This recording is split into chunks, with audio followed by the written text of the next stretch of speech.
Chat, where you at for the #1 community out there, locked in and ready to go for more Manor Lords.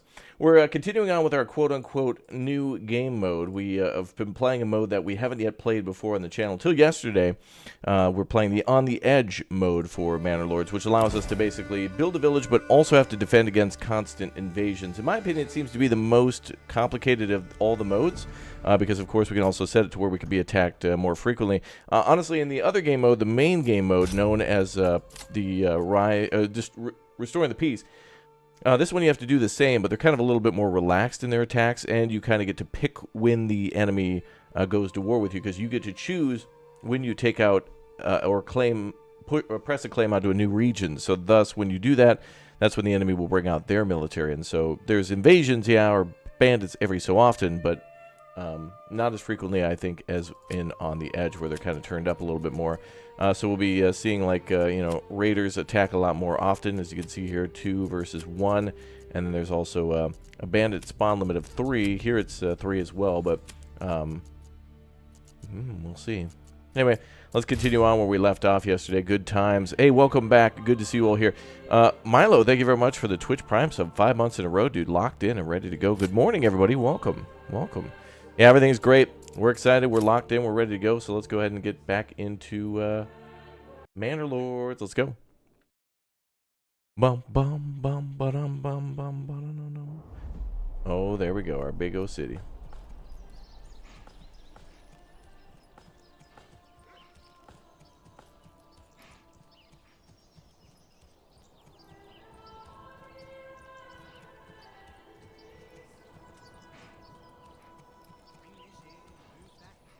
Alright.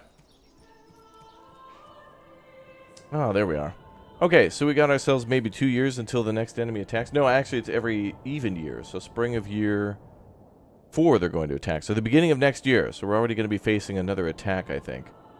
We better get locked in for that and see how it goes. Yeah, the trees look awesome. We'll have another video on Manor Lords, more tutorials and some other things ready to go this week. Farming, I think, and farming because of the city building aspect of it. And also military, because of the whole game mode of that. You know, like it's like the whole second part of the game, city building with combat. We'll put those videos up this week. So subscribe, notification bell, all that good stuff. Follow. We'll be locking it in. All right, we got villages here being built, buildings being built. What are we up to for buildings? +2 more? Okay. Oh wow, we got housing for +23. It'll be 25 here in a minute. And we got to do some more burgage plot, which means we got to do some trading. We've got we made 1 coin. Good. We're trading out some other resources. All right, today's goal is going to be to clear out this whole fort, or rather forest for the fort, the manor that we're going to build. We'll have to get some more people on that. So as people come into the village, we'll be cutting down more trees, and we'll be clearing more land. So that should be just fine. Woodcutter's Lodge. Bum, bum, bum, bum, bum, bum, bum. Yeah, this game has some pretty brutal combat for sure. I think there could be, you know, there could be dismemberment and whatnot, but there's more to this. This certainly is a hardcore game for the plans in the future with having disease and whatnot. The potential's here. The potential and the road is there. Although we have yet to get a roadmap, and we'll kind of cover a little bit more what he plans to add in the future. There'll be cavalry. There'll be a lot more into the medieval combat too. So it's certainly pretty impressive to see somebody fall on the ground and all the blood coming out too. And then when you're done, you just toss the body in literally something called a corpse pit. So, yeah, look, in Farthest Frontier, the bodies kind of just disappear and that's it. But at least in this game, you have to bury the bodies before they become rat-infested. And then you have to, like, deal with all the disease. Like, that'd seriously be a thing that would... Oh, that's gonna be bad. That's gonna be bad. Hopefully there's more development in that soon. An invasion that you successfully defend against perhaps could then lead to a huge outbreak of disease that maybe you don't have a defense against. So in one way or another, you could actually, you know, be ready for one thing but not for the other. Let's see.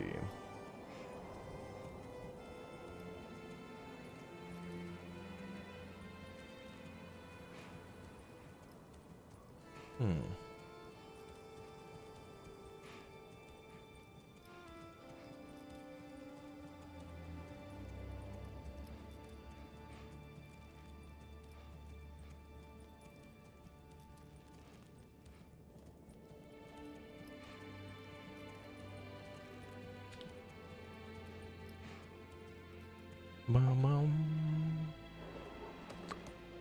right, let's keep on trucking, brother. You love the stream? Well, good. Thanks for watching, man. All right, and we're going for a little gridiron up here at the top. But you know the plan here with the burgage plots and the tier 2s and 3s. Wow, 50 timber, 65 planks. We need stone up and running. Okay, so we're waiting for the stonecutter camp to get locked into. We need more families on assigned from labor to do more construction. Yeah. What's up, Breaking Berta? Welcome. And hello, I Like Cheese. Welcome, everybody. Good to see you all locked in both streams. Locked in. Very excited. 4 more days to go. Chat, we got to get this up on screen. I totally forgot. I mentioned it. There we go. Release date, 4 days, 3 hours, 48 minutes, and 4 seconds. Wow. Locked in. Is it enough to have 2 mules for now? Yeah, I'll need another family to start transporting stuff with the other mule. I don't know where other families are, though. And I don't want to pull back on producing goods a little bit. Because I want to keep that approval high so we can get more families in. We don't even have anybody foraging. We should probably get somebody in foraging. Let's have them do that.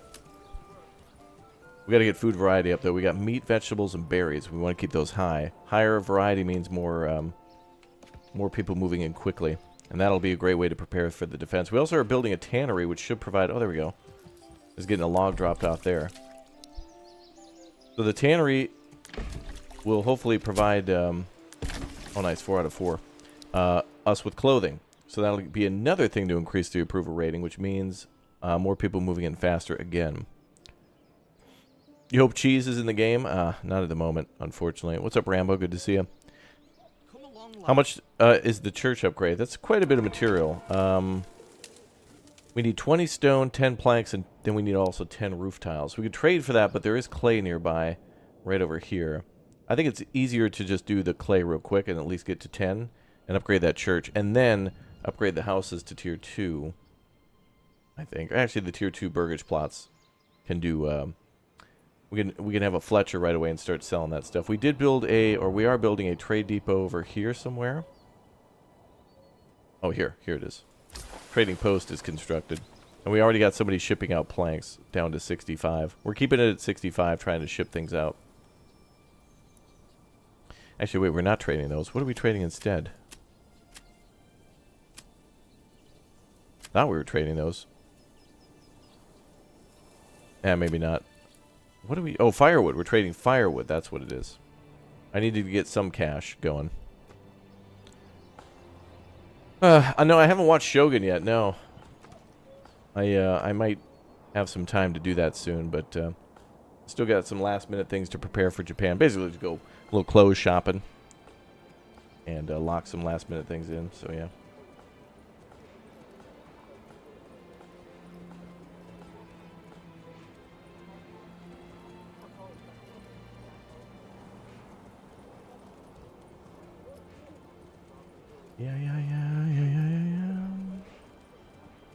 Yeah, the whole map is fertile. Yep. Very good soil here. Dodoni will be doing just fine.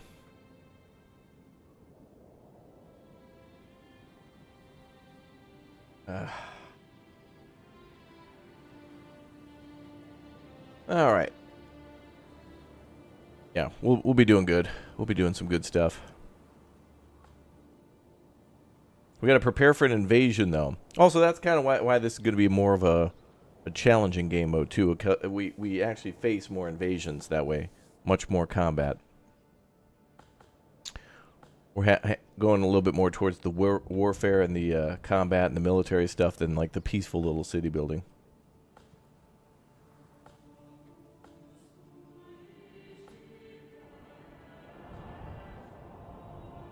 Let's see.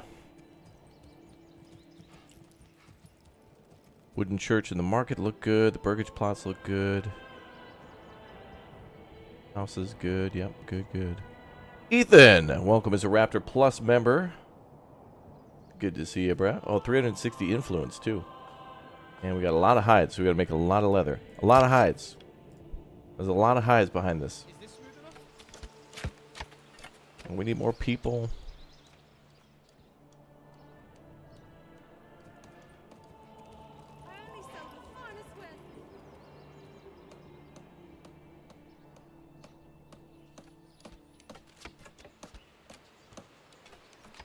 good.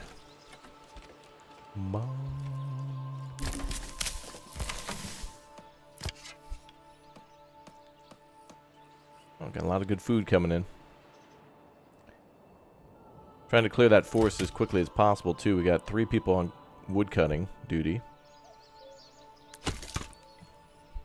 And 1 on firewood. Alright, let's do this.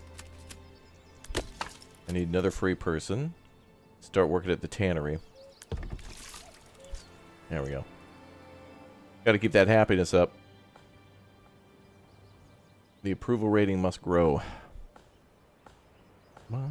Yeah, streamers and content creators have had access for about a week now ahead of time. Everyone else can have access on the Friday, 26th.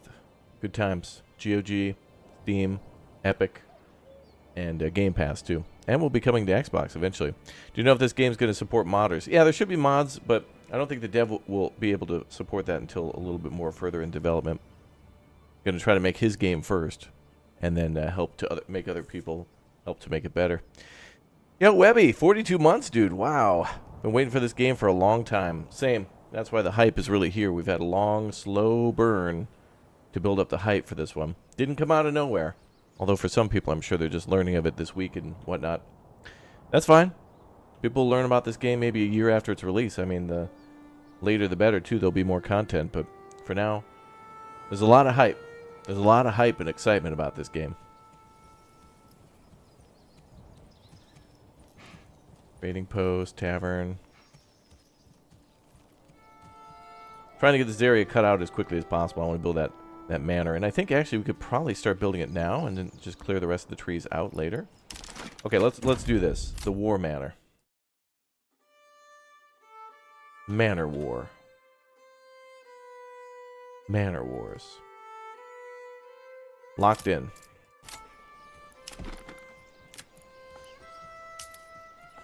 Okay, oh, we need stone, too.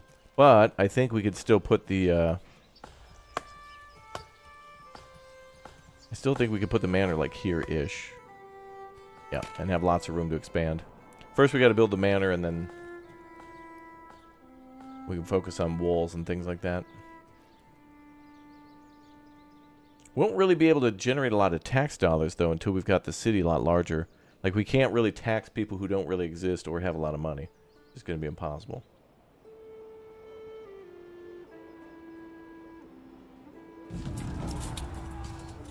No, it should absolutely be placed over there.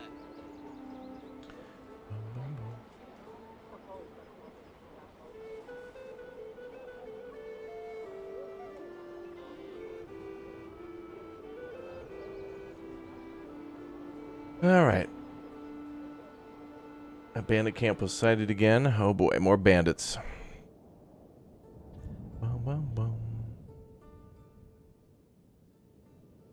Yeah, the other playthrough we've been doing, we'll definitely be back to that one this week. Probably at launch, we'll go back to the more built-up city so people can see what it's like when the game is like, what the end game kind of looks like, even though I'd argue we're not even anywhere near that. For me, the end game would be like building a large city in every part of the map and having to still deal with raiders. But that's why we're on to a little bit more of a challenging mode now. I think we can make this one even harder by literally putting it on challenging, but I think also in a game that's not really complete, we can almost make it too hard to where it's like not intended to be that... this game's already slow enough, right? So like if we get too many invasions and lose too many people, you know, like it might not be as fun. Like we want it to be fun, but also challenging. Good. The Wentworth Cash App. That's where we need money. Well, we just got 10 bucks. I think maybe I'll try to buy a horse in a little bit, which might need another hitching post. Yeah, okay. We'll build another hitching post then for a horse. And there's 2 of them, but maybe I could build that and then upgrade that to a stable. And then we want another oxen. Add to our oxen collection.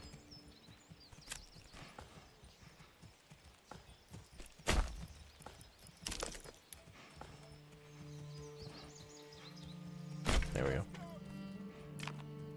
Okay, approval rating at 70%. We've got to keep it up high. We want over 75%. So now we should be making clothing. from leather. Or, sorry, hides. We'll see. There's a lot of hides. A lot of hides in this assignment. Yo! Sorry, Ethan, with the 17 months. Cheers to the best YouTube community. This channel is part of my daily for years. If you go to Tokyo, do you plan to go to Team Lab Planet's Museum? Ooh, a must-see. Thank you, Raptor, the channel. Comfy Zone, do it. Yes, do it. I've not heard of that, actually. Team Lab Planet's Museum. Let me actually, real quick, send a DM to my friend and ask him if he knows about what this is. So it's called Team Lab Planet's Museum.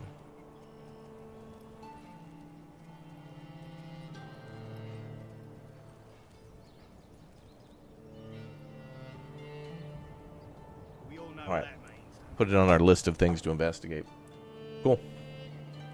As we get closer and closer to me going to Japan on the 1st, there's going to be more and more of me trying to communicate final details with friends and stuff. Everyone's very excited, so we're just triple, octuple checking everything, making sure we're good and locked in.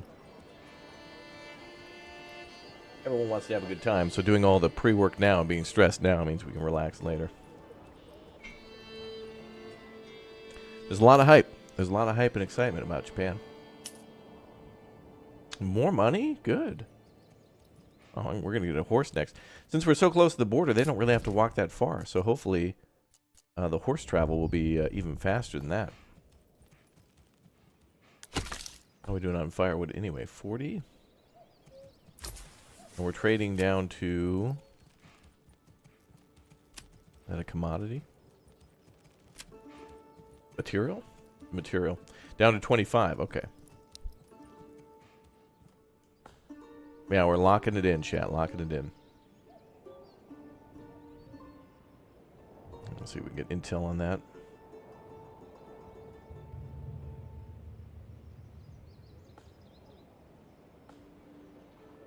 Okay, looks like we're aware of it. Team Alpha is on research mode. Team Bravo is waiting for Alpha. Bravo's on standby.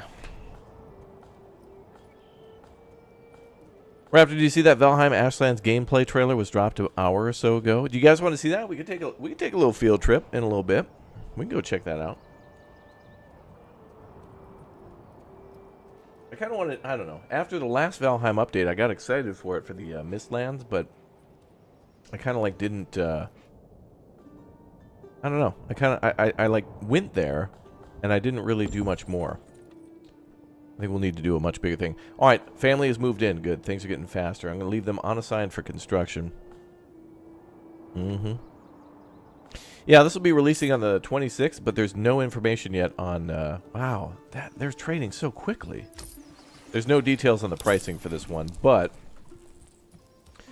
I also don't want to comment on what I think it will be, because I could be way off, which I'm probably pretty right about it. Also, Steam could have like a day one for like the first week... Maybe a sale, but also free on Gamepass. So there's a variety of pricing options. You know, like if you already use Gamepass, which is a pretty great deal, honestly. I think it's really good to try out games before you buy them, especially if you really want to have only games that you really like in your library. And if early access games kind of turn you off a little bit, you can try it and then be like, okay, that's one I might like in the future, and then you just put it on your wish list on Steam. It's really good options. Been a lot of games on the channel, like Lightyear Frontier we played. Loved that game. Early access though, so like only so much I can do. So it's like some games are really have a lot of great potential to be something really cool. Very promising. So that's cool. All right, what do we got? More. Okay, so I just bought a horse. So we're gonna have a horse come in and start trading. Oh, I need to dedicate the horse to the trading post as well. So as soon as he gets here, he'll be dedicated. And then let's make that a high priority. Good. Uthras, hello. Manor Lords should be like $40. Maybe. Yeah, $39 maybe. I don't know.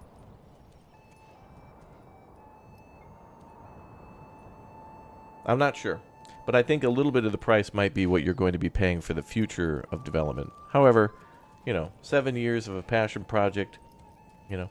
I'm going to release a video today, too, kind of covering more of the developer's notes. A few days ago, Greg posted like, "Hey, everybody, calm down. Don't forget what this game is supposed to be. I know there's a lot of hype and excitement about what it could be, but this is what I've been working on. This is what I want it to be. This is what it could be, but people feel like it could be this, So it's like, just don't curb your enthusiasm, but also, just know that hype and excitement are always more than, what's delivered. However, I will say, it just feels great to play this game again since the demo. I've missed it, It feels so different from the demo, yet the same at the same time. We get to do new things, but all the things that I love from the demo are here. And the demo matched up a lot with the trailers and what we were expecting. The combat, now that we can play the early access version, matches up with that too. And I just can't wait to see more feedback. I think, honestly, people who buy this game and give constructive feedback and are patient and work with the developer and the publisher to make the best game possible. It's interesting how it doesn't seem like in 2024, when it comes to gaming, that the customer, the people who buy the game, the fans, can actually make something good. It seems like there'd be too much infighting and debating over what could be. But the fact that one person is in charge of this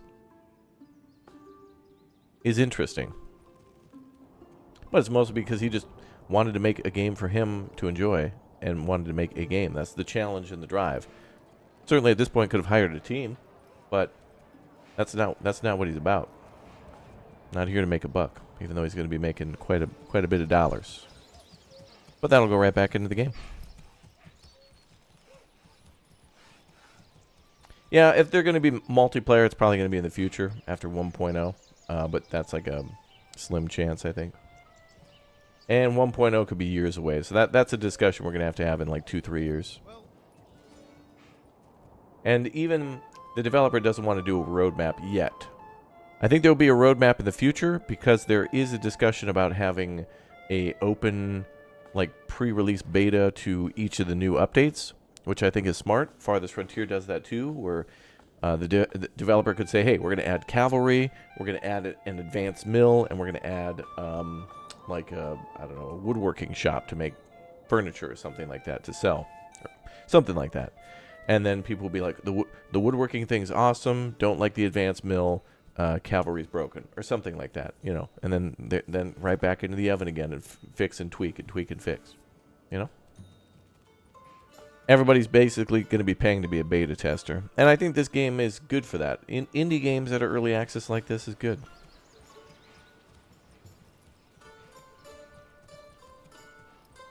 It's good stuff. Where's our horse now? We should be able to see our horse.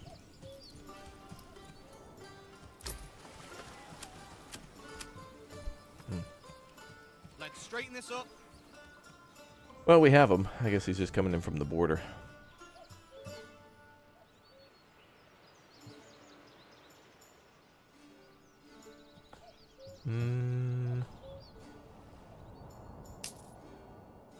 Didn't I make a road here so trading's faster? I did. Okay. Wait, trade just completed again. Where's the horse?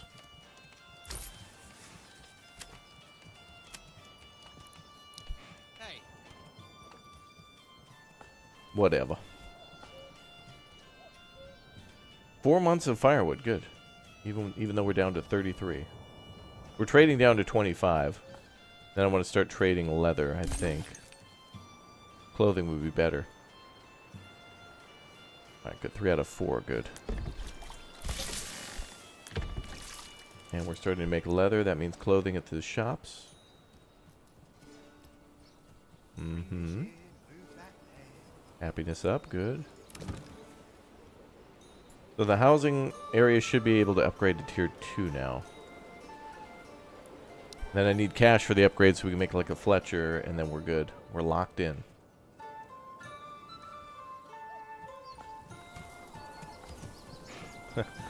That tree glitch is so annoying. I think that tree has moved. Is it moving? That tree was like here before. Ah, well. Yeah, the developer certainly does have a passion for gaming, yeah. He's making his dream game. That's cool, man. His drive is to make a good game. Money is just a symptom of that. That's cool. Uthras, have you taken Friday off?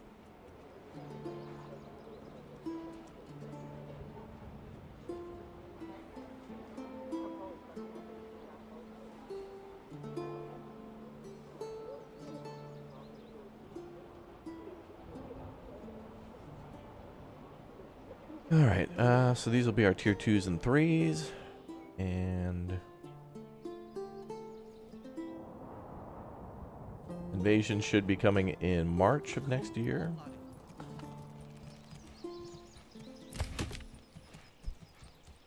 Money's reward for the passion, yeah. Yeah, that's true, yeah.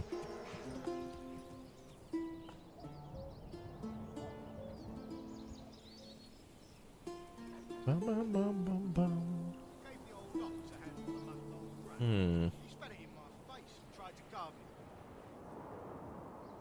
Am I having a good day? I am.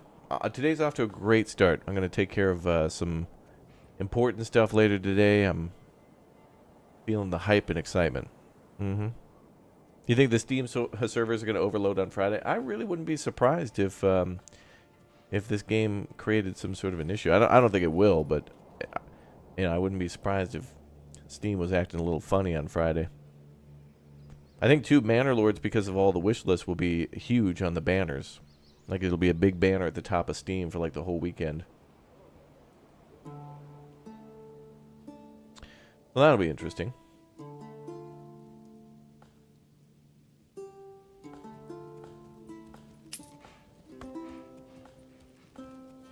$6 there, okay.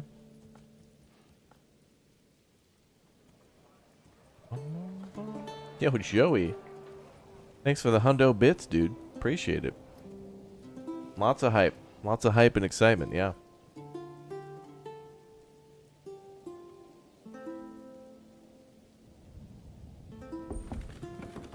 Alright, more families moving in. Good. I want that construction to be exponential. Get faster each time. Am I building any more homes? I think we're just building hitching posts now. But still, I need free people to work on transporting logs now away from the... Yeah, into storage. 12? Yeah, 12.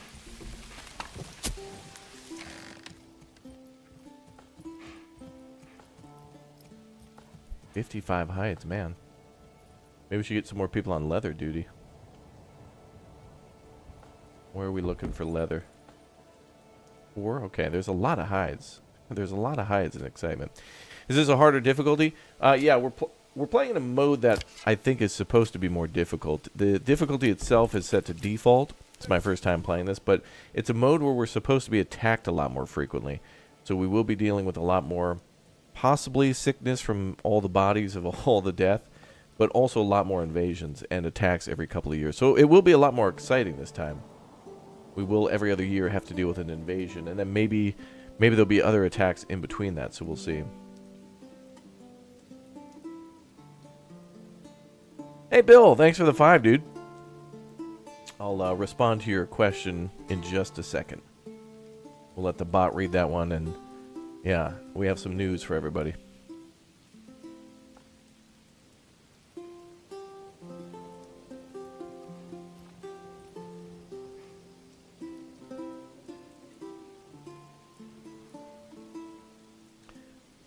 We're going to try to keep some of these trees here. Make it look nice. And organized. Make it look cute.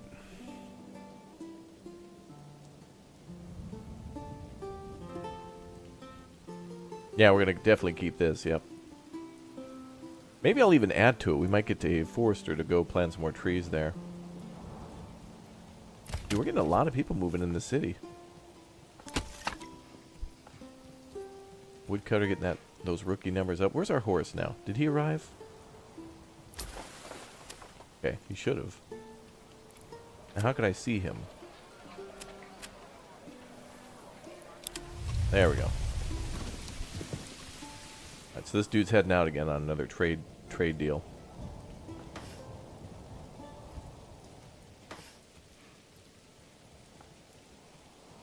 Firewood, food stall.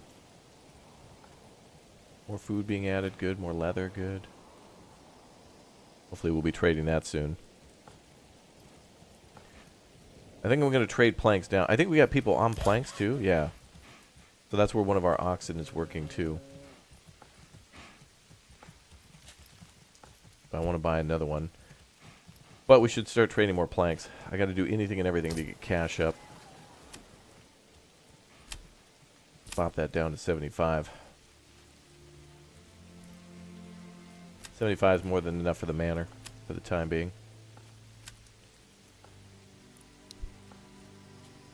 Bill, it hasn't read your super chat yet. We'll wait. We'll wait another second. Is the bot sleeping? What's going on? Yeah, another beautiful week. Another beautiful week of hype and excitement. How accurate is my countdown clock?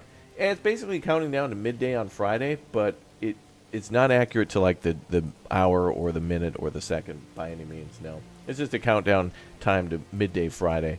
So really, hopefully, it's more like maybe 3.5 days or something like that. Could see a midnight release. I mean, kind of all depends on Steam and how like Gamepass works with its releases and stuff like that. So we shall see.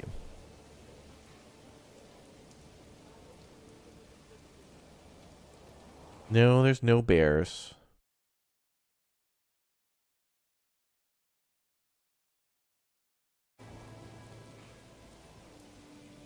Bum, bum, bum, bum.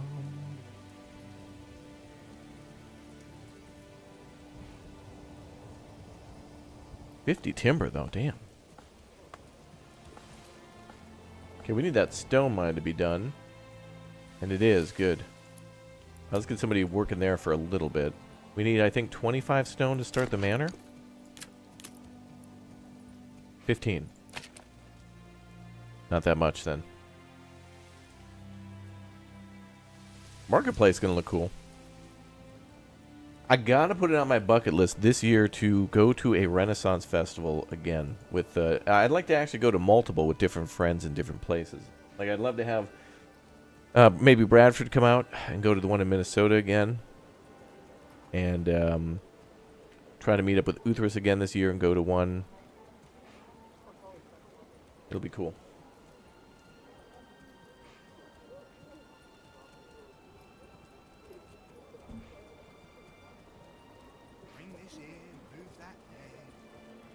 Yeah, I guess the bot is asleep.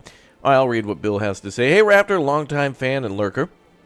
By chance, do you have a hot take on Slavic's message about managing expectations for Manor Lords? I'm glad you asked, dude. Today I'm going to upload a video on that, specifically talking about that. And we did react to it. I think he posted it on Friday, Saturday, something like that. Basically, the dev saying, hey, everybody, I know you're all hyped for the game, but don't forget what this game is trying to be. You know, city building with medieval warfare. Like, not going down the Crusader Kings route. You know, there's not going to be marriages or, like, grand strategy power plays. You can't invade all of Europe. You know, like, remember, guys, this game is a medieval city builder where you're building multiple cities and regions with combat. And the combat is scaled to that size. You know, we're talking hundreds of guys, not tens of thousands. Which is fair.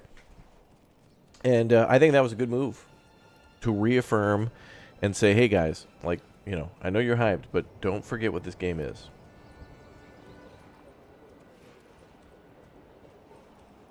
We'll be talking about that in a video later today.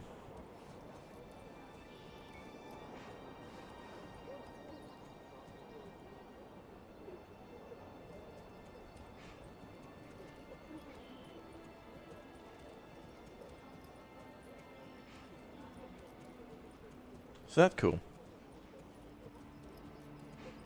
Hype and excitement. Okay, let's see. 1 in 14. Oh, good. Wow, stone's coming in quick. That's good. I'll also need more stone for the garrison tower, but until I get more tax dollars, I won't be able to have a retinue. And I don't think we'll have time to build a wall around the manor until the enemy attacks. We'll be able to build the manor probably, and maybe the tower, but maybe not. I think historically most battles were a couple hundred dudes instead of thousands for the most part. Yeah, it could be. Could be. Is this game ready for release on a scale of 1 to 10? Where would you put it in replayability? Well, yeah, this is ready for early access release just because the devs said it so. I think that after working on this for 7 years, any time that he would say is a good time, I'd agree with. Like, good time for him would be good. There's a lot of fun here. And, there's 3 game modes with a lot of ways to tweak difficulty. So, if you're not really familiar with these games, you could go in 1 just to learn how to play and build a beautiful city and take tons of screenshots. Then 2, go in and play the main mode again, start over and take all the knowledge from your first playthrough to build and fight enemies and then try to take the whole map. And then when you do that, you can come back a 3rd time and play this game mode too, and then maybe go back 1 more time and go back and tweak those difficulties more. So, yeah, I think there's lots of ways to go back and continuously do stuff all the time. And then, in the time that you play this, maybe like 4 times in a row, you don't have to play like in a row. You could play, non-consecutively. Play a bunch of Manor Lords, stop for a while, go play something else, go back to Manor Lords, and hopefully in that time there'll be bug fixes, updates, free stuff, added to the game, which there will be. So it all just kind of depends on, what other things you're playing in the meantime. How many times have I fallen through the floor? There was one time where I was having like a little bit of a glitch in the game, but I don't know. I don't know if that's been resolved. Yeah, it seems like there'll be a guard system in the game. There's a whole thing called public order, and it says governs the chance of crime occurring as well as citizens permanently turning into banditry. So if you make your people mad, they could turn to be bandits and go against you. So there must have to be some sort of way to keep the order. When you build the manor, that goes up. When you build the tavern, that goes down. When you upgrade the town to a certain point, it also goes down. So I think there'll be a more detailed system for like city guards and like patrol routes and things like that. I'm not sure how that will work, but maybe it's X number of people in the city means you need X number of guards or something. But we'll have to see how that goes. But the one thing I really like about the game so far is that the developer has at least kind of fleshed out a few things. Like you can tell that there's something there. Like there's King's Favor and annual royal tax, but they're not in this version yet. So it means in the future we'll probably have to pay tax to the king somehow for some reason.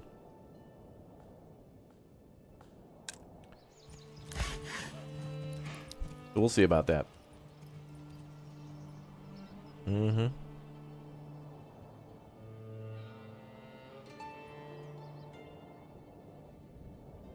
Bum, bum, bum.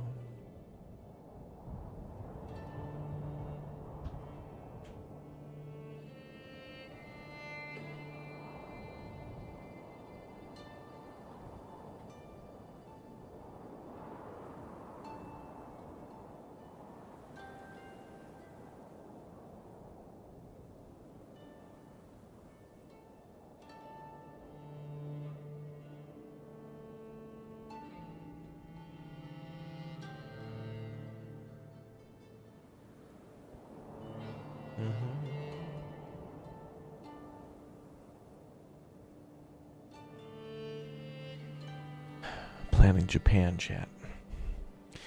Yeah, possible quest from the king to get King's Favor would be cool. Yeah, that's something I would like to see. And I think Foundation has that as well, where the king will come to you and say, hey, I need weapons for this campaign I'm on, or hey, I need troops. It'd be really cool, actually, if you could send some of your troops off to the king's army to fight and then come back with higher XP or something like that. And the better you equip them, and maybe you'll come back with influence and maybe some money. Maybe the king will give you a cut or something like that. Like, that'd be cool. Like, you could send troops off map, and maybe you couldn't see the battle, but it would be like a kind of a dice roll thing where it's like, well, you have 50 troops. Do you want to send 25 of them off and think you can hold off for a couple years while they're with the king's army? Because will all the king's army and all the king's men be able to put down Humpty Dumpty?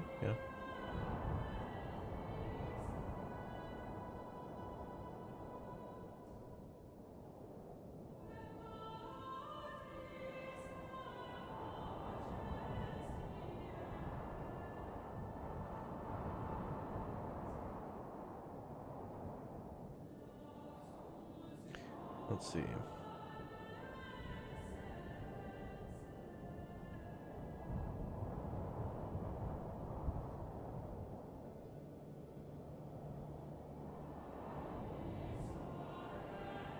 me check something.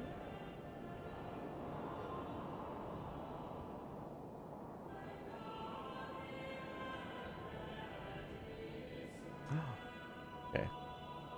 Alright, cool. Lots of news, lots of hype, lots of excitement, lots of things going on. Hey, Raptor, I watched and loved several of your YouTube videos. Pleased to find your stream. Well, thank you very much for watching. Yeah, exclamation point Twitch in the YouTube chat, too, if you want to subscribe over on Twitch or follow or whatnot over there. Drop a Twitch Prime sub, whatever you'd like. Twitch is a pretty good place, too. A few less ads, it seems. But on YouTube, it's kind of automatic now. You either have it, like, set to normal, full blast, or, like, off. And it's like, I don't think there's... I think setting them on YouTube is basically like, you know, when you go to a crosswalk and you hit the button, like it doesn't really do anything. YouTube's just decided. That's another day. Like how in the demo had archery, if I'm right, you had to train citizens with a bow instead of just going out shooting. I don't remember that. I don't remember combat in the demo. But I do know in videos they showcase like you can train your troops over time. Like, you can have a trained militia, but it's not in this version of the game yet. But it would be really cool, instead of having, like, a professional army all the time, you could have some well-trained, you know, farmers to where when you sound the alarm, they're ready to go. They're locked in.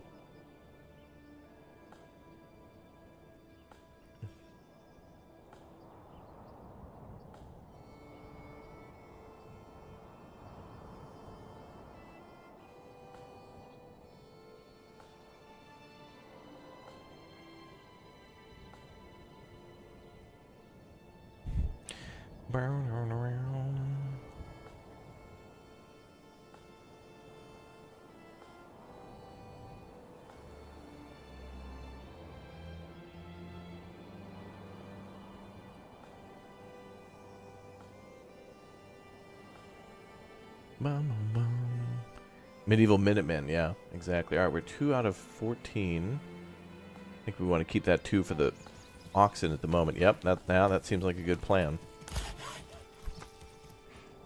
Make it lots of planks. 100 planks we've got. Damn, we can sell 25. That's going to be big money. There goes our wagon. No, I don't know where our wagon is. We'll see.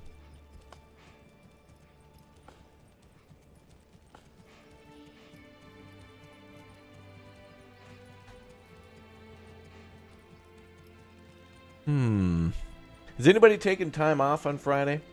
One's in the chat if you're going to be getting Manor Lords and taking a day off on Friday, or maybe Monday, or maybe you work the weekends and you're taking that time off too. Is anybody taking time off? Yeah, 4 days, 3 hours, 10 minutes, 46 seconds, approximately. Hopefully I'm a little overestimated. You have the whole weekend off. You can't wait. Oh, good.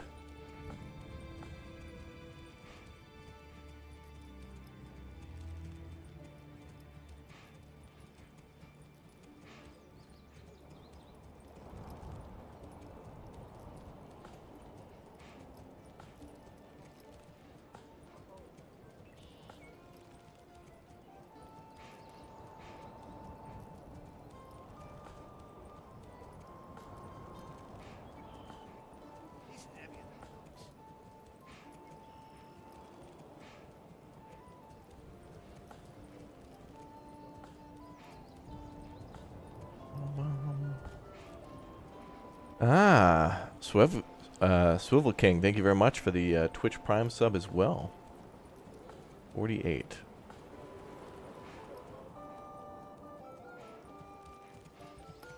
Got 48 people in the town. That's not bad.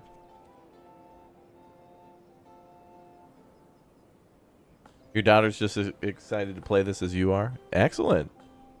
Cool. Why? What's going on Friday? Oh, I don't know. Just, you know, a little game that's highly anticipated on Steam, known as Manor Lords. Comes out. I don't know if you guys have heard of it. Oh, damn, those bandits stealing 12 firewood. Oh, well. That's why I'm making more planks. Oh, we got enough stone now. All right. So we get that guy off stone for now. Well, maybe we'll keep gathering it, because I should lay out the manor now. Let me re-save over that one. Because now we should have enough material to build the manor. So here we go. We're going to build our fortress now. Let's get that started. So this is just like phase 1. Phase 1 initiate. We're going to build that right about here, I think. Yep.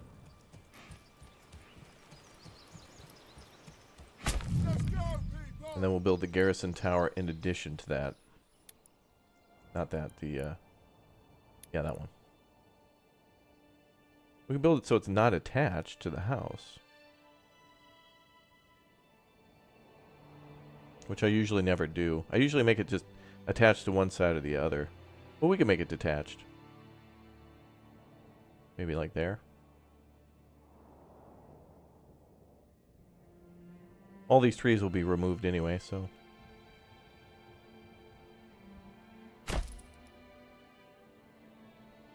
Expands our wall building a little bit.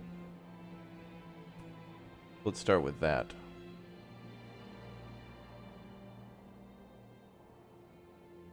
That's just a start. That's going to take long enough. That's phase 1. Then we'll add a wall later. I do like how you can build it separately. It is kind of nice because then, you know, if you need to quickly build a manor and don't have all the materials, you can at least build the manor and get some of the retinue and then build the rest later. Makes sense. Like the building still functions.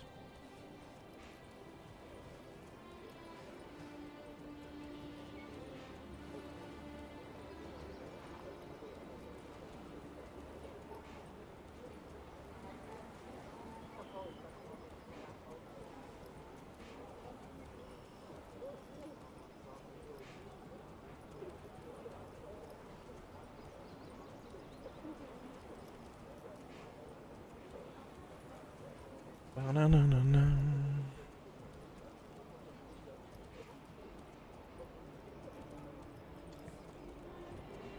This game is so awesome. So excited to play. Good.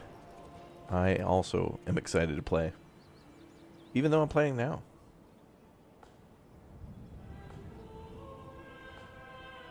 God, the music's so good too. Weapon storage inside manor walls, question mark. That would be cool if we could store weapons in there. Right now they're just stored in the general storage and then people's houses, because if they if we sound the alarm and be like raiders are coming, people run straight home, grab their stuff, and then meet up for the big rally. So, yeah. Yeah, it gets beat up to ×4, ×12. If I do that though, I'm about to be attacked in a few months and I don't want to like not be efficient with my time. So, like, every once in a while, a building will get done, so I want to immediately sign people to that. Right now, we're kind of in the initial setup phase, so really making the most of our time is really important. I can't really be on cruise control at the moment. Like, I've noticed there's a lack of leather. We need to figure out why. Oh my god, all these houses are ready to go to tier 2, though. Let's go.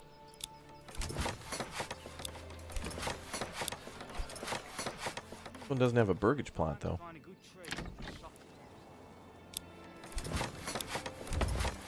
Anyway, we're going to upgrade all these homes and then start turning them into cobblers and fletchers in order to make a lot more money. We're basically going to take leather, turn it into shoes, and take wooden planks and turn them into bows. We'll have more weapons for our people that way, so we can defend ourselves better. And also, we'll have archers. And then also, we can make a lot of money from selling the excess, to which we make a lot. Well, perhaps it was simply a bad batch. These things do happen from time to time.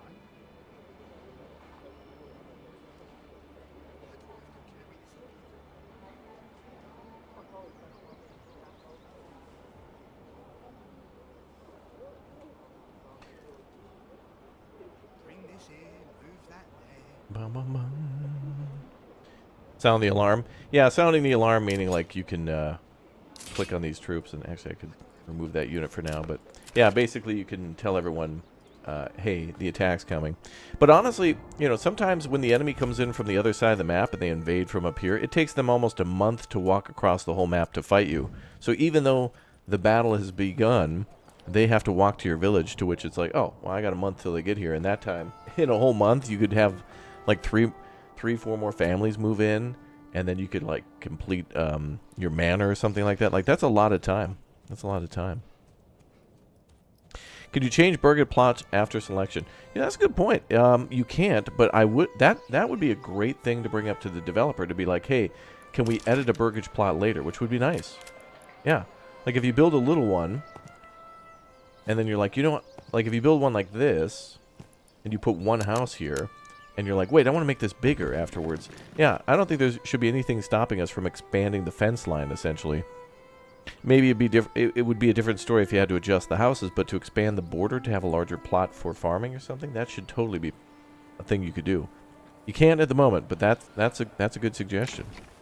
I think that's great. Okay, so we're upgrading a ton of houses to tier 2 now, to which, in order to make a medium village, we need just 2 of those upgraded. So now that's what we're working on. If we get to medium village, that will help to unlock... well, actually, a lot of these houses will now start paying taxes, so we'll make a little bit of extra money. They give us like 1 coin per month for family in the tier 2s and tier 3s. Maybe tier 3 is higher. Maybe tier 3 gives a higher payment? I can't recall. Can't find a storehouse for excess weapon storage. In Burgage Plot 1.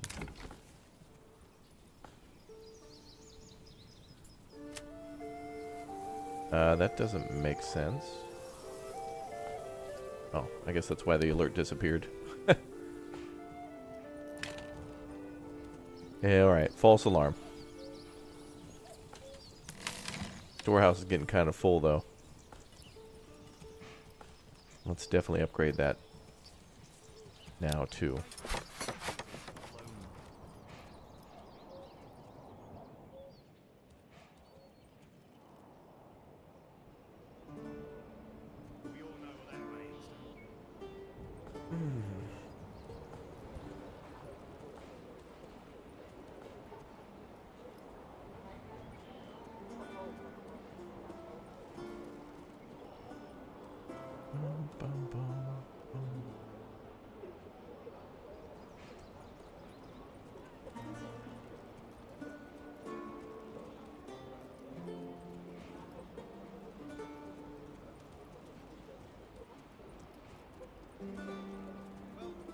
Perhaps it was simply a bad batch. These things do happen from time to time.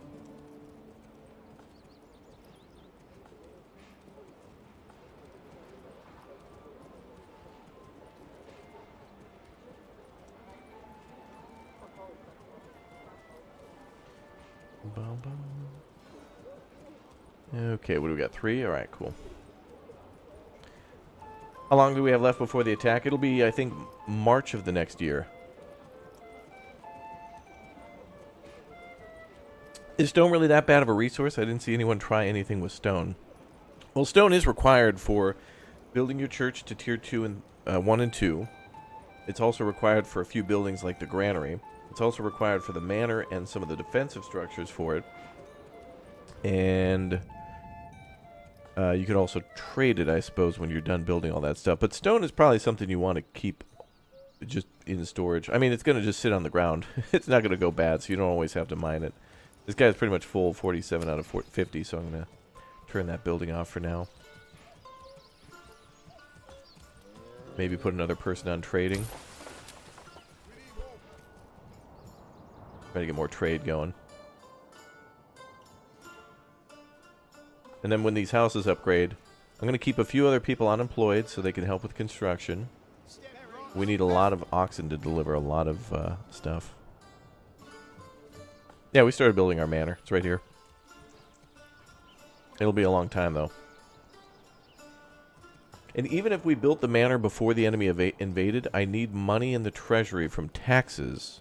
Not from regional wealth, from trade, but we need to... Basically, it's tier 2. Like, you generate money through trade, and then you can tax that money, basically, like a tariff or something on the trade fees to make money for your army. You got to take a little off the top. It's like the global money versus regional money.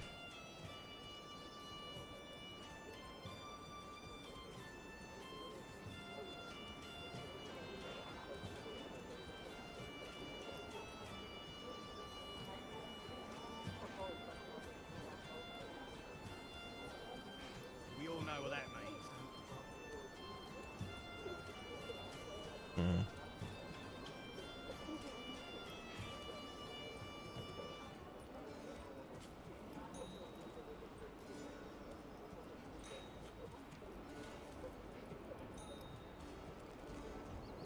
Okay.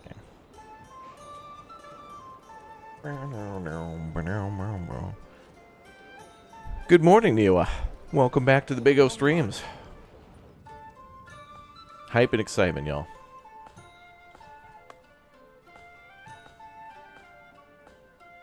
You want to have some troops named after you? We'll do that once we, once we build the manor. We can talk. We can discuss.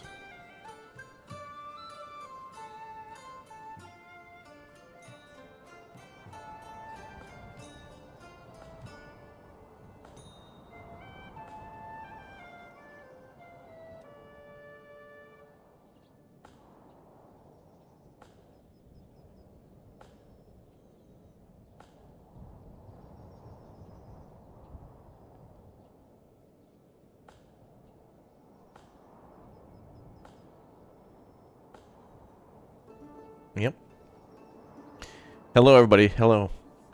Yeah, I'm just currently working on some details for a trip to Poland for some unrelated reason. Interestingly enough, this developer is also from Poland. I wonder. Makes you think. But yeah, I'm going to be taking a trip to Japan and also going right to Poland too. So I'm working on some stuff. People need my attention. So thank you for being patient with me. Do you think traveling fairs with dancing bears would be the future of this game? Mods, ban that guy, please. Thanks. No. Yeah. Actually, I was thinking about that. Public. It would be really neat if public order could be improved or approval could be improved by having like festivals and fairs. It'd be really neat.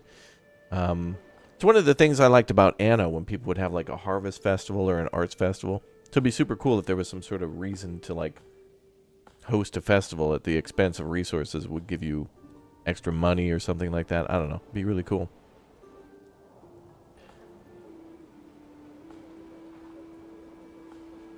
Harvest festival. Mm-hmm. Yeah, you can rename your regions, yep. Yeah, anytime you capture them, you can name them whatever you want. And you can rename them anytime. So if you pick a name and you don't like it, you can change it. It's the same with people. People and oxen should be able to be renamed, all your animals, but I can't get it to stick. Someone told me how to do it who was an alpha tester in the chat, and then I tried to do it, and then it wouldn't stick in this version, so they reported it as a bug for me, but yeah. Is it possible to have roads with stones? No paved roads at the moment, but I think that would be great. The roads actually kind of do change appearance. Like you can see here, it's like a little trail. Like there's kind of like just a little walking path in some of these areas. But when the game detects that there's a building nearby, it kind of fills in a little bit of that space and looks a little wider. It looks very realistic that way. And of course the rain, puddles on the ground and stuff really look nice. It really fills it in. Not to mention when you go into first person, third person, yeah. There's usually water on the ground anyway. You'll see some puddles, but when it rains, it picks it up a little bit more. And also one detail that I've seen too is that the with the tier 2 church, sometimes when I look at the church, if it's raining hard enough for the tier 2, this is the tier 1, but you'll actually see water like rolling down the shingles. So, yeah. I see no wheat fields. What are they eating? Right now, our people are eating hunted meat, like deer, essentially, berries, and then also we're growing vegetables, so like beets, carrots, and cabbage, I think. The game just qualifies it as, quote, vegetables, but providing a variety is a huge important thing in this game. I like that, too, because that reminds me of Stronghold. Like in Stronghold, I think if you started to provide your people with multiple things, you could charge a higher tax rating because people were happy with that. Like in that game, you had cheese, apples, bread, meat. I think that was it. But if you did all those things, people were very happy. Not to mention if you provided ale to the inn or the tavern, which you can do here too, but you have to kind of like import it first or grow it, like barley, and then have to have it malted and stuff.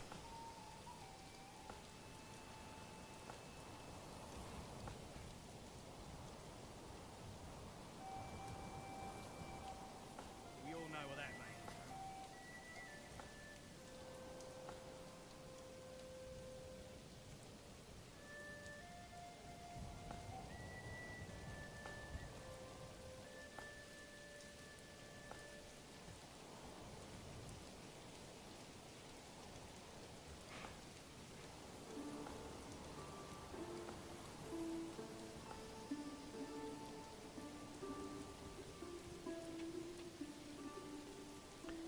Doc's a handful of month-old brat. He spat it in my face. Man, the trebuchets, I know. Yeah, I think we'll get cheese. People were saying that there was cows in the demo, and I don't remember anything about the cows at all. But I think eventually we will see cows and pigs. There are already chickens and goats. So they produce eggs, and then they produce hides for the goats, but then you can get meat from them too through an upgrade. But I don't know. Some of the development points, I don't really agree with having to spend a point on certain things. Like there's a thing here called advanced skinning. Doubles the amount of meat harvested by hunters and butchers and from goat pens. What's interesting here is it says hunters and butchers. So that could be something where in the future, in order to butcher a cow, because it's a larger animal, maybe a butcher will be required for cows and pigs in the future, as where deer or chickens are just, well, chickens don't even give you meat, they just produce eggs. But I also feel like every once in a while a chicken should produce extra meat. Just every once in a while. Again, tweaking imbalances and coming to an agreement, you know. Like if this were real life, people are going to use absolutely everything they can. It's a matter of life, literally a matter of life or death. So every calorie counts. But in a game, it could be a little complicated to figure out how that all works. And so to simplify, it could just be, you know, just not a thing, just to make it balanced for the game. And thus, every game is different, and so you got to kind of learn all over again every time you play. Every game. And did they upgrade this yet? Oh, they're working on it. They're almost there. I would like another oxen as soon as we can get them. Where are these guys at? Waiting, transporting. Transporting what? I guess she's going to pick something up. I guess they're going to work, maybe. I don't know.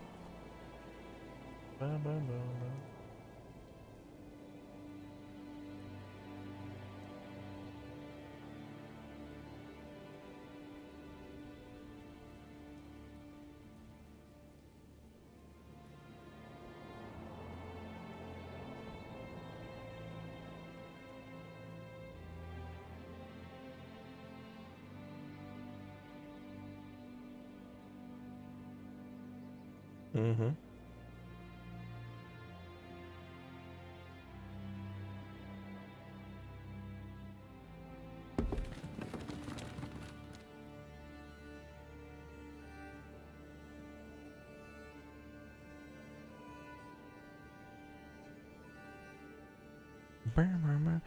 If cavalry's added in the future, jousting tournaments would be an interesting idea. Wow. Imagine that. And then you could have jousting tournaments and maybe win money and stuff. Again, that might go well beyond what the developer wants. But you never know. Maybe the game will be very super solid at the beginning and not much effort will have to be put towards bug fixing. And then he'll be working on some other things. But I think the developer's got this one in the bag where he's got some things he wants to do, and if things go well, then we'll get those things earlier than not. And if not, it'd be cool for mods to have it.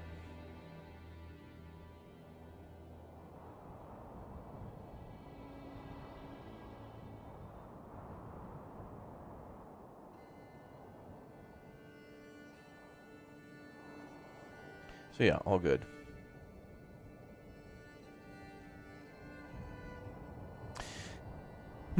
But I haven't been able to...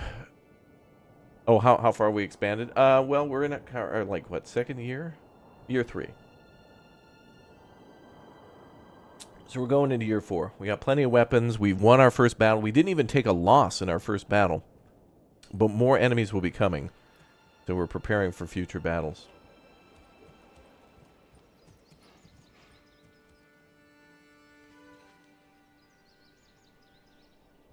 So, hype and excitement. There's a lot of hype. There's a lot of hype and excitement. There's a lot of hype. It's a lot of hype and excitement. Dirty's the best, man. Alright, so yeah, upgrading homes. Got 11 cash. We have space for how many? 4. I already want to upgrade this. Oh, there's the cart. Nice. That means more money. Of course, I get the horse to speed up trade, and thus it slows down. Let's upgrade that, though. Are we gonna get money? I really wish I could see, like, I really want to know what he's transporting so I know, like, kind of what's coming in. Like, at the beginning, you're so desperate for cash, it'd be nice to know, like, okay, this guy's going to be trading, you know, 200 silver worth of stuff or something. Then you can kind of pre-plan a little bit. You're so desperate at the start to get materials moving. All good, though. Oh, and there goes our Tier 2 storage depot. That is a really nice looking roof. Look at that. That is beautiful.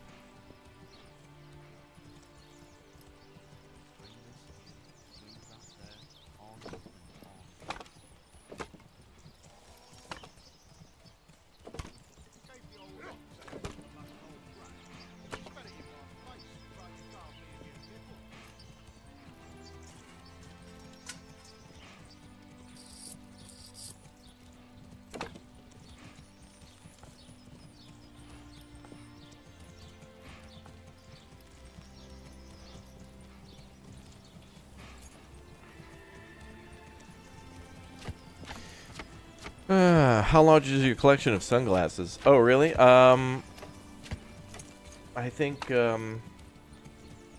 like 3 or 4. I thought chat would actually send a bunch more to the P.O. box. Chat sends me hats. They want me to switch up to hats now. But I haven't worn them because I got to get a different headset or something. So when I get back from vacation, maybe I'll look for different headphones so I can wear some of the hats. That'll be fun. But, I don't know, I got like 2 or 3. It's just a funny thing to do. I mean, if you look at Instagram or some of my pictures here on YouTube and stuff, I don't wear them. Look, if I stop wearing them today for the next 3 years, where are they? What happened to them? Why did you take them off? So it's like, all right, fine. I'll leave them on during the streams. It's totally fine. And then when I'm like taking normal photos, like exclamation point Instagram, exclamation point Twitter, like I rarely wear them in photos, like rare. Can't you see what's in the cart? I don't think so. Like, we can see what we're trading, but I can't tell, like, how much they're carrying. I'm not actually sure how trading works, totally. Like, I don't know how much is transported by person or by cart. I think I could figure it out by monitoring what they're trading at each time, but I can't really figure it out. And we just burned through a lot of planks on building the manor and the storage depot. Yeah.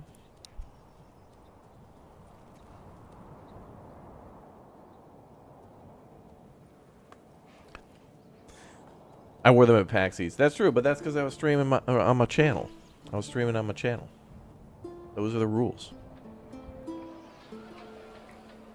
Yeah, so can we see what's in the cart? If I click on the horse...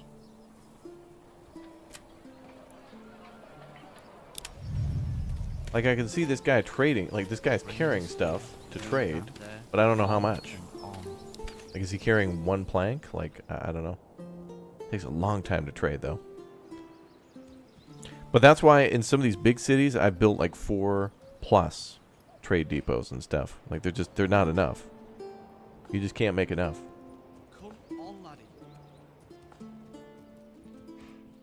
Rude from Final Fantasy VII carries 2 to 3 pairs. Oh, yeah. Gotta look cool, man. You gotta look cool. Or at least trick people into thinking you're cool. That's what I do.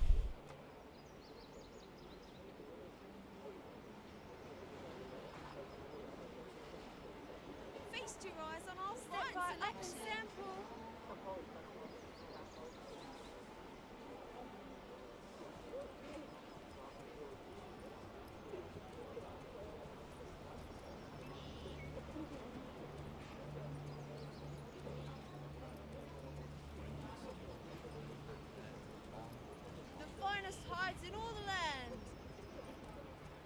Finest hides in all the land. Alright, so she's selling clothes, I think.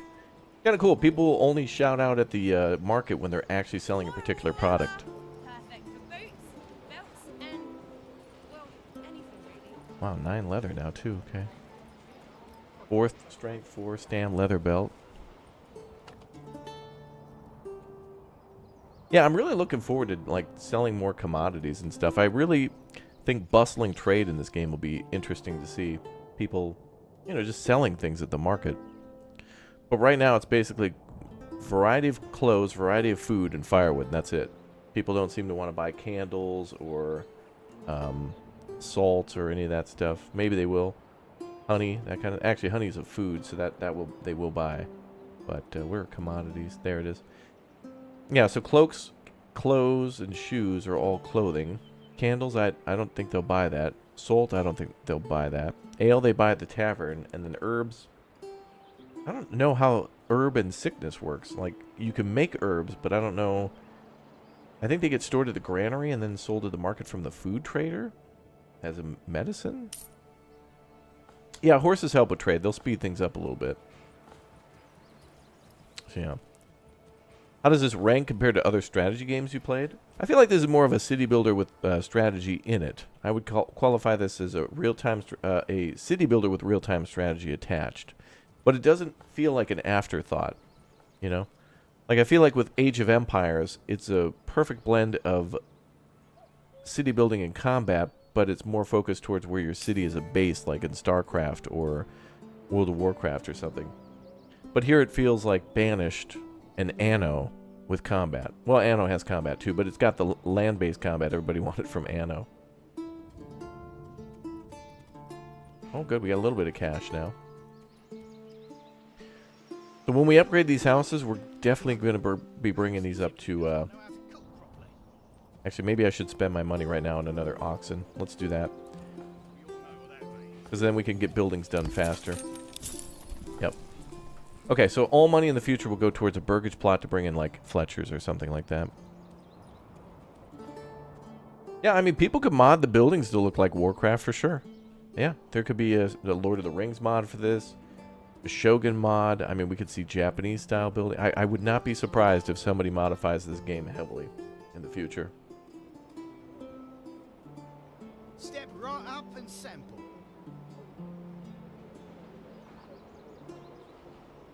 Bum, bum, bum, bum. Step right up and sample. Step right up and sample.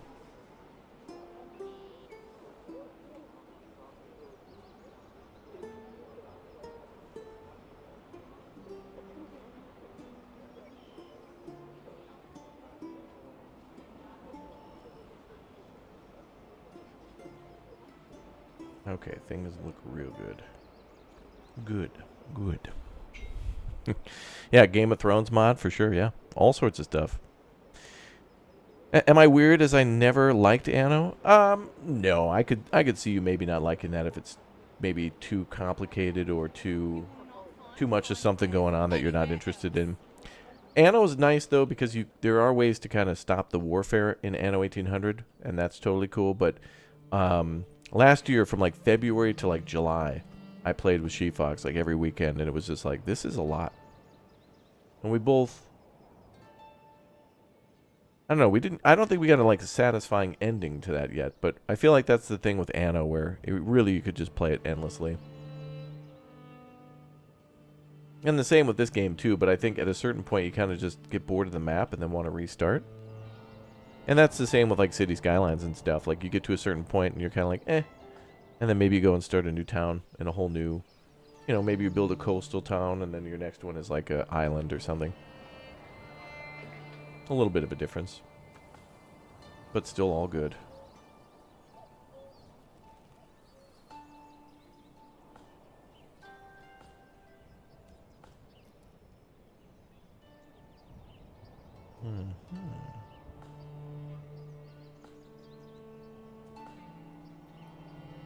Okay, good. God, so much crap. Okay. Yeah, cavalry will be coming soon in the game. No cavalry at the moment. No telling when, though. Can you try to make a city that looks like... Oh, yeah, cities from Kingdom Come. For sure. I think you could try to, like, get the layout of that and try to mimic the streets of that. But I'm sure someone will make like a Kingdom Come conversion mod that tries to bring in some of the buildings from that game.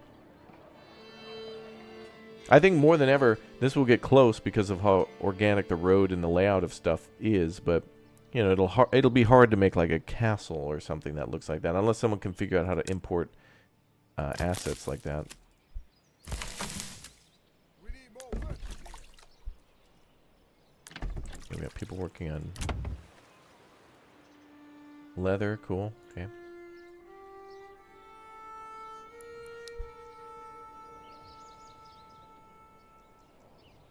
Alright, so essentially we got 3 people leading oxen and then 1 person working on construction. So hopefully this winter things get done faster.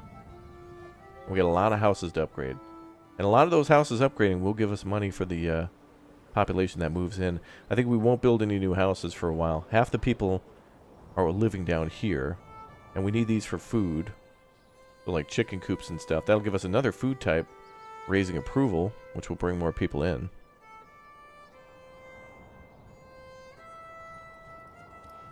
Yeah, I made a shortcut road over to trade. It goes through the woods up here. Like our trade depot's like over here. And the road goes this way through to the trade point. I'll eventually build a road here, I think, when we start cutting down trees. As soon as this is all cut down.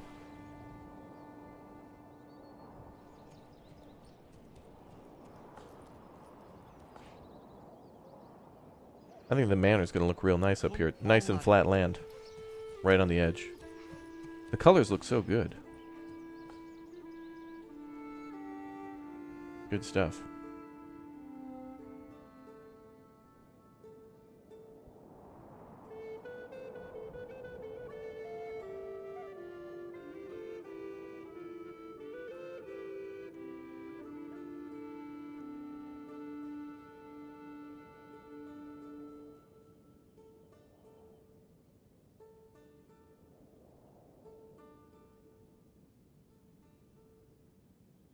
Okay.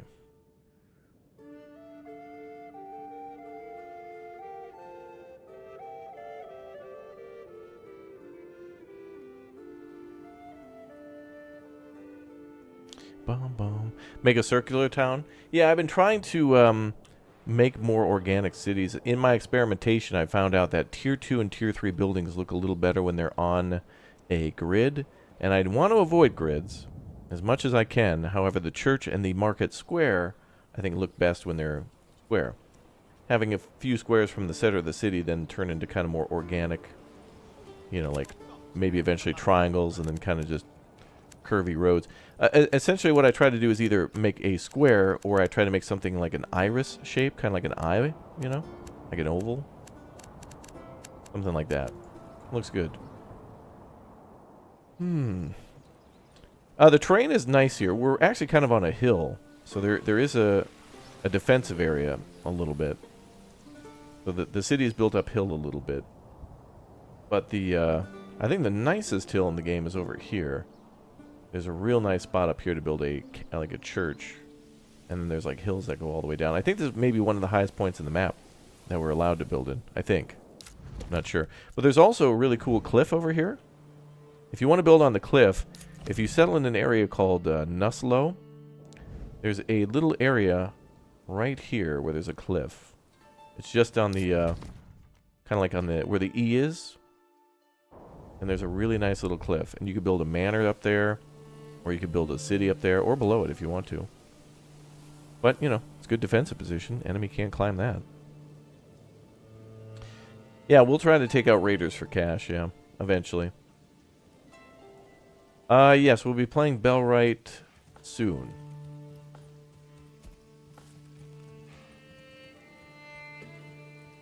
I think they sent me an email and we'll be taking a look at that. Actually, let me send a note on that.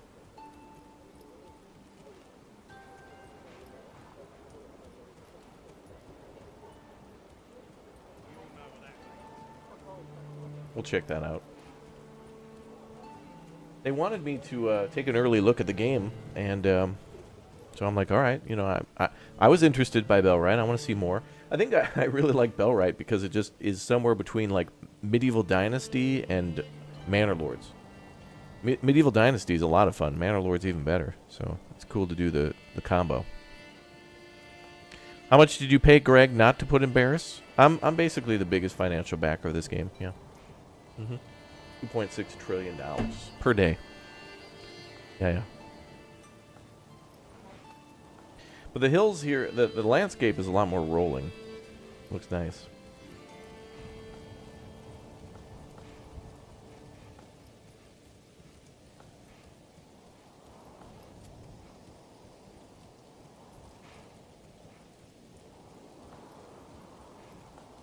Yeah. Yeah, we can go to the Raiders camp, earn a little bit of cash that way.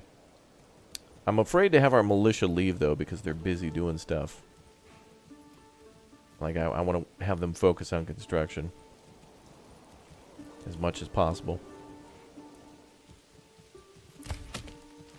And additional people in the city will be working on construction or logging. 81% approval, that's great.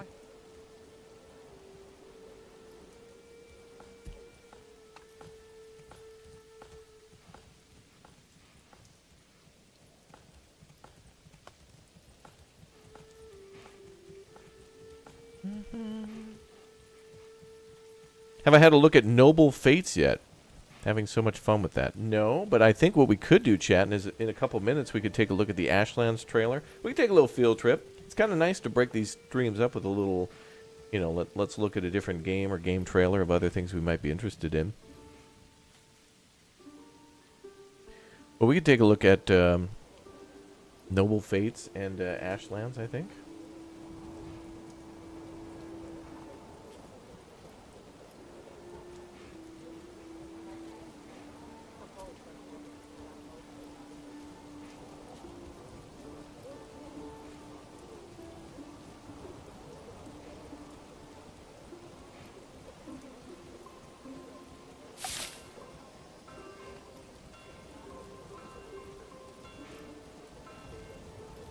Running out of fuel. No, we're fine.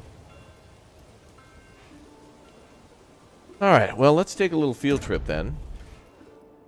So let's go check out what chat has been saying about... let's see, where's the Ashlands trailer? Is that on Steam? Take a look at Valheim. Let's see. Valheim Ashlands update. Ashlands gameplay trailer. It's on Steam. Minute and 23 seconds. Is this what we're talking about right here? Oh. All right. Take a look. Little palate cleanse.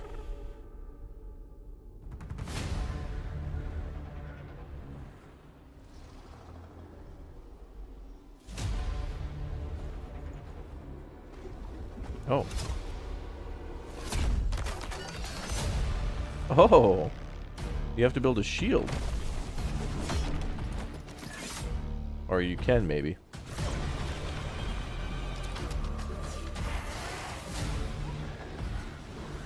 Well, damn, this looks like a completely different game. Oh my god, no. Oh, hell no. Oh, this is gonna be worse than the planes. Oh, no. Ooh, catapult. Oh god, the creature's here. Oh no. Khan Academy? I don't know about that.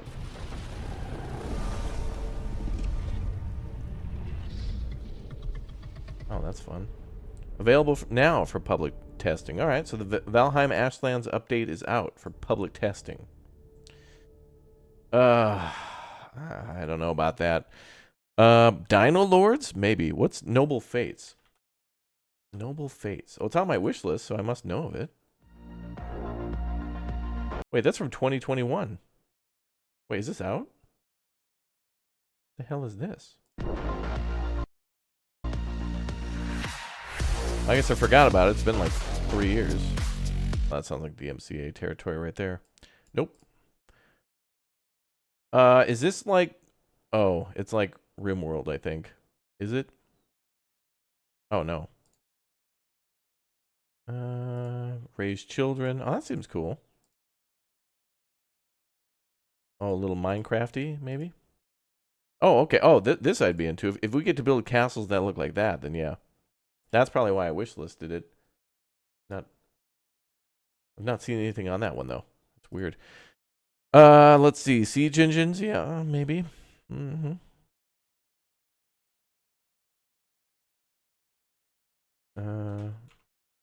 I don't see any of the other stuff there. Oh, it's a city builder with great AI? I see. Alright. Back to it. Alright, Ashlands will look good.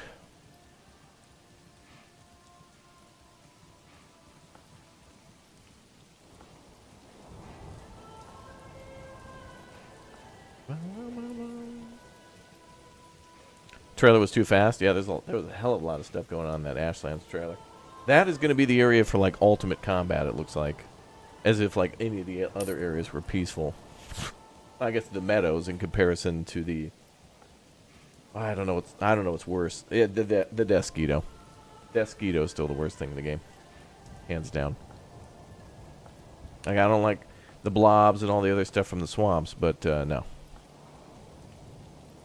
Oh, the Noble game. I just sped that up because it was kind of like showing a lot of... It showed a lot of top-down map stuff, but not like the... What looked to be like 2 Point Hospital and Evil Genius level gameplay. Like that kind of stuff. I love games like that. Dude, I love it when you can build a building from the top down. And even that Japanese city builder called Let's School. That's another great one. Love those games like that. Okay, so they're complaining about fuel.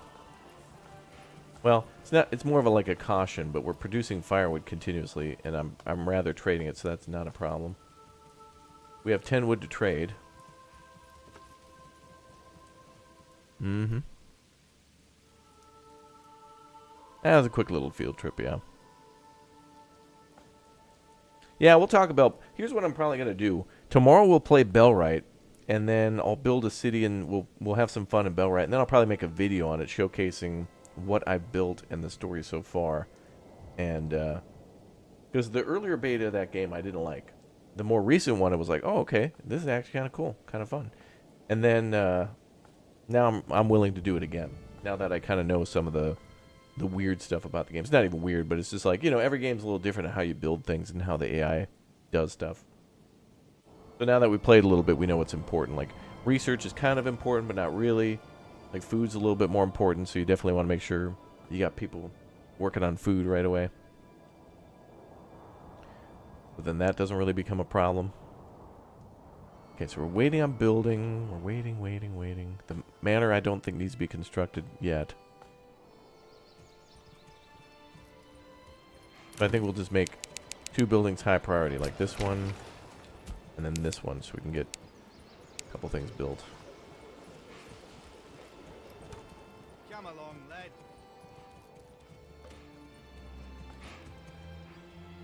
So we should have 4. I need 4 oxen. We got 1 dedicated to making planks. And we got 1 going out to the forest and picking up logs and bringing it back to the logging camp. And then we should have 2 working on construction. What we should have. Bum, bum, bum.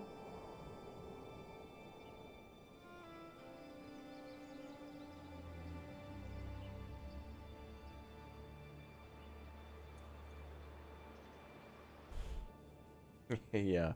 Building your manor truly makes you a manor lord. So what are we now? Just empty plot lord? I guess it is a little inaccurate to call the game Manor Lords right now. If we haven't built a manor, right now we're just manor under construction lords. Oh, ladies, go build the houses instead. I'll get a house, but I don't need it now.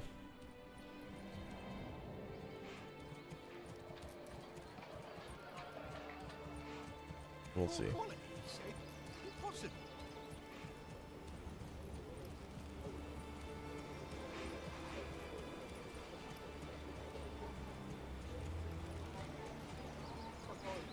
Bum, bum, bum.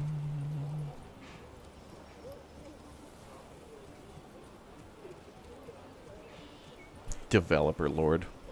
Burger lords. Yeah, you're building all those burger plots. You know what'd be interesting too is if the tavern provided more than just drink. Instead of just drink, I'd like to also see it produce maybe pies and stuff. Medieval Dynasty, when they changed the damn tavern to be something else, I don't know. I like the tier 1, 2, 3 tavern of that game. I miss those times. homeless lords. Well, we got plenty, too many homes, actually. I guess I'm living in my own little temporary house, like a tier 1. Yeah, the tavern makes, well, it doesn't make the drinks. It has to go from the barley on the field to the malt maker to the, then you have to build a brewery in a house, in like a artisan house, and then it can go to the tavern.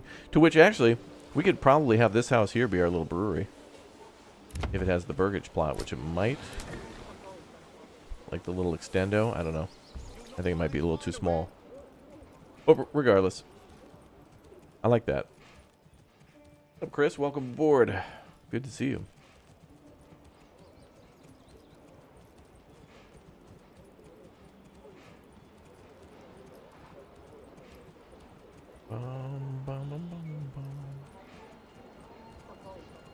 Okay.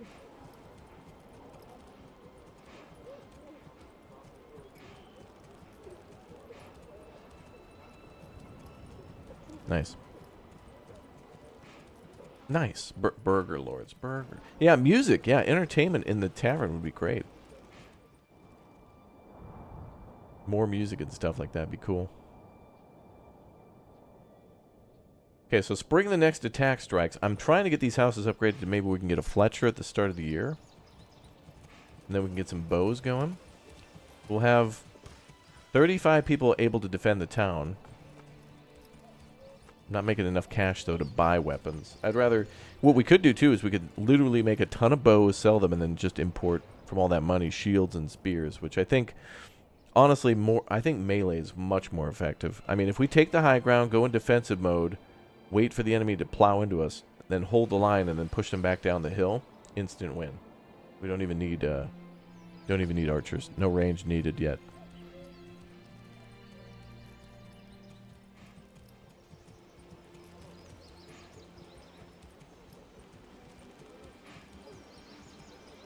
Oh, we got lots of food though. Great. What about leather? And lots of leather too. Great. So we'll be making a lot for the trading post. We're keeping all those trees too, by the way. We got to. They're too pretty.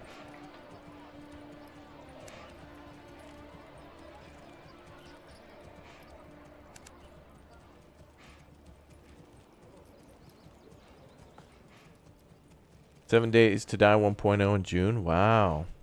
That's like, yeah, 11 years. Wow.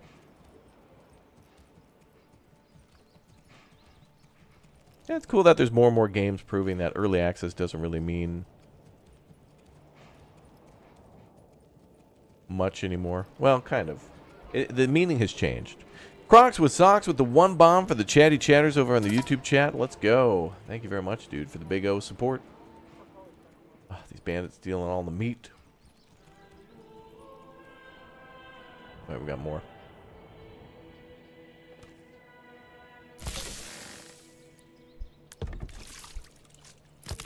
Yep, the forger can be shut down for now.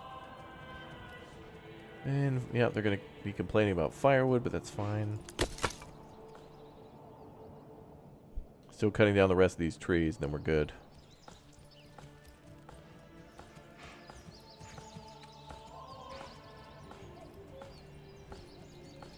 Does it cost to put chickens in the one on... Oh, the level one, yeah. Chicken coops cost. I wonder if they're all different prices, are they? 15 for the vegetable garden, 25 for the chicken coop, 25 for the goat. So yeah, animals are more. And then orchard is 50. And there, everything else is actually kind of cheap. Wow, the cobbler only costs 5. Wow.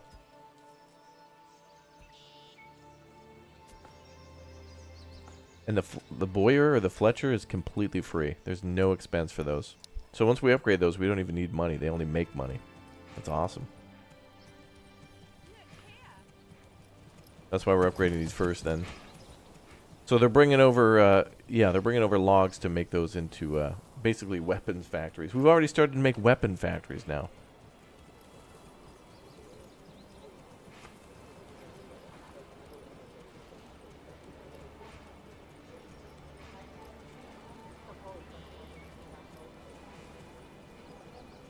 Yo, Squabob, thank you very much for the gift bomb for chat, too. Thank you very much for the support. Important question. If you name the town Ham, would the citizens be hamburgers? Yeah, they'd be living in a hamburgage plot. Hamburgage. Wow. Yeah, it would be cool to be able to make these cities all the way up to more of a modern time. Honestly, I want to build something, you know, all the way up to through the Renaissance era and whatnot, into the 1800s. Like before the automobile would be so cool. Come on, come along.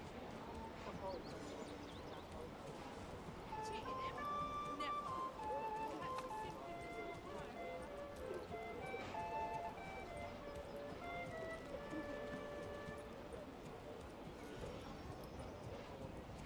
Bum, bum.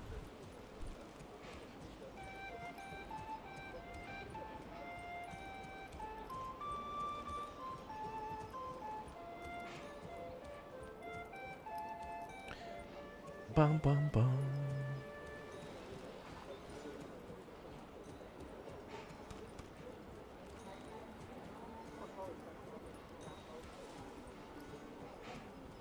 Mm-hmm.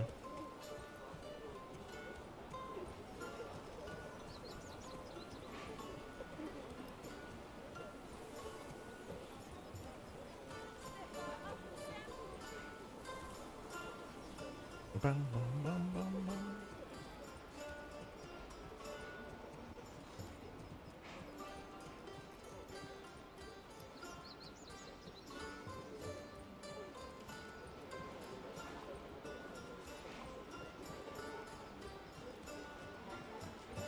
We all know what that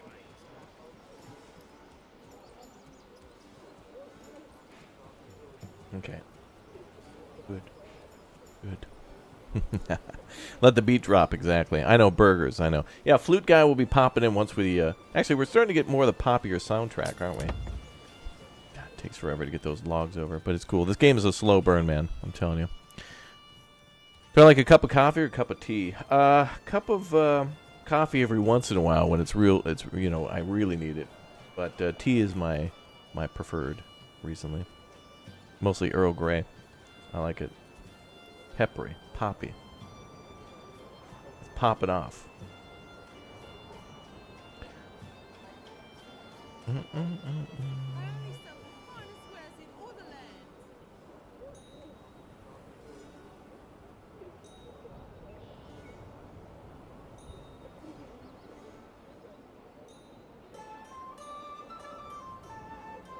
Bum, ba-dum, bum, bum.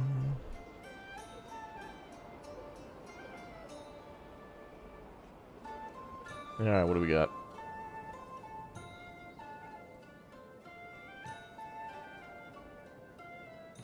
Ah, it's looking nice. Not excited about that invasion, though. I want more stuff. Earl Grey, a Picard man. Hey, I was wearing the Riker yesterday. I had the Riker on. I was doing the lean, too. You know, it'd be illegal for me not to. Yeah. Infinite patience. Yeah, I know. Well, you know, when we played Farthest Frontier, it's the same way, too. Honestly, I have a fear where if we play on medium the whole time, it's just... I'm going to miss something and everyone's going to die. I have trauma from, you know, Frostpunk and stuff, where it's like the moment I hit tier 2, it's like, oh, everybody's starved. Like, times 2 speed, death.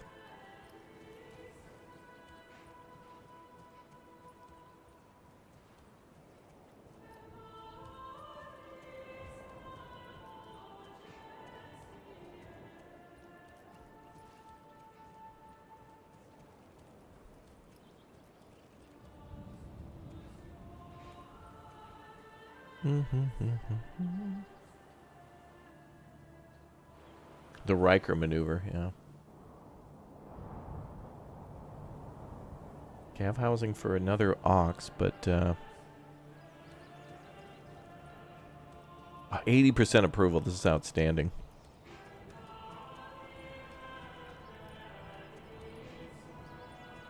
I hope there's still more challenge in this overall. Like, once we defend our like the first couple of years, I still want the attacks to increase. That's what I'm trying to experience, is to see if more people, like, pick up with their attacks. I want that. Essentially, I want the game to be almost like Farthest Frontier, where over years the attacks just increase.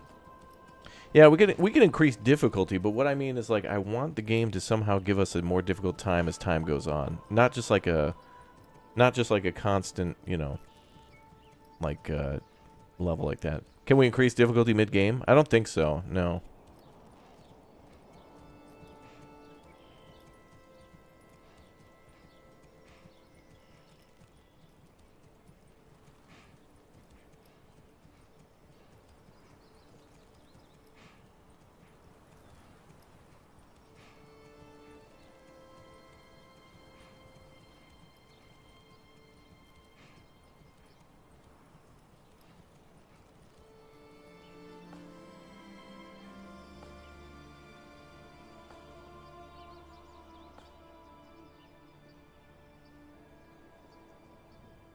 Mama.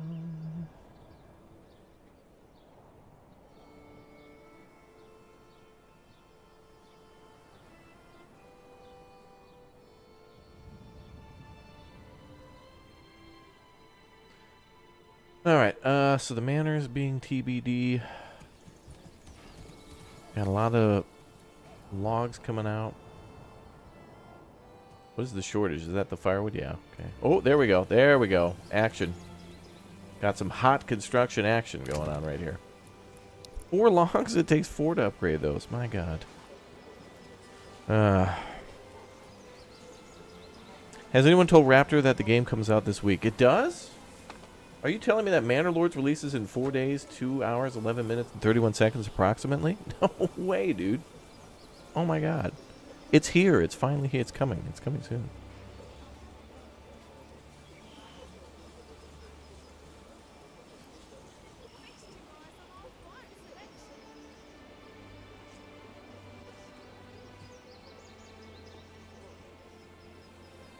You want third person?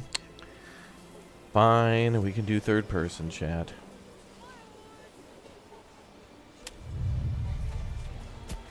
Well, nothing's really happening anyway.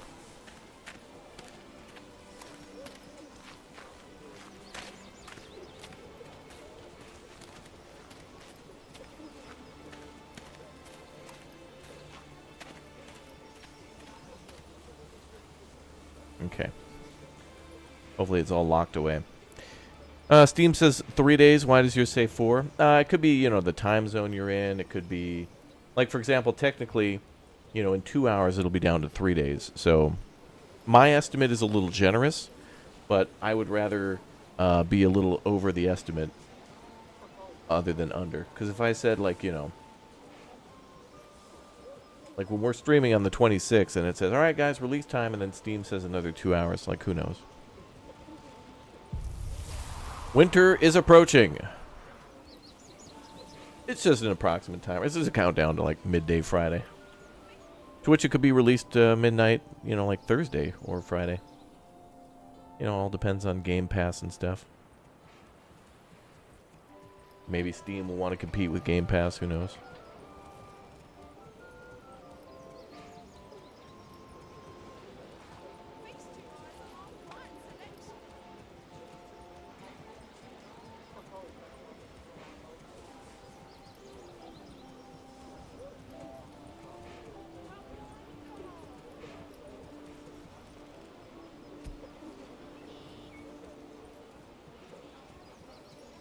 Bum, bum, bum, bum, bum, bum.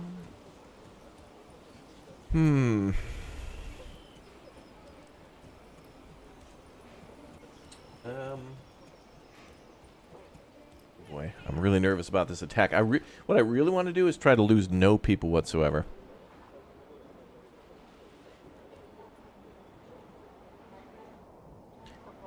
Yeah, Steam might want to compete with the Game Pass time and not making a larger time between release. Like, they might want to be at the same time that it's available on Game Pass. I mean, it's their #1 wish-listed game, and Steam is kind of like a big... You know, depending on where you want to get your games, people still might come to the Steam reviews to even see if it's worth downloading before they get it on Game Pass. Are we going to be able to play the game exactly in 4 days, 2 hours? It's approximate. It's an estimate.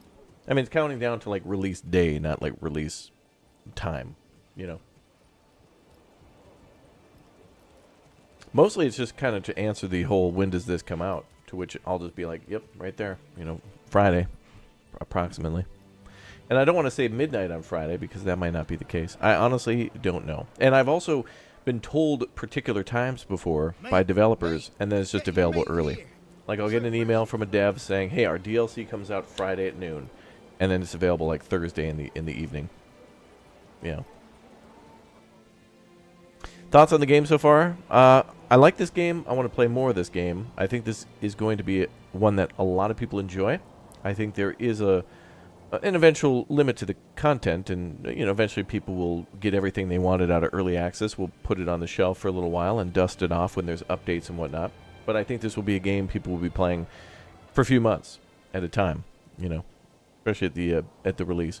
A lot of people were saying like that developers were, YouTubers and streamers were kind of like taking away the game's charm and all that. But I think now that people know at least what the game is, and that the developers also said, like, you know, people made their videos. The developers basically said, hey, remember, it's, you know, going to be a particular product that's different than, you know, remember you're on the hype train. There's a lot of hype and excitement. There's a lot of hype. It's a lot of hype and excitement. But the developers, like, I'm scared. Is scared. Doesn't want people. I'm scared. Yeah, doesn't want people to think that it's something that it's not. So, you know, it's good though. It's gonna be good. Do you feel more like Banished or Farthest Frontier, or is this more like Anno? No, it's a combination of all that. I think if I was to pick 3 games, it would be, it plays like Foundation with the city building aspect. It plays like Banished with the whole theming of it and Firewood and all the survival aspects, but it also has a little Total War in there too. But I mean, you know, if you glance at this game and you're like, oh, is this like Age of Empires? Yeah, a little bit, but it doesn't play like that, you know? It's like if you like, you know, building cities and buildings and stuff like that, that's about as far as that goes. In other words, you know, it's like, oh, I liked Age of Empires. What's this game like? Well, you know, it's more like Banished. Have you played that? Yeah, okay, then, you know, it's like that. It depends. It's so hard to, like, even nowadays, like, to precisely tell you what a game is. Like Valheim. I don't know what to explain what Valheim is unless you played Valheim. So if someone's like, well, what's Enshrouded like? Oh, well, it's like Valheim. Oh, I haven't played Valheim. Play Valheim. Like, I don't know.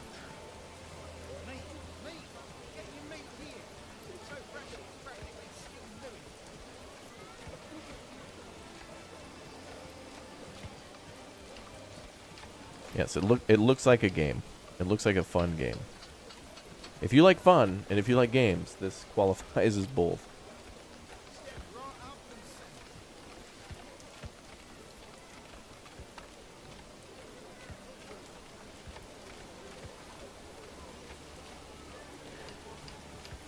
Life is Feudal vibes, yeah. Yeah, you know what? I remember playing that game like a few years ago. Life is Feudal Forest Village. I can remember it being cool. I gotta like go back and try that again on the channel or something. Stream it one time randomly. Hey, is this building almost done? There we go. Beautiful. Okay, let's make this one the highest now. Awesome. Alright, let's get this building going as a... Oh boy, what do we do? Got a lot of leather. I'm gonna make it cobbler.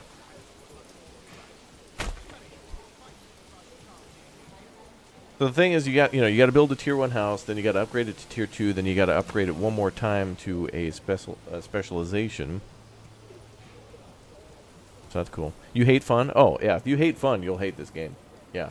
If you want to go play a Excel spreadsheet simulator or 2025 tax year sim, those games might be better for you.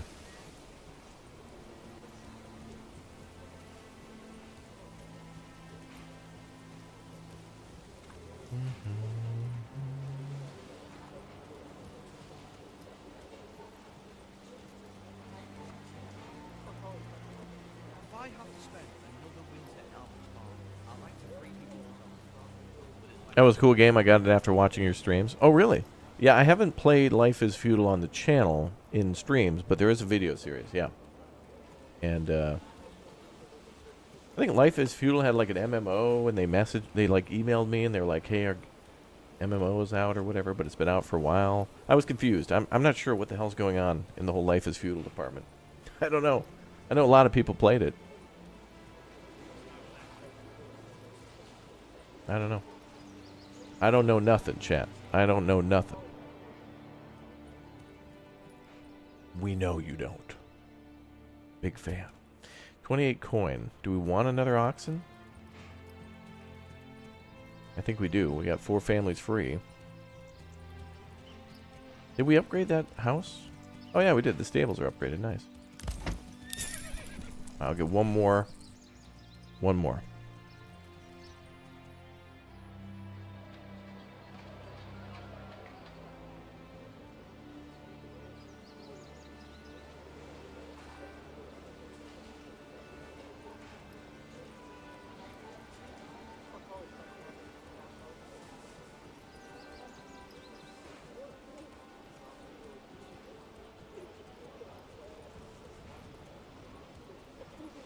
Don't be shy, good sirs and ladies.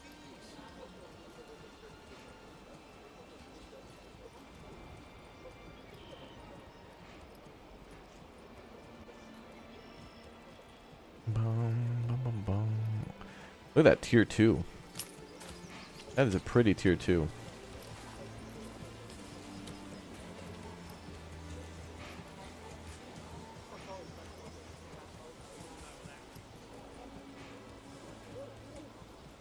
Tier 2, yeah, yeah, yeah. That's the music that should play when you upgrade.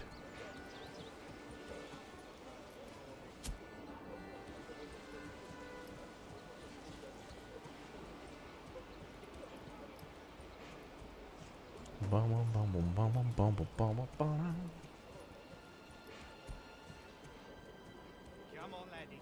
Come on.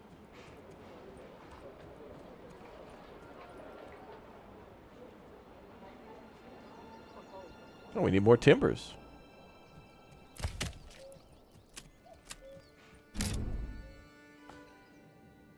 Okay, we'll cut down the rest of these.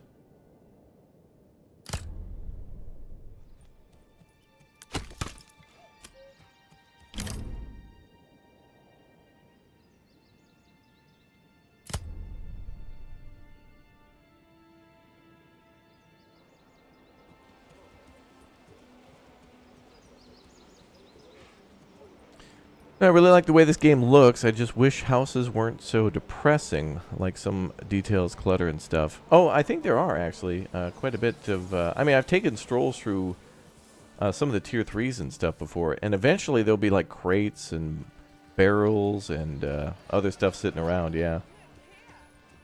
I mean, I guess with everything being made out of natural material, you're not really going to get a lot of variety. Everything will kind of look gray and brown and... maybe tan, but I mean, here we got a little yellow. But yeah.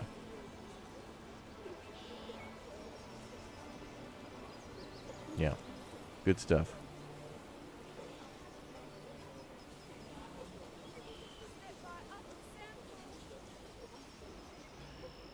Nice roof, I know. Yeah, that's a really... the wood shingles and stuff really look nice.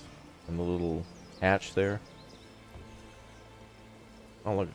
Open on one side, closed on the other. But you can't look inside. Unplayable. Non-existent pre-orders canceled. It's another cool thing about this game. This dev's not even doing pre-orders. It's just all wish list. It's like, hey, buy my game after it comes out if you like my game. Watch videos on it. I mean, the developer literally in his, hey, everybody calm down statement was basically like, hey, watch a bunch of videos on my game, too. Like, it is hard to argue with these, you know, a video is one thing that could be highly edited just to showcase certain things. But when I'm sitting here on slow, watching, you know, doing everything in the game, we're like 100+ hours in. Kind of hard to, you know, just, like, showcase the game in any other way than what it actually is. Yeah, Ryan Reynolds from Mint Mobile, Lord Mobile, is trying to mint his way into our territory. We need to take him down. Okay, what do we got? 30 coin? Okay, so now we can keep upgrading these buildings.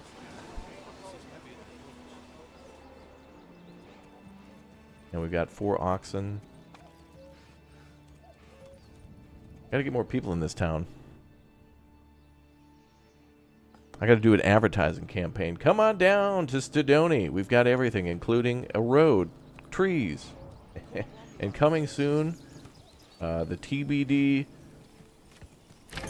tavern will soon be constructed. We've already constructed a small portion of it. Check that out, chat. That shows promise right there. Potential and promise. Don't be shy, good sirs and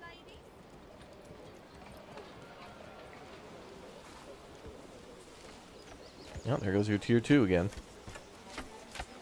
I only sell the finest wares in all the land. Don't be shy, good sirs and ladies. Mm-hmm. There we go. Now we can go into supervisor mode.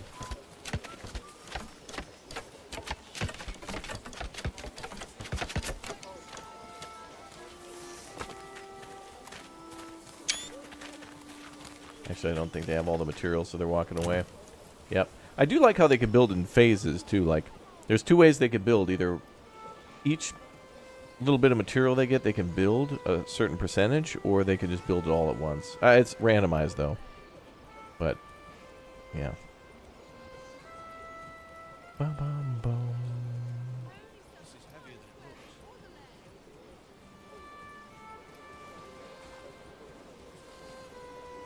Do I think indie game devs are going to make better games like Ubisoft? No, they're going to stick to, you know, AAAs are trying to, they want you to tip for games, they want you to pay $70+ plus on top of that, plus DLC, plus subscription service, plus.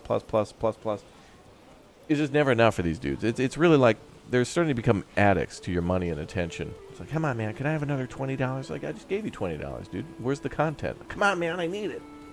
No, you don't. Multi-billion-dollar company that just laid off 400 people. You don't need it. They're just trying to generate exponential wealth to appease shareholders and generate value for the shareholder by generating profits, by generating a product for consumers. It's gross. Don't support that. Support people making games who would like to be compensated for their time and their expertise. That's what you pay for and buy. Like paying for Papers, Please on Steam. And supporting that guy. What's his name? Lucas Pope? Yeah, you buy Shotgun Roulette for $2, $3, $4 or whatever it is. That's who you want to support.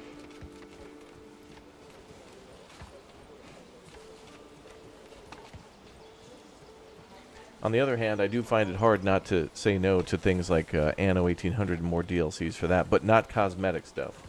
Yeah, I want places to go and things to build, not just necessarily plop down new decoration number $4.99 or something.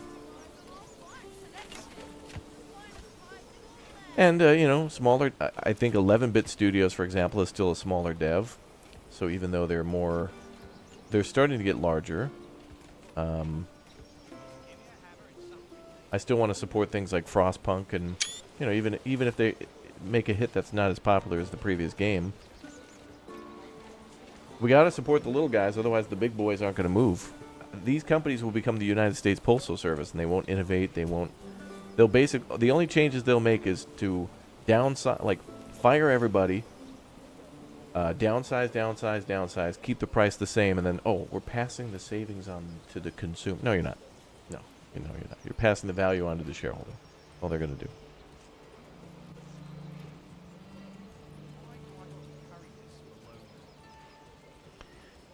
Chat getting me fired up.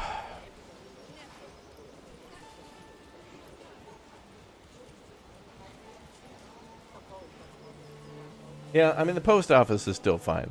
Yeah, I'm not really picking on the post office, but what I'm saying is that, you know, they don't really need to compete, even though there is competition. But all these companies want exponential growth, but they don't want to. They want exponential profits, but they don't want to grow. They don't want to do anything different. You know what they're kind of like? They're like when you play a city builder and you see how high you can increase the tax rating until everybody gets pissed off and leaves your town.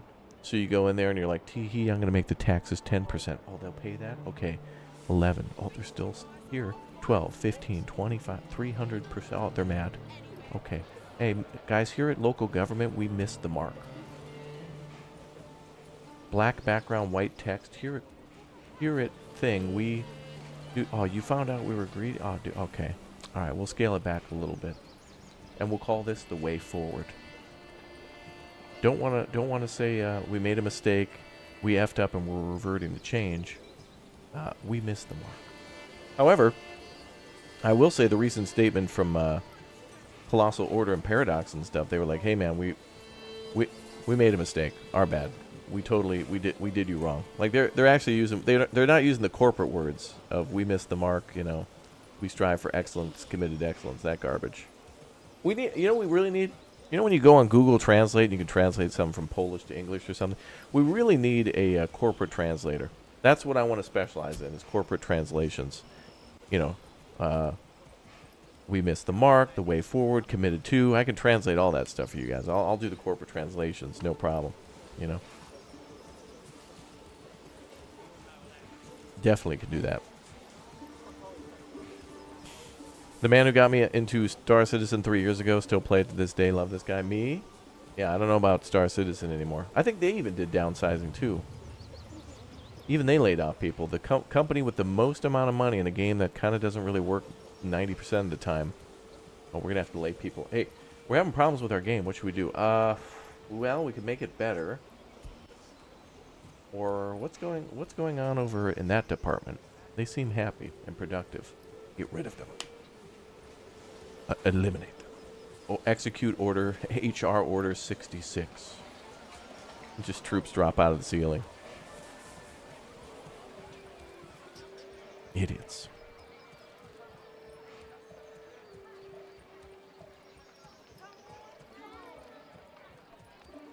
Yeah, we're sorry equals me. You want your money. We still want your money. We're still about the money. We haven't changed about the money. Give us the money. Where's the money? We missed the mark. Corporate translations, yeah. Guys, here at Star Citizen, we're sorry about all the not content, so let's add content in the form of... What do you guys think about owning this incomplete buggy ship where the elevator kills half your friends when they go into it for $10,900? We're putting it on sale. You could own a car, or you could own this ship that doesn't work. What do you think?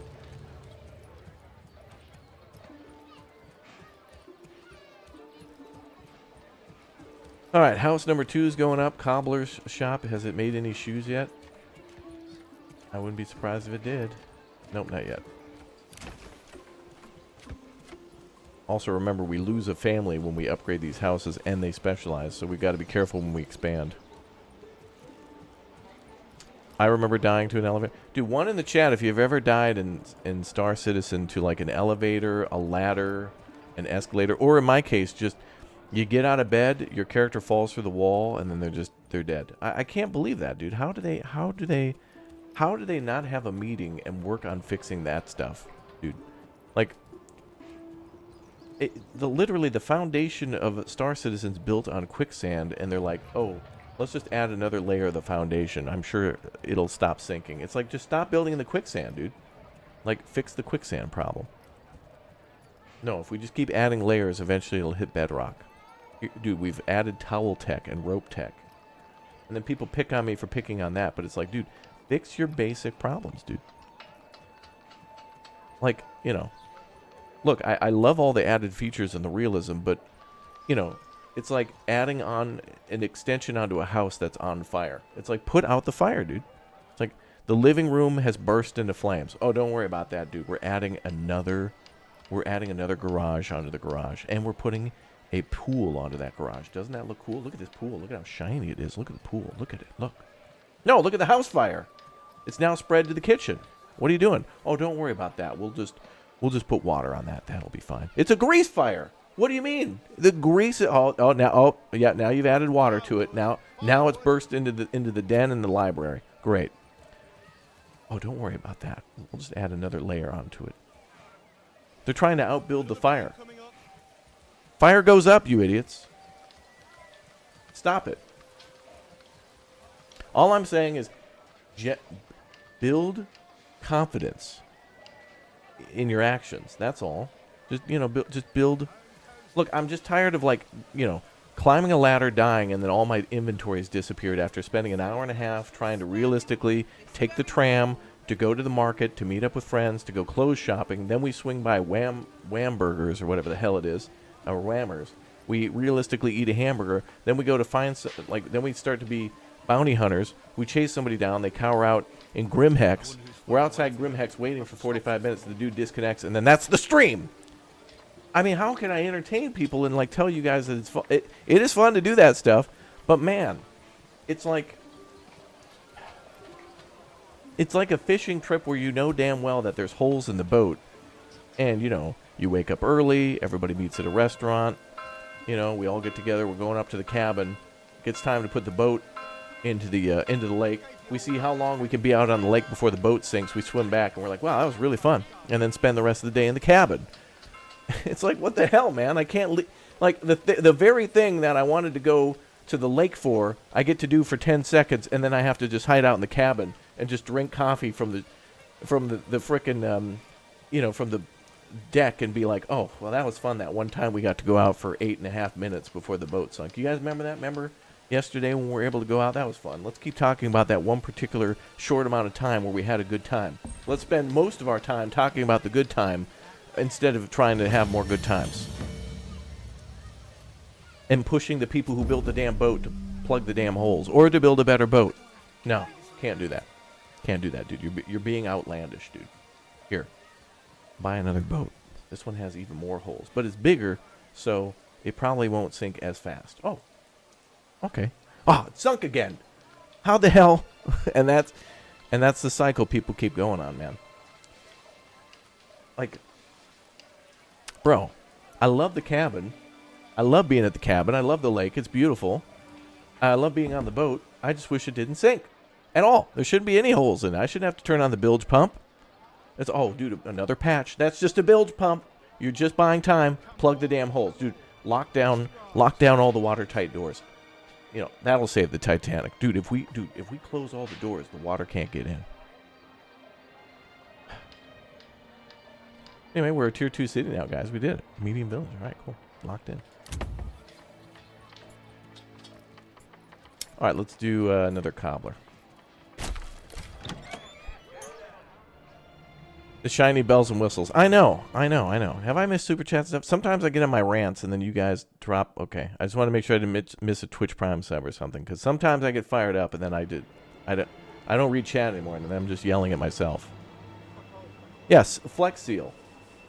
They try to build a boat out of Flex Seal and then throw holes in it, and they're like, well, let's add more Flex Seal. How about build a decent boat?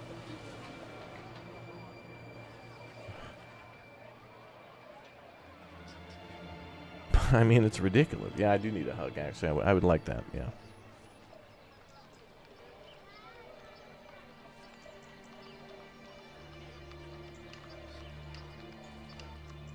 All right, it's winter again. Yeah, old man yells at cloud. I know.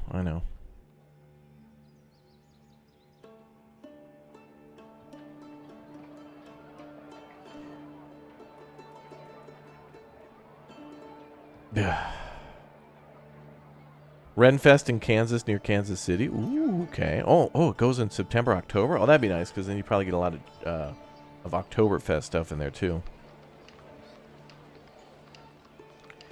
Yeah, that's true. They won't do things that make sense like that. Yeah, I don't know. It's just add more content. I mean, they do have to show that they're adding new stuff to the game, but to me, for the game being work, oh, that'd be new. Oh, that's new. Oh, the game didn't crash. I mean, there was that one bug that would happen where things would desync, and then people would call, like, I don't know, like people would just spam the chat with, oh, dude, that's called the 40K desync or whatever. Be like, what the hell is that? Now that doesn't happen anymore. Good.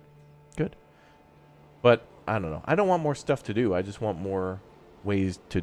I want more reliable roads. Don't build more roads. Just build the ones that don't, you know, that aren't crap. They want you to drive a Ferrari on like a dirt road. Berries so I need my retinue to include a band of oh. Well, somebody said they got a drummer or something in one of their militaries. I've never seen that before. I don't know. Bob, thank you very much for the 5, dude. I would like to actually see musicians and stuff in the game. Where the hell are the... Is the super... I think all the sub stuff is all broken. Everybody subscribe. Everybody follow. I think, again, our bot is broken. There should be pop-ups all over the screen of people following and dropping super chat. I think it's broken. Chat has broken it because of their support again, probably. I don't know.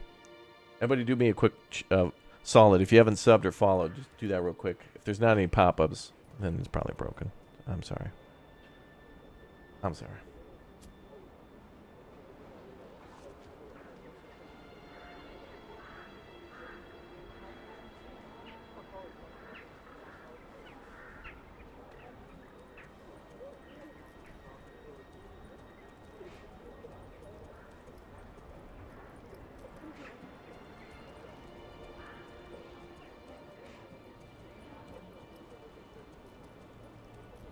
Okay. Ugh. So much going on, chat, especially in this next week. Wall-to-wall excitement. Rants are good for the soul. It's true. I want to rant creatively, but honestly, sometimes I just think these are just redundant, and they know that, but they just... The more they can go without doing the right thing, that's where the profits are. How long can we go not doing what we're supposed to? That's where the profits are. Marketing, hype, accounts receivable, no accounts payable. No accountability. All accounting, all accounts payable, no accountability. And then shocked Pikachu face when everyone bails on Overwatch or something. What? Keep your heart warm and your home cozy.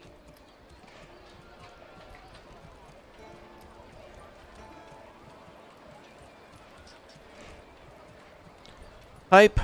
Oh well. At least I think there's justified hype about this game. You've seen what it is. The developer wants everyone to be focused on what it is. As we're... I don't know, there was other types of hype too, like for City Skylines 2, where it was really cool, where they tried to showcase the features of that in all the different video series, talking about how power plants and stuff would work. That type of thing. I like hype when they try to just be knowledgeable about things, or like present features. That I like. That's the hype I like. But also, I don't mind seeing Kratos in a short little teaser or something like that either. Being like, oh my god, they're making another one. Cynthia, thank you very much for the gift bomb. Appreciate it. Thank you very much. You call them trauma dumps at your work? I don't know if it's trauma. It is trauma, yeah. But honestly, it's like, I don't know. Star Citizen, I played quite a bit. Enjoyed it, but then it kind of was like, oh. Hasn't really... It's difficult to showcase that game without complaining about the problems, so why complain? I'm not going to invite you guys to a stream where it's like, cool new update, and then we can't see the update and it's just me crying. I want to get excited for things that pan out and pay no attention to things that aren't.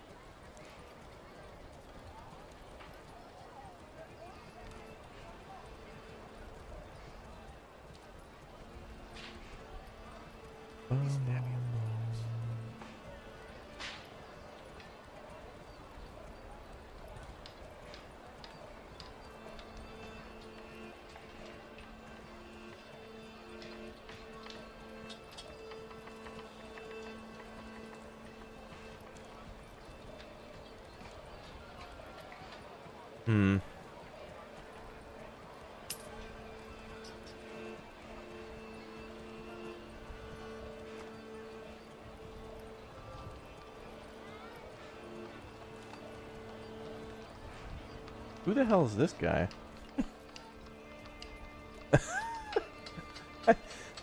I wonder what happened in this scenario. Hold on. What's the first thing you'll eat in Japan? That is a good question. I will probably try to go to a cocoa curry. I will try not to eat on the plane, so I'm hungry. And I think I want to have cocoa curry. For sure. Nah, never mind.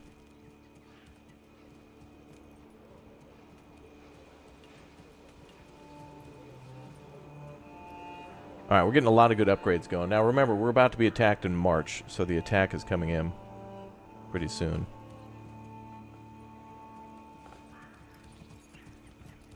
Gave the old ox.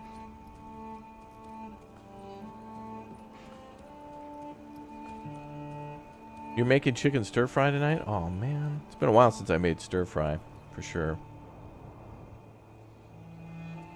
This feels like watching a CCTV camera in a small village right now. You love it? Yeah, it's really cool to, like, see how slow... Honestly, your city will get exponentially bigger faster. Like, it is very slow at the start, but as you can see, now we're doing 3 tiers of construction. It was, like, nothing was getting done. Now a lot of things are getting done. It's kind of cool to see that. Thanks again, Maurice, for the 2. Thank you guys for all your super chats, member bombs, all the cool support of the channel. Thank you very much. You guys are very nice.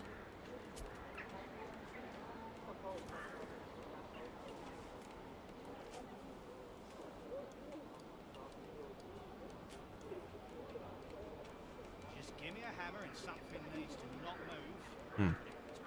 Interesting. After my friends and I started a band and we call it Books. That way no one can judge us by our covers.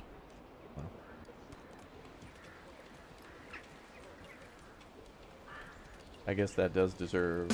Yeah. Blue Turtles, Twitch Prime sub. Thank you very much for your Twitch Prime sub, too. Thank you very much. Wow, guys. Thank you very much for your support. We've almost got 22,000 people following over on Twitch. That's amazing. I think we've gained, like, 1,000, 2,000, almost 2,000 followers just by covering Manor Lords over the last 2 weeks, which is really cool. Or, yeah, almost 2 weeks. So, amazing. Amazing. Cynthia, with the 17 months, wouldn't it be neat if you got Twitch raided when... Oh, wouldn't it be funny if we got a Twitch raid when our town gets raided in March? Yeah, that would be an interesting time. It's interesting, too, and I think it may have happened one time in Farthest Frontier. And I was like, that is interesting. Very interesting timing indeed. Or Bear This Front Bears. That game, too. Okay, we need more firewood. The... hill there is almost done. Let's have our firewood cutter go this way. You start cutting down trees up here, please. I'm going to reforest this area. We're going to definitely build a forestry building here ASAP. I don't want them going too far anymore for wood. They're going to start cutting up there. Not as far as way down there. We stream on YouTube and Twitch, yeah. I started to diversify. I think it's a good idea.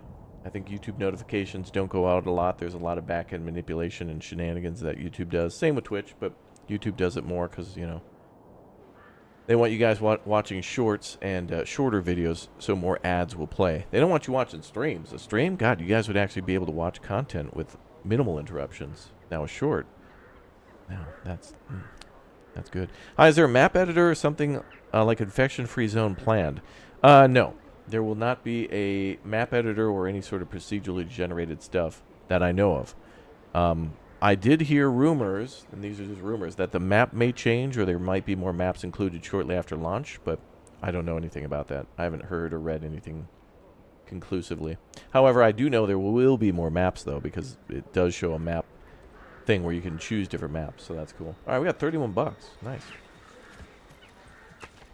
We got 2 cobblers going, so they're making shoes. So there's their workshop back there. Storage and workshop. And then we need to do Fletchers so we can make weapons. But I think we're doing enough construction for now. I don't want to do any more. So I read 2 comments from YouTube and Twitch. Yeah, the best I can. I try to read both chats.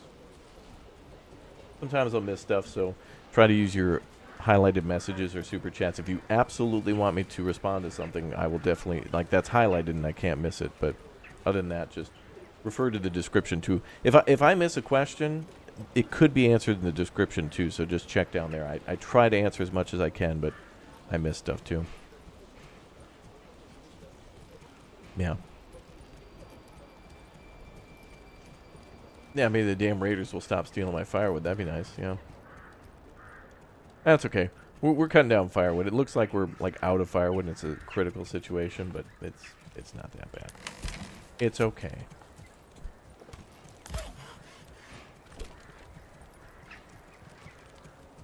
Wow, we have 109 planks. Actually, maybe I should buy another horse. We do have 2 people. Let's do that. Because we got plank. They just need to sell planks. Get it going, baby. Shoes are made for walking? Yeah, that's just what they'll do.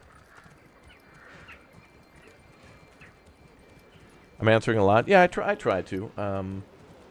You know, like, here's what it is. It's like, ask me a question. If I miss it, drop a super chat. If you're not interested in doing that or whatnot, check the description. If it's not there, I might have a tutorial video on it. If I miss that, leave a comment. If I miss that, hopefully someone else replies to it. Like, hopefully through that system of redundancy, everybody gets their questions answered, or at least know that you're important and I care about like what you have to say or what you ask or whatnot. I mean, obviously I won't respond to everything and read it out live, but you know, I'm just seeing chatting with each other and trying to pull out highlights from time to time.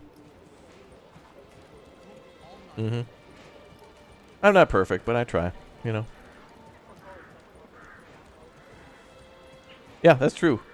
Yeah, well, and that's sometimes why, like, you know, we'll just sit here and look at the village, and then I'll look over and read chat, and then answer your questions. And so this is a really good game for chat, because if I'm playing like if I'm doing a driving game or like a first-person shooter, I got to be paying attention the full time. City builders are a little more, you know, set up a bunch of stuff and then kind of just let it take place. And while it's happening, then I can answer questions or give people like Vernpool a shout out for becoming a Twitch Prime sub, that kind of thing. Like, it's really nice to be able to do that.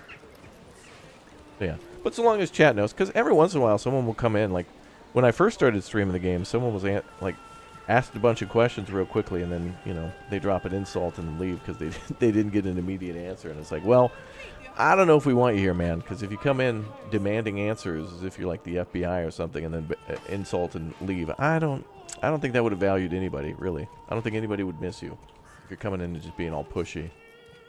Like, I don't think anybody wants that. Not even me. Like, I want to try to be helpful, but that's kind of Karen. That's a Karen. You rush into the Foot Locker and demand to speak to the manager. It's like, do you have these in size 8? It's like, could you wait in line? Like, everybody else is here, waiting patiently. Yeah, that's toxic anyway. Yeah, that's my policy too. Sometimes I'll just tab out and just permanently ban somebody. It's rare, but sometimes I don't even want to deal with it. Every once in a while, I'll you know, kind of use them as an example where it's like, yeah, you're not gonna make it too far here, dude. Or in streams, if you're gonna have that attitude, like, I don't think anybody wants you here or in their chats, you know. Like, every once in a while, a wave of things will come through, like, this streamer is better than you. And it's like, I don't think that streamer or me want you in our streams if you're going to be doing that. I think people just want you to be chill and normal. Very much 20th century American city planning in a big straight squares. Yeah. So through my experimentation, I've realized that the tier 2 homes like this with the burgage plots, these look a little bit better when they're upgraded, and the higher tiers in a grid square. But the burgage tier 1s and sometimes the tier 2s look a little better like this. So when I built our last city, it had a few squares. This one I'm trying to do a few more, just so I can try to make more economy. I want to try to build more tier 2, tier 3s so we can make more money, and then hopefully buy weapons, because we're about to be attacked a lot more. So before I can make weapons, I think I'm going to start importing some. I make a safe and fun environment. Yeah, well, you know, it's like a bar. Like, I want you guys to come in, have conversation, enjoy your drinks. But if someone gets rowdy and jumps on the table, you know damn well the bar, that bar, that's the first person to get the bouncer to throw them out, you know. Like, we don't want rowdy alarmists to come in and stuff like that and just rile people up. And every once in a while, someone will try to rile things up, and it's like, I'll give a little leeway, and then when the time comes, they gotta go. It rarely happens. How do you like the game so far? Would you recommend it? Yeah, I mean, I like this game, and I want to put more time into it. But if you're hesitant about early access, definitely try... I would say put your money into Gamepass. Get this game. If it's not for you, try a different game, and just, you know, at worst, you'll have a whole month of Game Pass remaining to play a bunch of other games. And then if you play some stuff on Game Pass that you like, add it to your Steam wish list or pick it up if it's on sale or whatever, and there you go. No multiplayer in this game, and no word of that on launch. or even 1.0. It'll be a long time. Can you build a wall around your city? Technically, you can. There's a way to put your manor in the city and kind of cheese it a little bit, but it's not intended. Maybe it'll be a feature coming in the future. But right now, it's supposed to be like kind of undefended settlements like this, and then you know, your manor, which is supposed to protect. It's like a nearby fort that's protecting the town. ID. Raptor, did you know that the urge to sing "A Lion Sleeps Tonight" is only a whim away, a whim away, a whim away? Interesting. Can you adjust the weather in this game? You can, actually. There's a way to, I think, make the weather more brutal one way or another, where there's going to be more hardcore, super dry, death-inducing droughts, and then also like very cold winters. But I haven't seen a blizzard in this game, so I don't know if, like, when the winter comes, if it just consumes more fuel. And for the droughts, I don't know what that means exactly. Like, I don't know if it means that the berry deposits will not fully replenish, or if that animals will be more, maybe they'll die because of dehydration or lack of plants or something. I don't know. I'm not sure exactly how that affects things just yet. Also, I think with more rain and thunderstorms, there's more fires. And I've seen fires take place where lightning will strike a building will catch fire and burn down, but then people will just immediately rebuild it for no cost or resources. So I think that is just kind of a visual thing for now, where you'll see a fire, because there is an intended overlay for fire hazard, but it's a work in progress. Like, it doesn't show anything. So I think maybe in the future, buildings like, you know, if you put the blacksmith next to the firewood cutter, next to the charcoal kiln, that could be a pretty high fire risk. Like, those buildings are constantly using fire and or are full of flammable fuels. So maybe something in the future will make you design your city a little bit different. Talking about Game Pass, would you recommend Ultimate? Game Pass Ultimate? I guess check the options there and see what's right for you based on your time and budget. But yeah. Yeah, at this stage, we're going to build every medieval village in Europe, yeah. Hey, it's fun to build. It's really fun.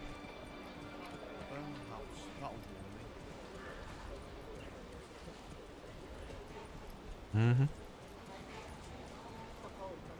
Roads? Roads? Where we're going, we don't need roads. Yeah. Bears? Where we're going, we don't want to see bears. Medvedi? No, thank you.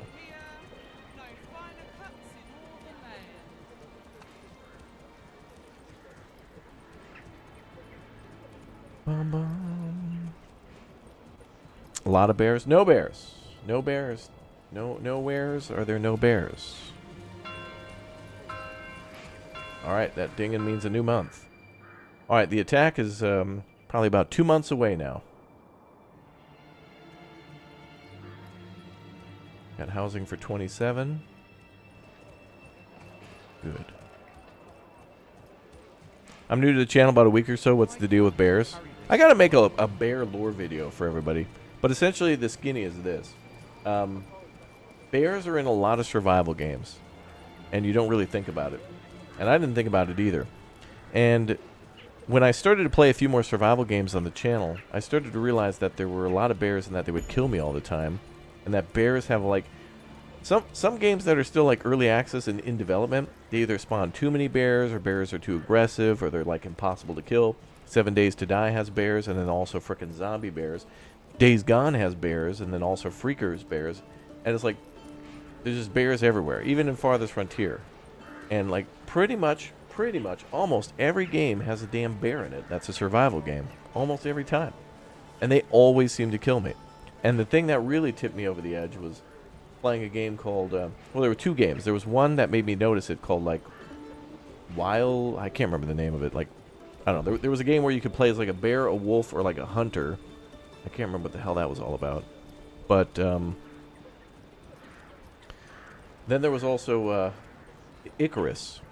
And when I played frickin' Icarus, that game has, like, brown bears and grizzly bears and stuff like that. And, we were on a mission to, like, go through an area, and a bear wiped out the whole squad like it was frickin' Predator or something. Come on.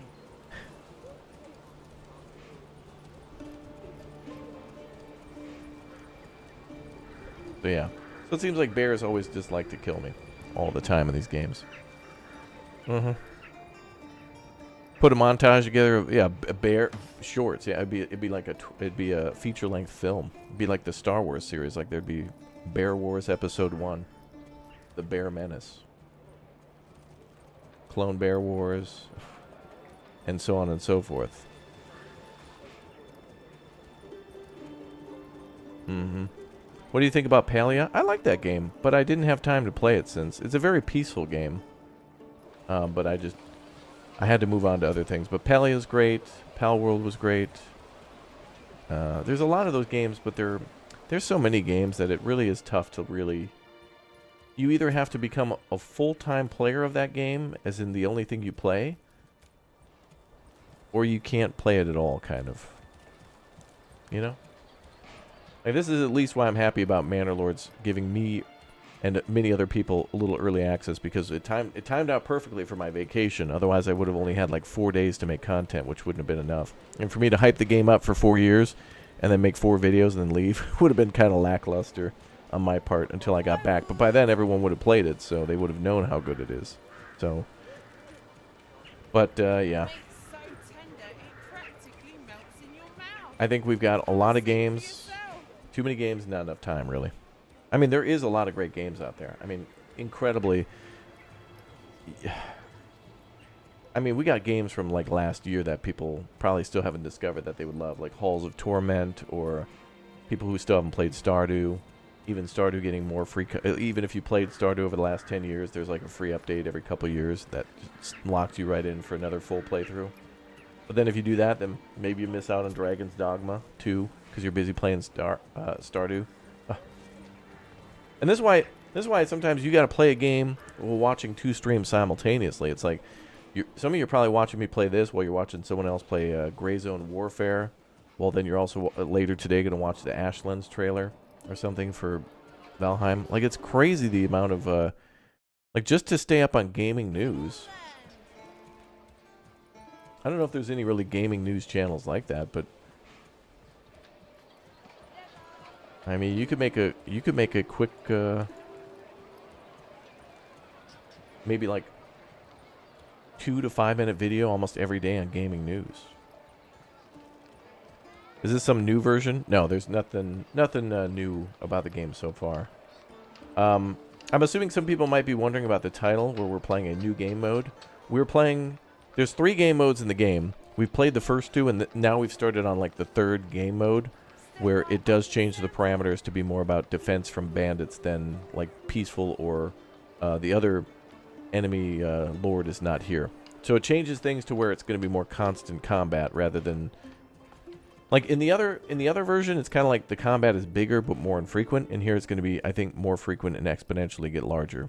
So the first few years will be a little light, but we'll see. At least that's what I'm hoping to see.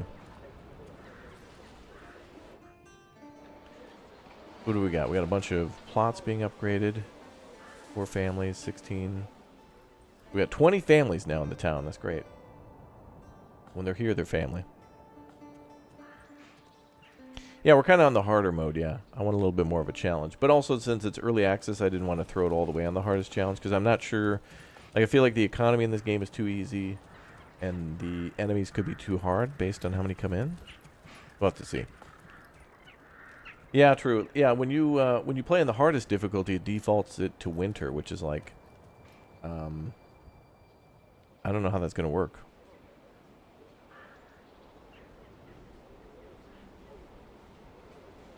I have yet to experiment all with the game, you know.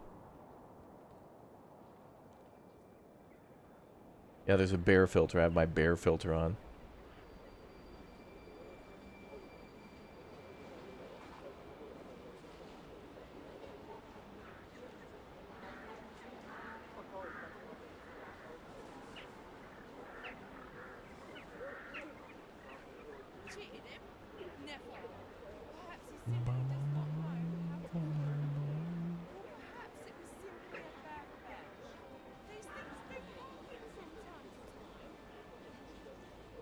What are we doing now? 36 leather. We're making some shoes. I think our people are actually buying shoes now. Yep, clothing level +2, yep. Alright, so now we're starting to sell some of the shoes. Firewood's okay, yeah. Yeah, so I think some of you guys have been concerned about the deforestation going on here. We're purposely cutting down all these trees to get rid of them, and then we'll be, I'm going to cut all this area out, and then when all these trees are gone, I'm going to build a forester and then replant the trees. You can replant trees in this game pretty quickly. The forester works pretty good. I've been able to... I think in our other save, I was able to get 2 firewood cutters and a logging camp down, so 3 buildings that cut down trees, and then I was able to replenish them with 2 forestry buildings, which employ 4 people between the 2 and 2. So that's cool.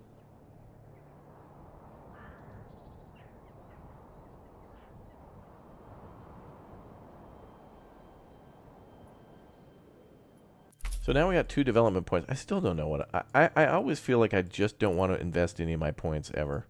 Because I want a point back. I wish I could get them back.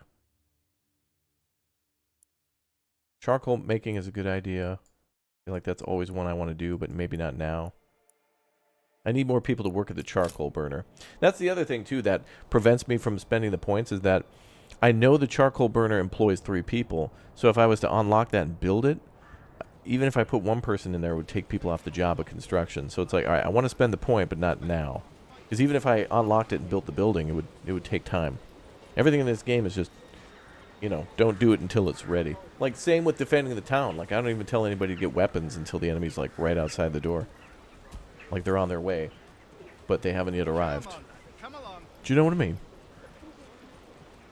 Do you know what I mean? Are the original saves still broken? Yeah, I mean, I was playing on a different version. The developers asked me to switch because they were updating this different branch, and I did.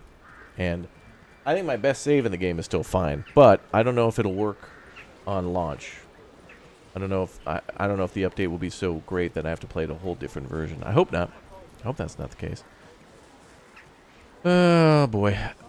Aquane with the 5. What tipped him over the edge? In Icarus, after a constant bear attacks, he got his items back. He was near one of the bases and the bear killed him. Oh yeah. Yeah, we gotta make like a I gotta get an editor to like... I'm gonna have to get somebody, not even an editor, like not even somebody to edit those videos, but I need like a historian. Like the raptor bear attacks historian. I need somebody to study and like know all the lore. Like someone would have to watch all these videos, then gather all the videos together, and then splice them into like a 45-minute bear montage or something.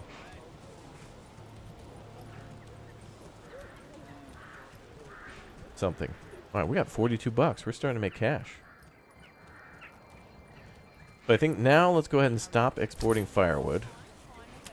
It's always hard to export firewood at the start. Let's turn that off. Then let's keep exporting planks. Maybe, oh, we're gonna have to export weapons soon too. I'm gonna have to unlock the oh, actually, we do commodities. How much are shoes? 48. All right, so if we get a little bit more, then I'll fire up the shoe tray route, and then boom, we're good to go. You'd like to see a 45-minute gaming bear documentary? Yeah, I'd have to do it, like, it would have to be done in, I don't know what style format it would have to be. Maybe we could do like a Quentin Tarantino film style. I don't know. Or maybe we could do it like the video game historian with Norman Caruso, but that's too... He's too serious. It would have to be more funny. Because, like, if he made the documentary, it'd be 4 minutes. Be like, yeah, the game was annoying and a bear killed me, Norman. Oh, okay, cool. And that'd be the end of the video. But we'd have to hype it up. It needs a lot of fluff. What was that? New retinue, what now? New retinue assembled. Hey, the manor's complete. I can't get anybody assembled, though. Wait, do we get free troops for that? We do! Oh, I didn't realize we got... Oh, I thought we had to buy them. Alright, cool. Alright. Well... I don't know, maybe... We'll run a special, gift bombs. Any gift bomber who bombs the gift bomb with bombs will bomb the bomb. Alright, anybody who drops a gift bomb, next 5 people to do so, I'll put you in the retinue. We'll have to call these people something else.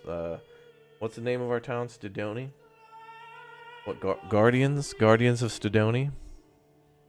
The hand of student. We got to come up with a badass name for them. Guardians, guards, protectors. I need something. We need a good name.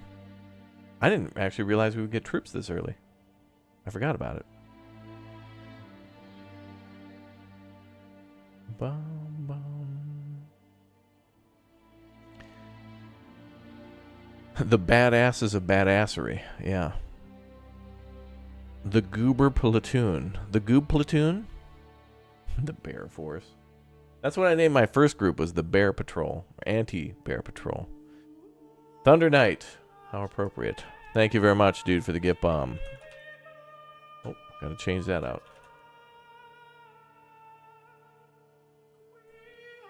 Locked in. Oh, not quite locked in. History. Oh, I guess we put you on the last one. History the short. I don't know if it'll actually fit.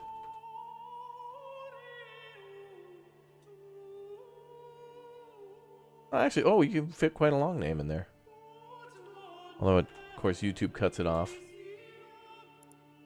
Well, let's keep adding more. Cynthia. Alright. First come, first serve. 2 more to go. Sentinels. Ooh, that's good. Sentinel's a good one. Studs. Of Studonia. We could just also call our people just the Chicago Bears.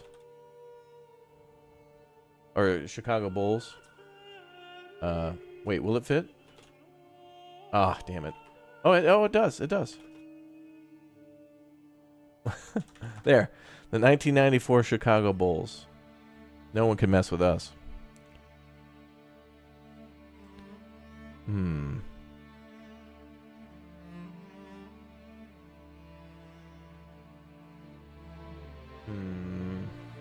Protectors, Guardians.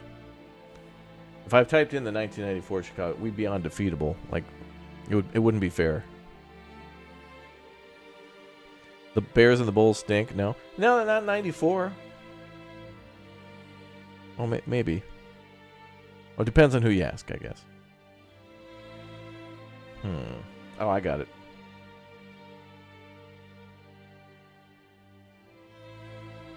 Wait a minute.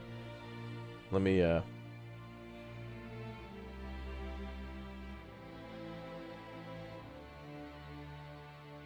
got an idea. Let's see if we can translate this, maybe. Hold on. It might be cool.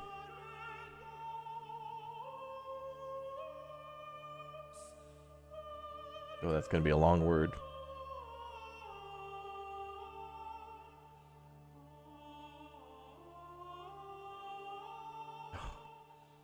Okay, I don't even know some of these, even how to even type in these letters.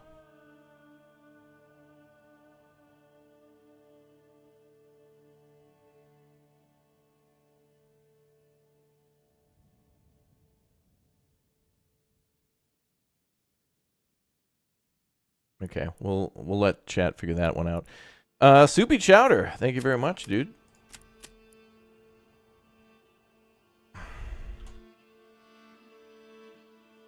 Glad that fits. All right, last one.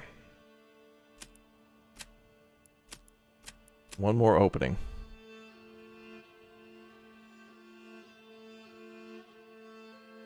Maybe I'll just type it in English.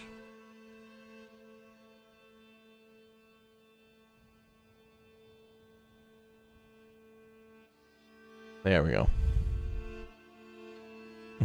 The indestructible retinue services. Don't even start with that.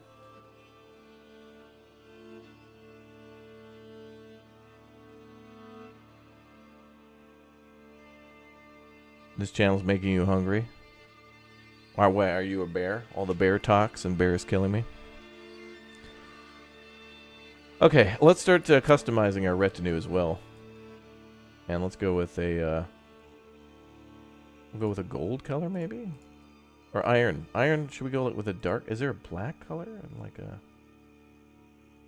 Go with kind of a gray. It's kind of meh. Eh.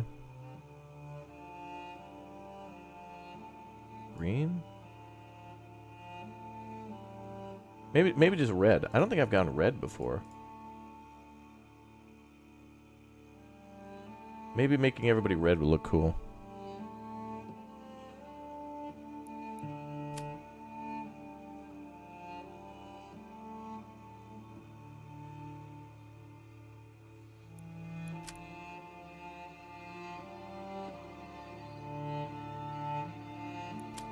We'll make everybody red. The IRS army. Don't even, chat. Don't even.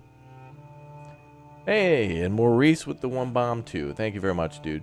Alright, we're all full up for the first 5, but we can have up to 24. Okay, so we got History of the Short, Cynthia, Soupy Chowder, Maurice, and Thunder Knight. So let's keep customization going. I like having shields, man. Oh, we can only do... Oh, we're going with the chainmail then. Let's give our people axes. Yeah. Let's go with that.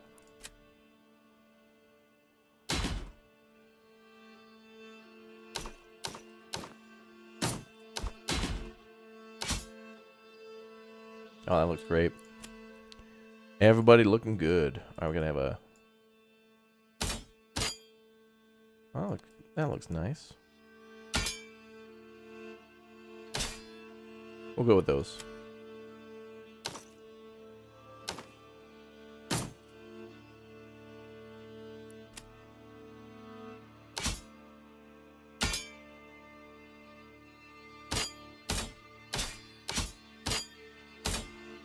Man, look at all the options.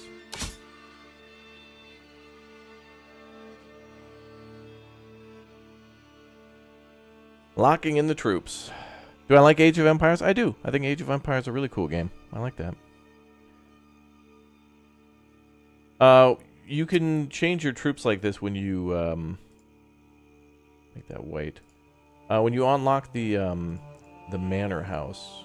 When you build your first manor, you get 5 troops for free. So when the attack comes, actually, I'd completely forgotten, we'll get 5 troops to help defend the village. So the Iron Shield of Stodoni will come on out. Yeah. Okay, so those guys will help us when the attack begins in March. So the regular citizens won't be undefended. So I guess you get 5 free for doing that. No, the weapons are just... It's all cosmetic for now. There's like a tier 1 group of soldiers, and then you can upgrade their armor to a tier 2, but that's it. So, yeah.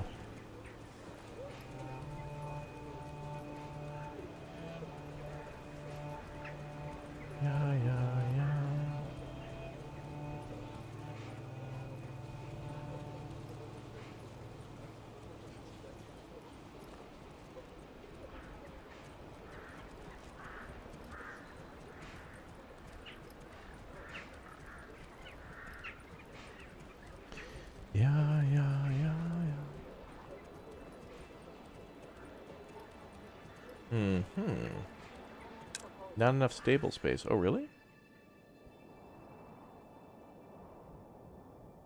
Oh, okay.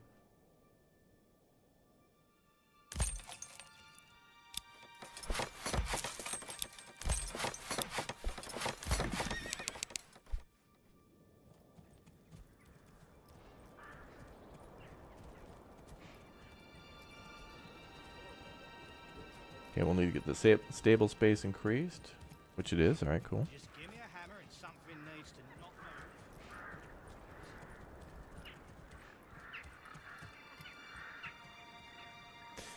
How come Cavalry was in the release trailer but isn't in the game? Well, there was not a release trailer. There was a release date trailer.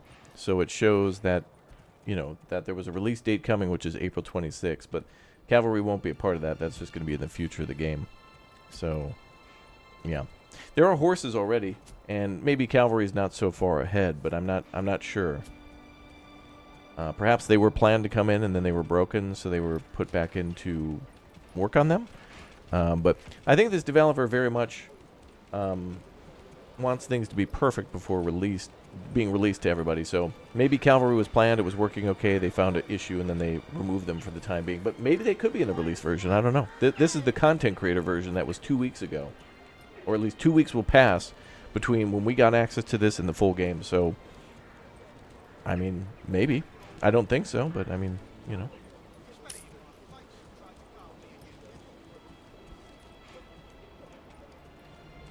Yeah.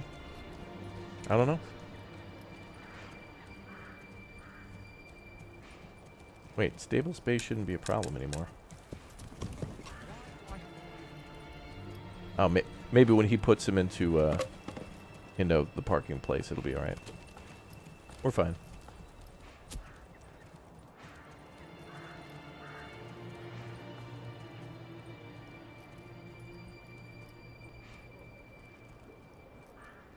Yeah, sieges, catapult. I mean, there's so much I mean, the Middle Ages were so huge that there's so much to do that could be done. But honestly, you got to make a cutoff point, because making a game too ambitious is just, you know, there would be too much. Things wouldn't be fleshed out. There'd be a little basic features, but then it would just leave more to be desired.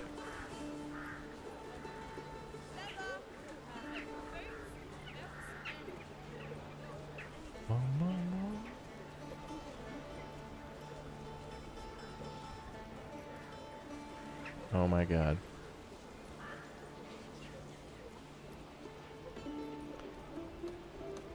Planet Zoo has announced that they have a new DLC coming called the Barnyard Animal Pack.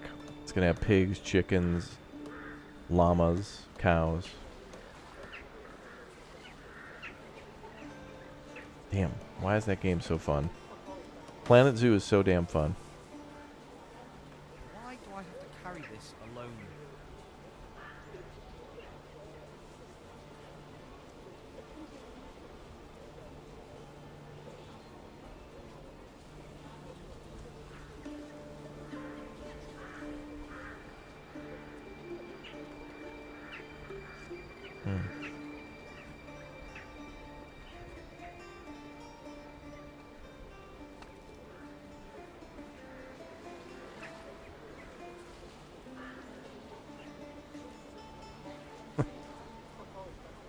Sorry, I'm reading more news relating to Manor Lords and such.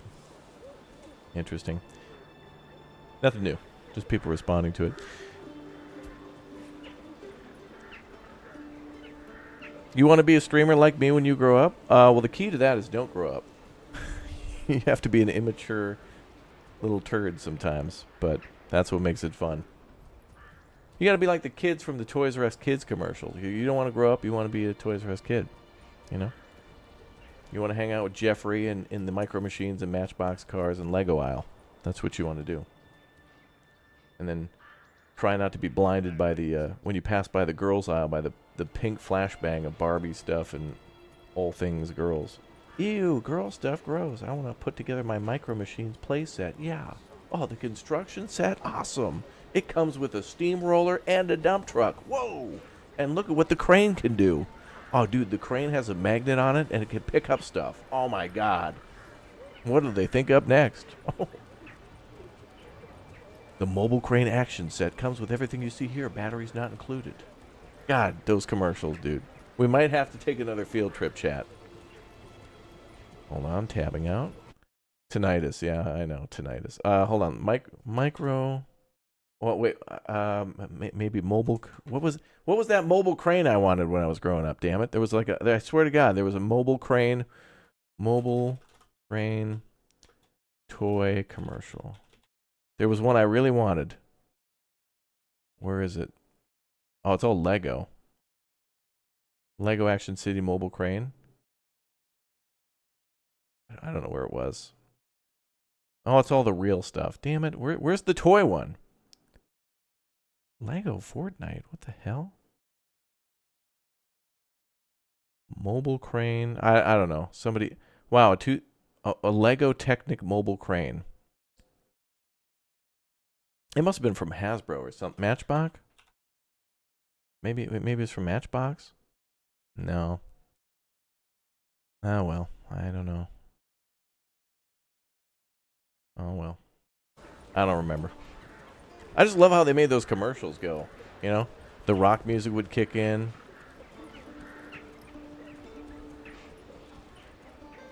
The way they filmed those things, man. God, it was like an event of the century. Yeah, the Micro Machine bus. I had that one. Nah, it was a big one. I don't... Micro Machines had the small stuff, but nah, I don't know if it was Tonka. It was like...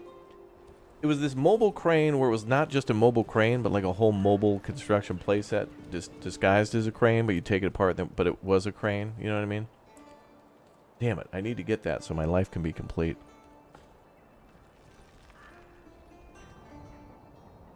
I love when they sing a song about it, you know? Super cool, awesome, action truck, yeah. I love when things with this, you could sing describing the product, and that's what it was. It was that. Remember the commercial for Crossfire? It was you get caught in the crossfire, yeah, crossfire. And these kids would come flying in on these like the pentagram and the triangle, and they would enter the dome. Like these two kids are going to battle to the death for Crossfire. And they didn't say that outright, but you knew one of those kids is dead. I mean, it's just what the commercial implied. I mean, come on. You can't see that. Hold on. You can't see this commercial and tell me that not one of these kids was leaving the Thunderdome alive. I mean, like if you type in Crossfire commercial, you know one of these kids is not returning home. From 1993, they were very serious about Crossfire. I mean, look at this.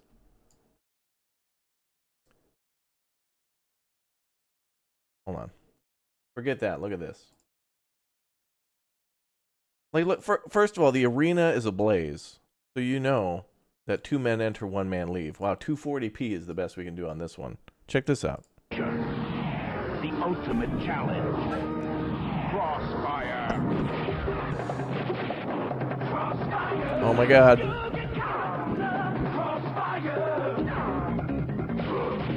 There's lightning. This is dangerous. These kids' parents know where they are. Oh, he's reloading.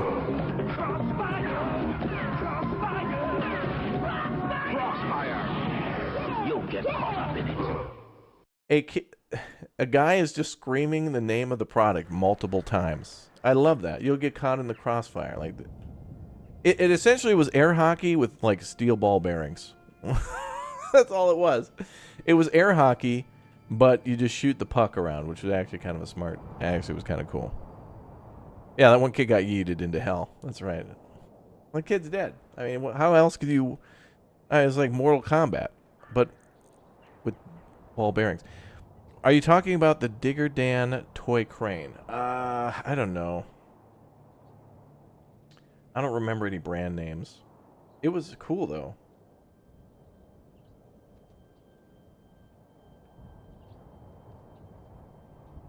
Now we need to spend the rest of the no. I don't think it was that one. Oh, wait. I think it was that one. Wait, is it? Oh my God. No, that's kind of a modern one.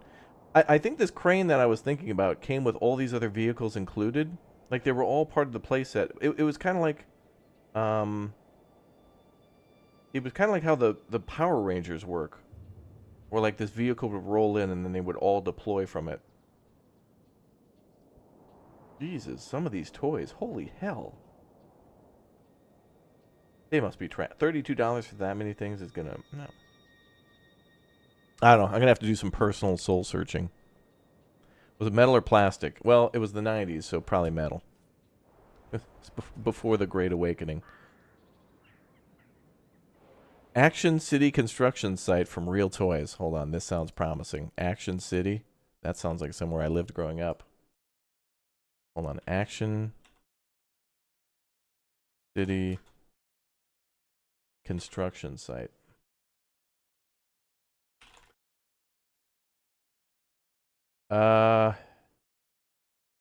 Is that from Playmobil?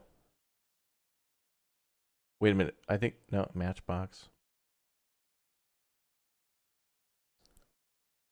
From Real Toy. I'm not finding a particular video on it. Nah, I don't know. Damn it, there's not a... Real Toys the manufacturer, yeah. I don't know. Damn it. It could be an off-brand like that. I don't remember the commercial. It was that was like 30 years ago. I don't remember. Welcome to the stun lock screen.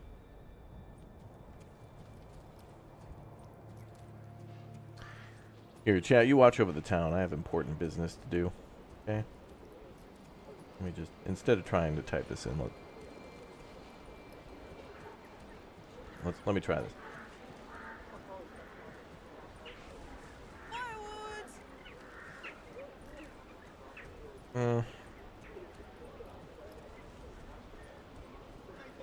Action City construction site from Real Toy.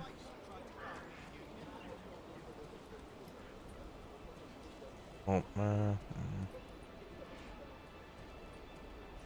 damn it! It's only like telling you like like they want you to buy stuff that exists now, so it's all buried in.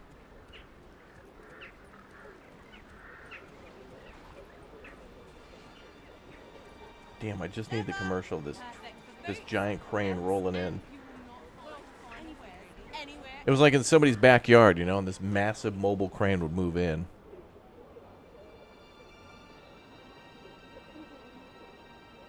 Hilarious.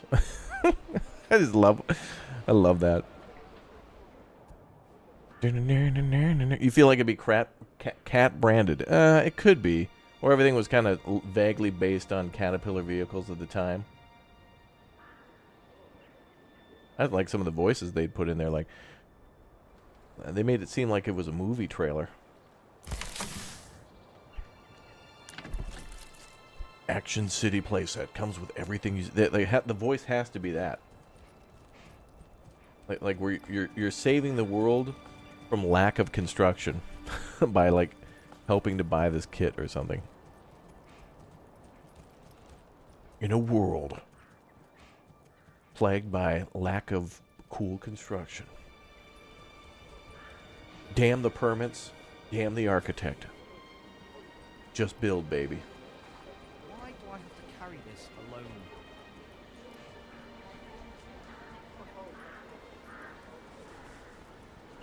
What's the meaning of the top red barrel? Oh, it's just telling me that I have a low fuel supply for firewood, but it's okay. I was exporting firewood for a while, and then I turned it off.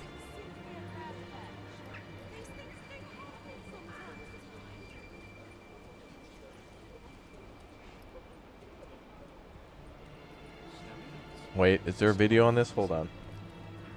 Lens Island just dropped news on their update, too. I frickin' love Lens Island. You'll not find finer wares anywhere else. Lens Island is a trap for me because it's like I will never finish that game. Also, when it releases at 1.0, it's going to be a oh my god. Lens Island's finally going to have a rotating camera and questing. Tomorrow the Lens Island update is launching. For the questing update, here's a preview of the new questing system. Oh my god, it's a 2-minute trailer. Oh, I love that game so much. I just never have enough time to play through the whole thing, you know? It's like Valheim too, where it's like, I love playing Valheim, but I don't know if I want to do like an 800-hour playthrough for the Ashlands and then another 800-hour playthrough at launch. I don't know. What was Dirty talking about when he said there's a lot of hype and excitement? Oh, I just went live on my channel. Like, he was sitting there just doing nothing, and then when he noticed Raptor just went live, it was like... There's a lot of hype. It's a lot of hype and excitement. I honestly, I don't know. Ask Dirty. I don't know. Mega awesome action construction, yeah. I love it when everything had to be sung like that. The description had to be, like, you'd have to sing about what it was. Just like how when sitcoms used to describe what was going on, you know? Like, it'd be like two college friends who just graduated college and are living together. Like, you'd have to sing what was going on. Be like, okay, this sitcom is about two girls who graduated with their, I don't know, master's degrees, but they haven't found work yet, but they're in the inner city, so they have, like, they're living together, they're working at a coffee shop and whatever. Like, you'd have to describe both characters. You'd have to, like, say their names, say what they were doing, what they were trying to accomplish. Or in the case of Married with Children, you just play something from Actually, what the hell was the name of that song they played? Love and Marriage. Oh, yeah. Although they changed it for the recent versions. So they didn't have to pay royalties, but still.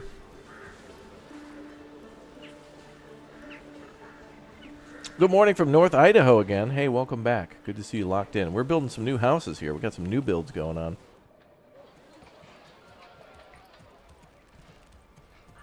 Oh, and we have a horse on a sign, too. Of course, of course. Let's assign that horse. There we go. Now we got trading going on. Beautiful. And we need to open a trade route for shoes. Oh my god, shoes. And we have beaten the game. Alright, cool. Trade down to like 10. Got to keep making more shoes.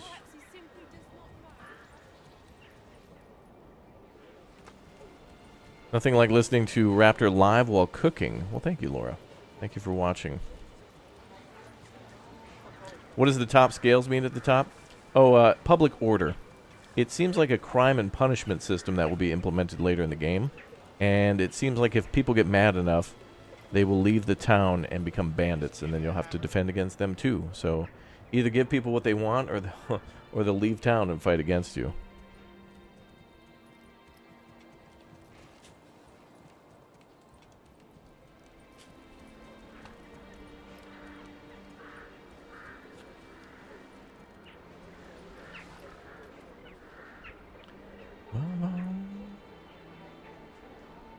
I've been recollecting all the big box PC games that I had from the mid-90s to 2010. Really? The big boxes were cool. I liked those. But then I also liked when they shrunk them down a bit and had the opening, the little window that would open. I have the Stronghold original. Oh, Stidoni is now up to tier 3. Wow. Stidoni is rapidly developing. Wow. How the hell did I do that? I don't know how we did that. Anyway, we need more burgage plots to tier 2. Actually, I think that'll be every house in the town that upgrades. Wait, that's going to be 7, right? 1, 2, 3, 4, 5, 6, 7. Oh yeah, there's like 9 there. Or 8. I think it's 4 and 4. No. It's 4 and 5. Tier 3 burgage plots now. But to get that, we need to upgrade the church. Now we got to start mining clay. Yeah, but I need more people in the town to do that. Stidoni always tier 1 billion? Yeah. Whenever we're building the city, that's damn right. Stidoni is pravdu dobre for sure. Ano, yo yo. Yo yo yo yo yo yo yo yo yo. Why are we -1?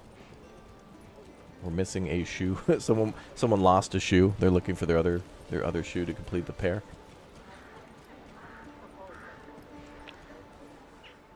Okay.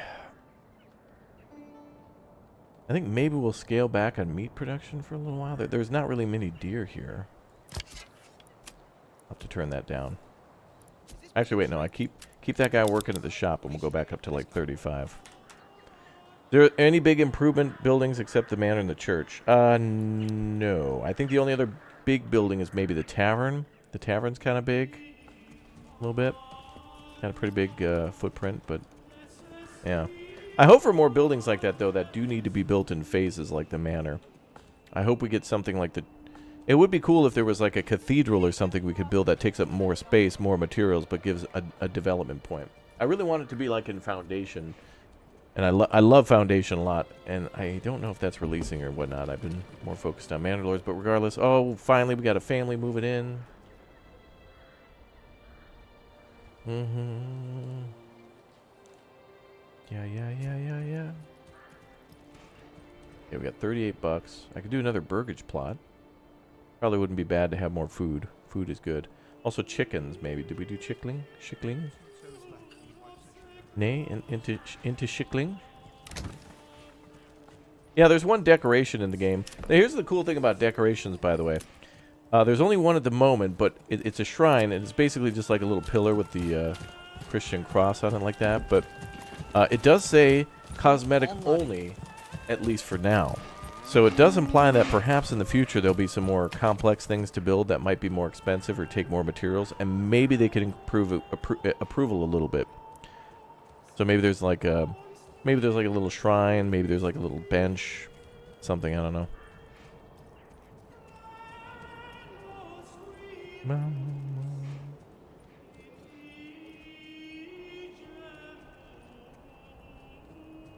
Yeah, I have a lot of unused development points. The reason I'm not spending these is because by spending the ones I want to, it's going to take more people away from the... I need a bigger population to use them. Like, I want to do charcoal, but that's going to take 3 people to work. And since an attack is coming, I'm not spending any of these points yet. I think we'll go down charcoal burning, and then maybe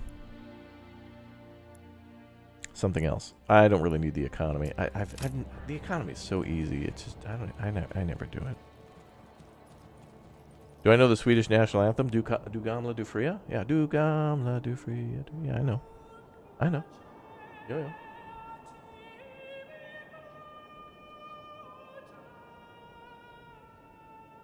Whoa. Oh, interesting.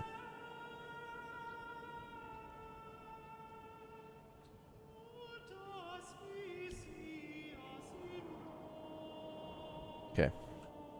We're getting a lot of good news. A lot of good games coming out this week. A lot of news. A lot of hype. A lot of hype and excitement, man.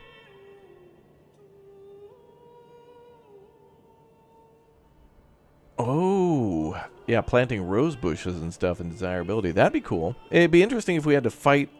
You know, there is like smell in the game, so that could be like maybe people not wanting to live next to the, I don't know, the livestock trader, or next to the blacksmith. But it would be cool if there were ways to fight that by decorating, yeah.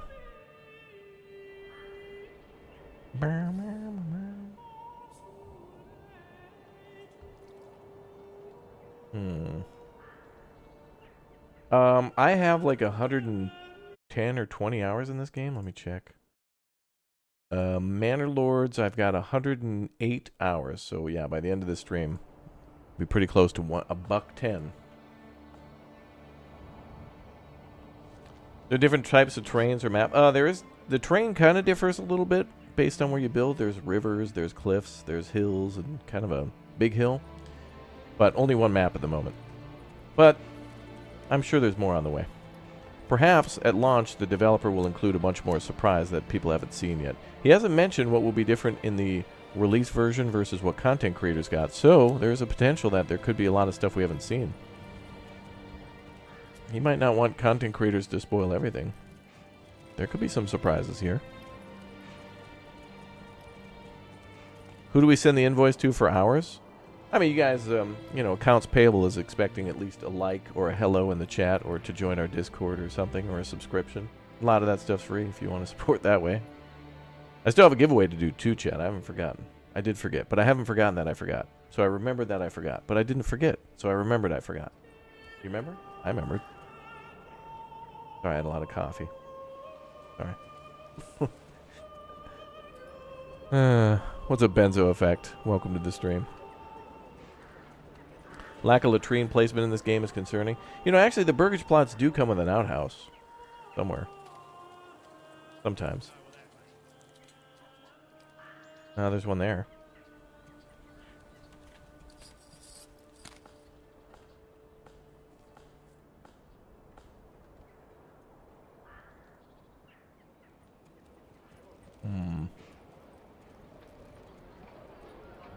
Market food variety, clothing market, church level.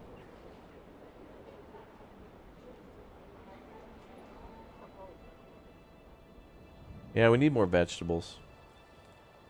We're plopping down a veggie farm for next year. Boom. Love it. Love it.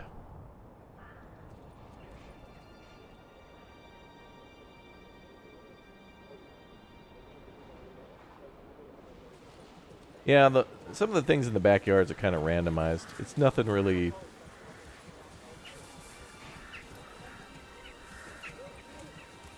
that we can control, I think, yeah. Oh, more construction going on.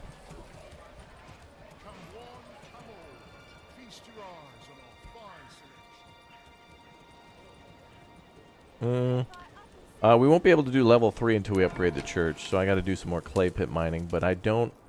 I'm unassigning everybody so they can all do construction. I want to get all these houses upgraded, so it's going to take a while to get the oxen bringing things where they should. We've got 4 oxen, 3 are working construction, 1's working on bringing logs back from the forest. They're cutting those down. Trying to make it so the manor is sitting up on its hill, like right here. It's going to be like a castle right here on the hill.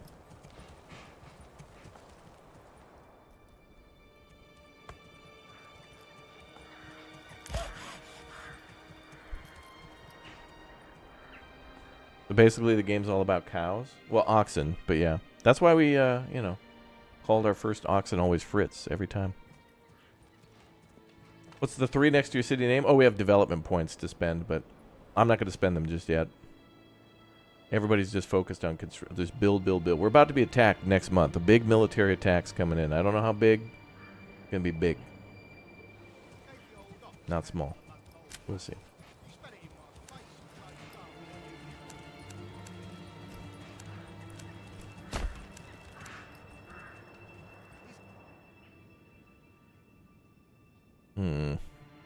And I forget the maximum number of points a town can get. I think it's 6, maybe? I think so. Yeah, because then we'll be a small town, then a medium town, then a large town. Where's the road to the manor? I haven't built it yet. I guess I could.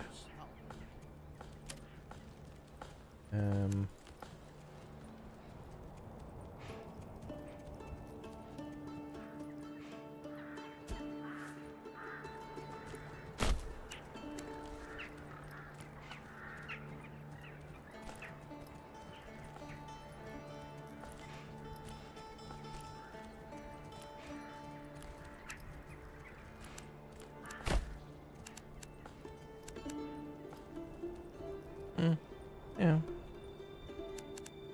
Let me keep that straight so we can build a wall across it. We'll make changes to that later. I don't like it. It's all good though.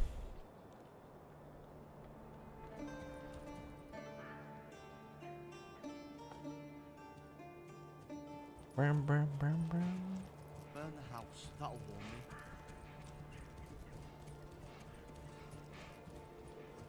Well, good news, chat. We're down to about 4 days now. Less than 4 days. Pretty soon.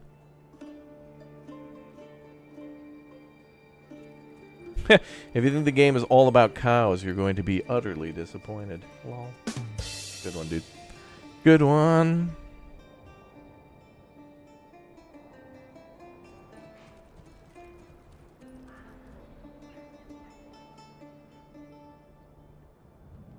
Yeah, I think we'll see things like fishing and more industries in the future, especially animal-based industries.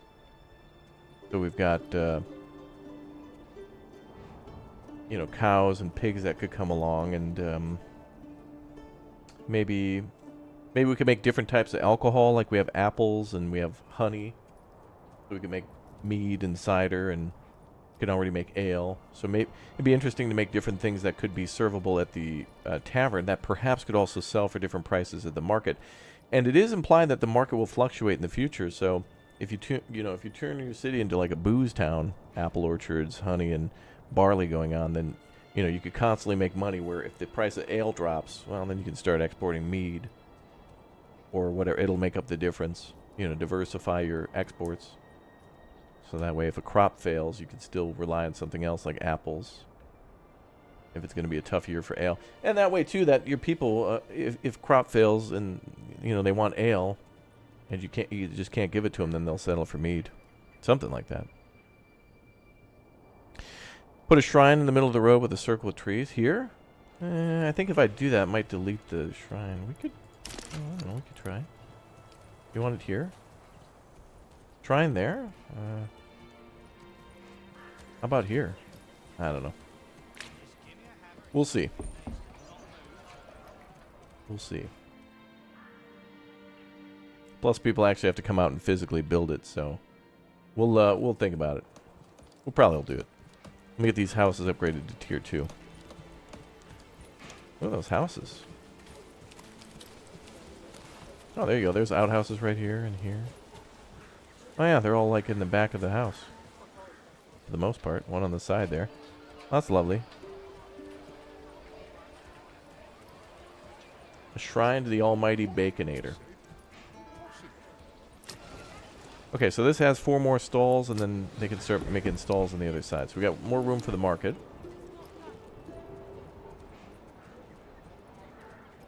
Lots of people are moving in. This is good news.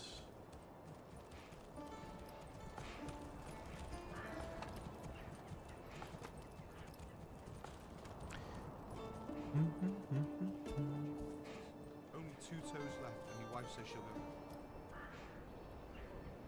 28.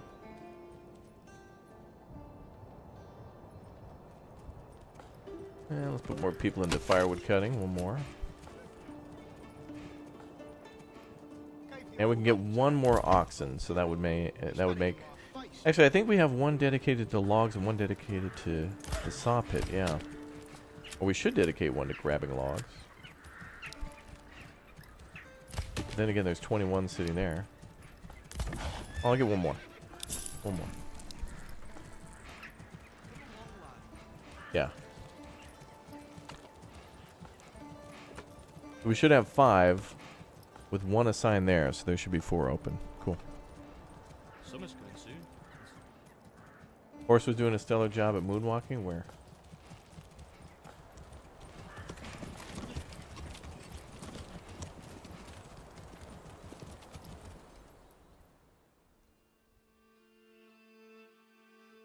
Look at that, man. It's also cool. I think the people will put their hoods up in the winter, and then in the summer they put them down. In Austria, they'll wear a completely different outfit.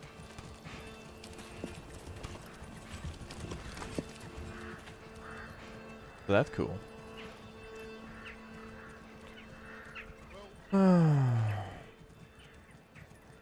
Those aren't outhouses, they're GPU rigs for Bitcoin mining. Oh, I see. I see. Yo, Raptor, this is my first time here. Love your vibe and stream. So stoked for the game. Thanks, David, and welcome. Good to see you in the chat. I hope everybody gets this game and really, truly enjoys it. I really hope they do. I want nothing but good things and good times to come out of this game. We need more dubs as gamers. We need more just good things to play.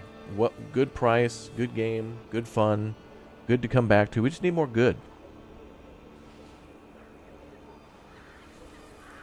What's this game about? Oh, you're basically building medieval cities in medieval, what feels to be around Central Europe. And you basically have a couple of different goals for each game mode there is. And in this case, we're going to be attacked in about, well, actually right now. I think a military is on their way to attack us. I think this month. We'll see if they come in from off map, but yeah, we have to fight to survive. Yeah, the game mode's a little bit like Farthest Frontier, exactly. Yeah. Viking Raider DLC. It'd be cool. I don't know if were Vikings around in the Middle Ages.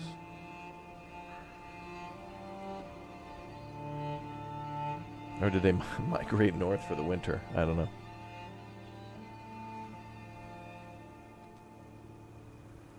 I think those were done by, like, the beginning of the medieval times? I don't know.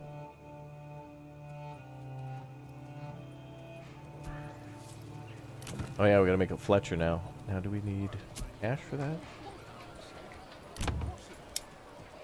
Oh no, just the planks. We're gonna have 2 people now making bows from planks. And we have got so many planks. And now we're starting to really make some good money.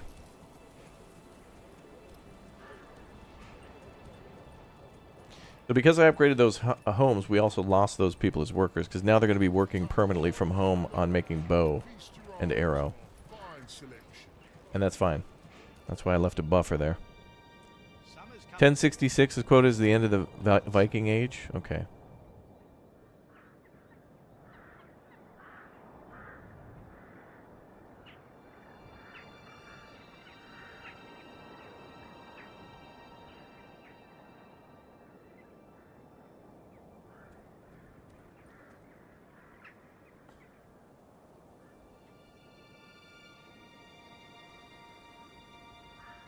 Yeah, look at the snow melting in this game is so well done. Everything just kind of breaking down into little patches that essentially interconnect. Yeah, this is something you might not really pay attention to or care about, but I mean, that subconsciously when you're doing other things, this is happening, and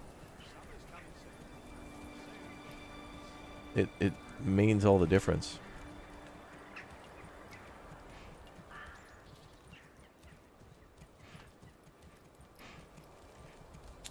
Well, breaking news, Manor Lords has now surpassed 3 million on the wish list.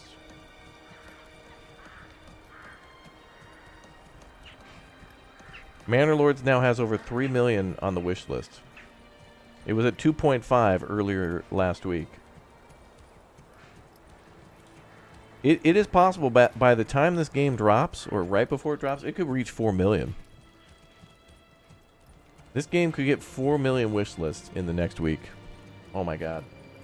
The most wish listed game on Steam is about to get more wished and listed-y. Oh boy.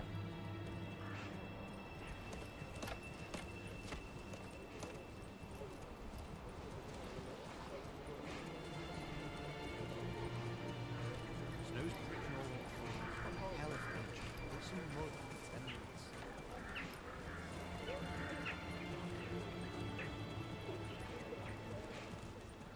Summer's coming soon. Wow. Soon.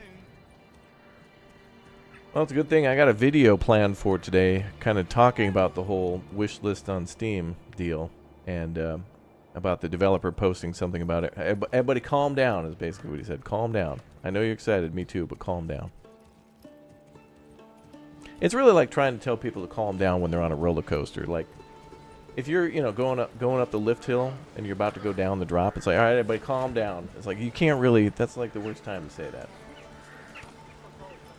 Gonna be a hell of a ride, though. He's right. He's right to tell everybody to keep focused on what the game is, though.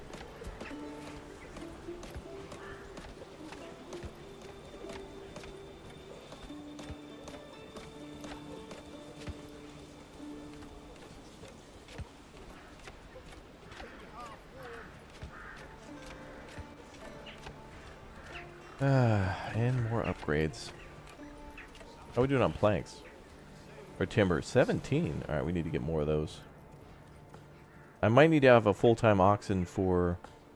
Or, wait, can we only have one or multiple? Oh, we can only have one ox on the logging camp. Oxen are super important. You haven't been so hyped for a game in a long time? Yeah, same. Like, I thought Elden Ring was cool and all, and I was happy to see it released for everybody else, and thought Baldur's Gate was cool, but that was kind of like an everybody else game, And that's fine. Like, I was excited to see everybody else's excitement, and I wanted them to get what they wanted out of it, but this is my game. This here. This feels like this is for me. It's for you guys, too. But I think we're all in agreement that this game has been the biggest game on my channel for, like, the last 4 years. Like, ever since the initial trailers and stuff dropped, about 4 years. And then even more so since the demo, and then even more since then. Because more promising news came out and it was getting closer. So it's been nice to be a part of the hype and to it be the top hype, and then everybody else is hyped with the whole wish listing on Steam. Nice, the hype. Oh, I did read that. New Parkitect features, yes. I told Bradford about it, and he tabbed out to read the notes. There's like a bunch of cool things you can paint and whatnot. Yeah, maybe we'll... You know what I'd like to do? I'm going to go to Universal Studios Japan with my friends, or at least that's the plan. And so hopefully when we come back, maybe I can get Elmox, Uthris, and everybody else to, work on a big like Japanese-themed amusement park with me. It'd be really cool. Raptor, you're part of the hype, but are you part of the excitement? I think so. Yeah, I've seen Kingmaker. Videos on the channel for sure. Yeah, this is a very slow burn. Like, I like playing this slow burn. I'm used to this because of Farthest Frontier. So I'm ready for that. I'm locked in. I'm not sure the release price on this one. Not yet. I would just say add it to your wish list on Steam, and then they'll drop it soon enough.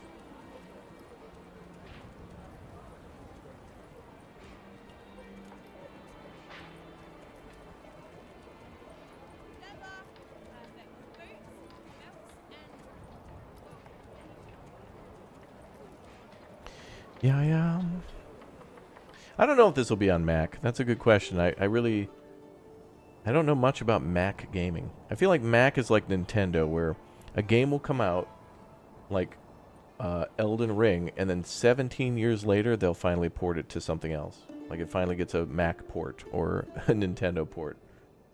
Like I think Nintendo's about to get... actually, didn't Nintendo recently get all those old, like PlayStation 3 era Batman games, like the Arkham Asylum games? And those didn't look that great, but Mac is a whole different story, though. This seems really well optimized, though. This could work well on Mac, I think. I don't know anything about it, but...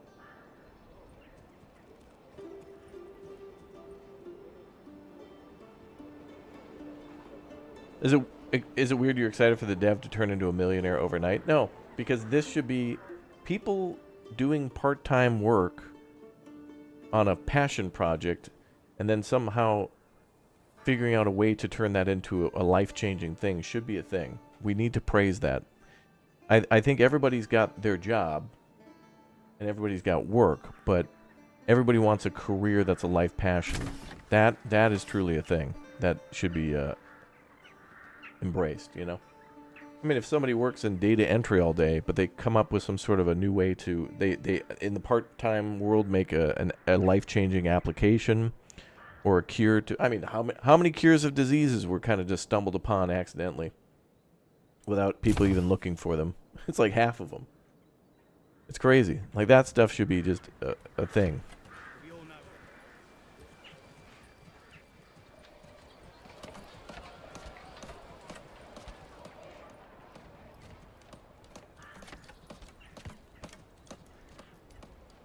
There should be more praise on passion, more reward for passion.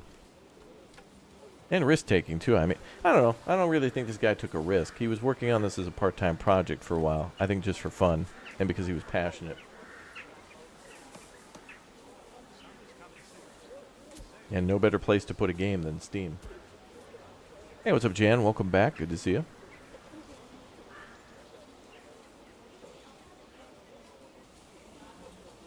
Yeah, he was working a part-time job, or he was working a job and doing this part-time for 7 years, which is why it took so long.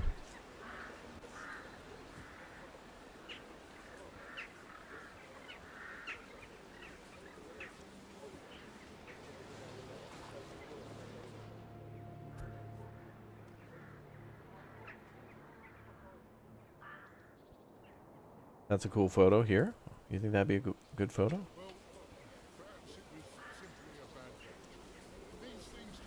Yeah, it does look like a nice little starter town. You're not wrong.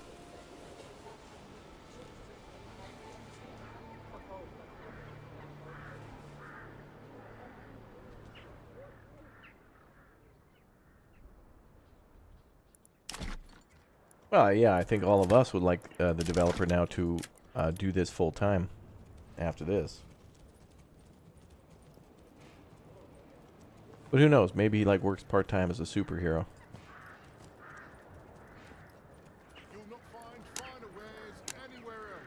Okay, so we could do 2, 4, 6, or 5. Ah. So we can do extendo tier 3 housing there, but I'm not going to do that yet. Wow, look at that. We're already up to 25 out of 27. I might need to do that, actually.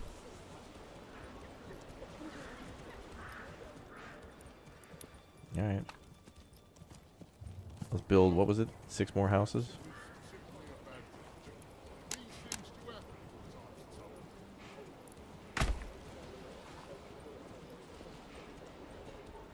No burgage plots from there, but that's fine.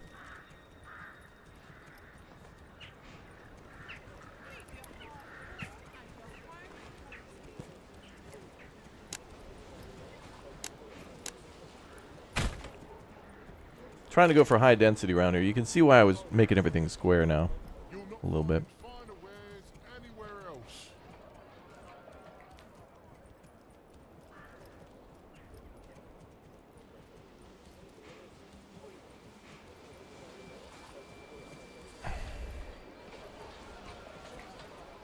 Raptor, if you had a superhero identity, what would the superhero name be? The Raptor? No, I think mine would be the anti-man man. I'd stick it to the man in different ways. Like, you know, when you get junk mail and then they say, please return this letter for, you know, like, return this letter or whatever. Self-addressed stamp envelope or what. Every time you return those, they have to pay the post office. So just return all that junk mail with nothing in it, and then they have to pay the post office the stamp price. Make a difference that way.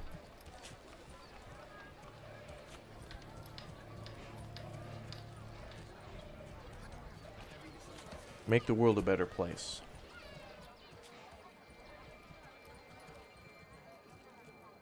How's the army coming? I don't know if we're going to be attacked yet. Our army will basically be the amount of population that we have, which is why I focus so much on equipping them. Also, the higher tier that our citizens are, the better weapons they can equip too.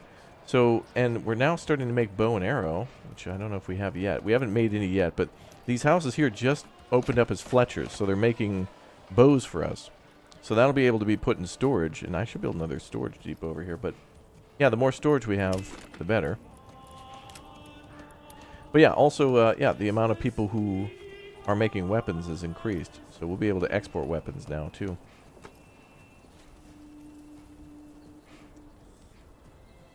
Now let's make a storage depot here.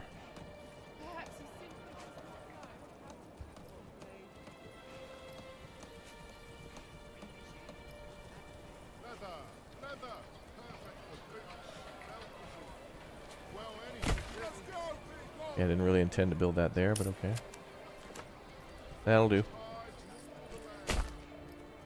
So yeah, we're going to put a storage here now so they can deliver the shoes and stuff closer to the trading post, because that's what we're going to do.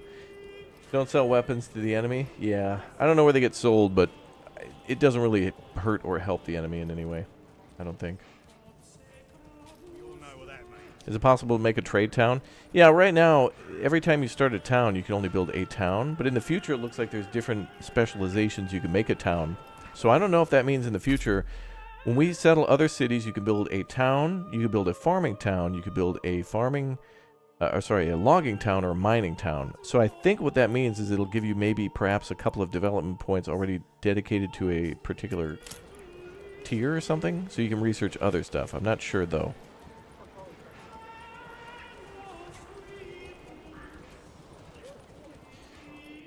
If we want more people in our military, we have to start taxing everybody. And if we're going to tax people, we need more people and richer people to tax them more. So we're building the town. We're going to focus on that.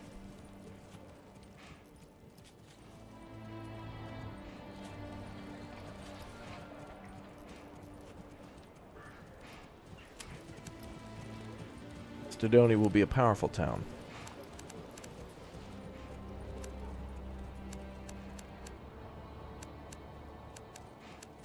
Our #1 export will be Brambor when the time comes.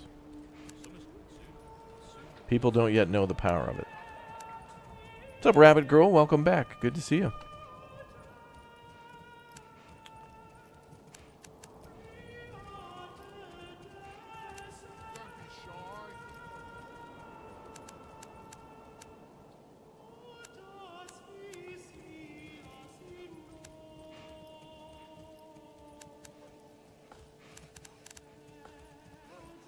How are we doing with the, okay, we got one more stable space. Oh yeah, money's coming in now. Now I need money just to open up more trade routes. When is Raptor marching to war? I hear this is the new Total War. Not quite. Not quite the new Total War. It's got combat like that, but we'll march to war as soon as they invade us. And I thought the invasions would come every 2 years. We got invaded on year 2, now it's year 4. But I guess it doesn't have to come in the spring. It could come later, but being ready in advance is a good thing. We need more people in the town, though. The more houses, then. Why the hell is this person taking the cart down here? Bro, you got a... Lady, you got a road. Where are you going? Or dude. Brah. Take this road, brah. What the hell you think it's there for? Crazy Stidoni guy. I wonder who's floating away today. Hasn't stopped since the morning.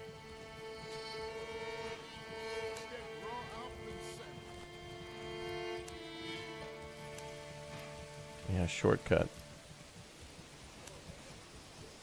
Yo, Bacon Moonshine, thank you very much for the Twitch Prime sub. 4 months in a row, dude. Thank you very much. Why, that bell means that it is a new month.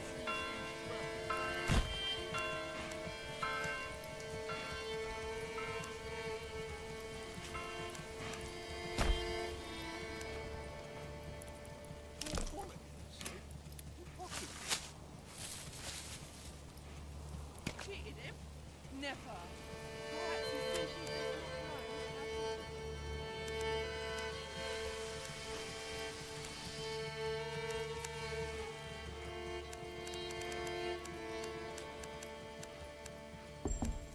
Yeah, raids will be coming in soon enough.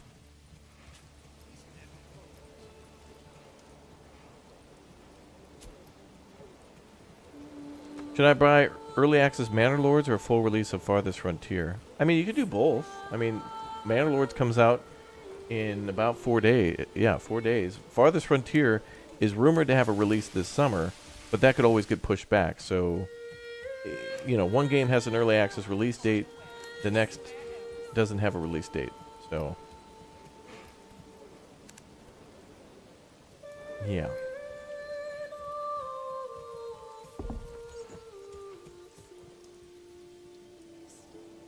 Gotta keep some people unemployed.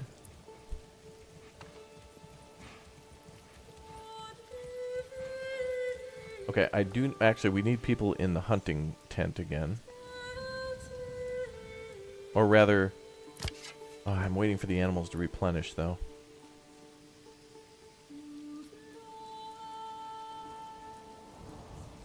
Well, let's do eggs then. Let's get some houses going with eggs. An excellent idea.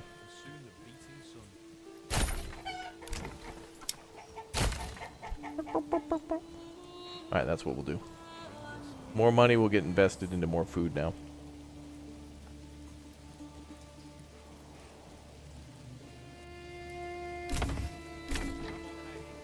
Firewood!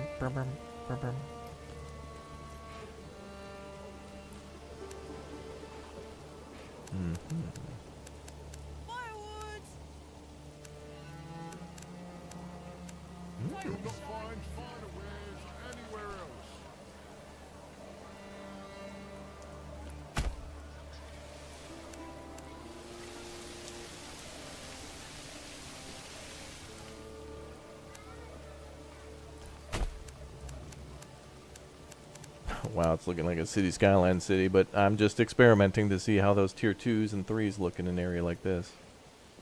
We'll get away from this gridiron, though.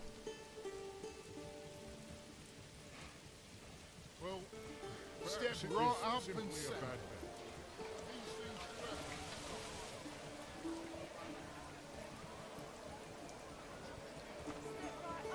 What will I choose for development? I think I'm just going to go with a few tried and true things. So charcoal, and then maybe something with farming. This village is very good with farming. So if we, in fact, let me check rye real quick. Rye, wow, yeah. I don't know. We'll see. I think I'm going to do maybe plowing. And then maybe try to grow all the crops in the game, like try to switch to flax. And do weaving. But I think the extent of the gridiron will go here, and here, and here, and then we'll free build everything else. What's rye and flax for? Rye is in the game, rye is something you can unlock to be a much more hardy and resilient grain, so it'll perform better in worse soil. And then flax is used for making linen. Flax can be refined into linen and then woven into clothing from that. And you can make clothing out of leather, which comes from animals, hunting or goats or whatnot. Then you can also get linen from flax, and then you can also get sheep from wool, or the other way around. The sheep will produce wool, but you can't shear them in the winter, so wool production can come in year-round except for the winter. So you can shear them throughout the year, and then I think if you store up enough of it, if you got enough sheep, you could probably keep making wool fabric throughout the year, and then clothing out of that too. I would like to see more complicated production chains, though. Like, you know, making like nicer shoes would probably take linen, leather, and wool. All three of those together would make like for a higher quality shoe, or like a winter clothing would be cool. So if we could make summer clothing that was out of linen and maybe leather, like belts and things like that, that'd be cool. And then winter clothing out of like leather, wool, and linen. Linen would probably be for the stitching and other things like that. So it'd be pretty neat.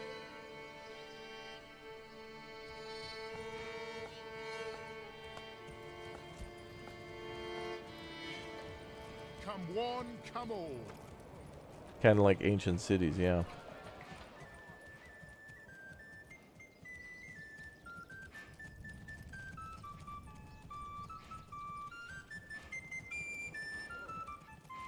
Yeah, varied clothes for the seasons, and varied exports too. Like exporting different goods in this game would be cool. Giving us more to make.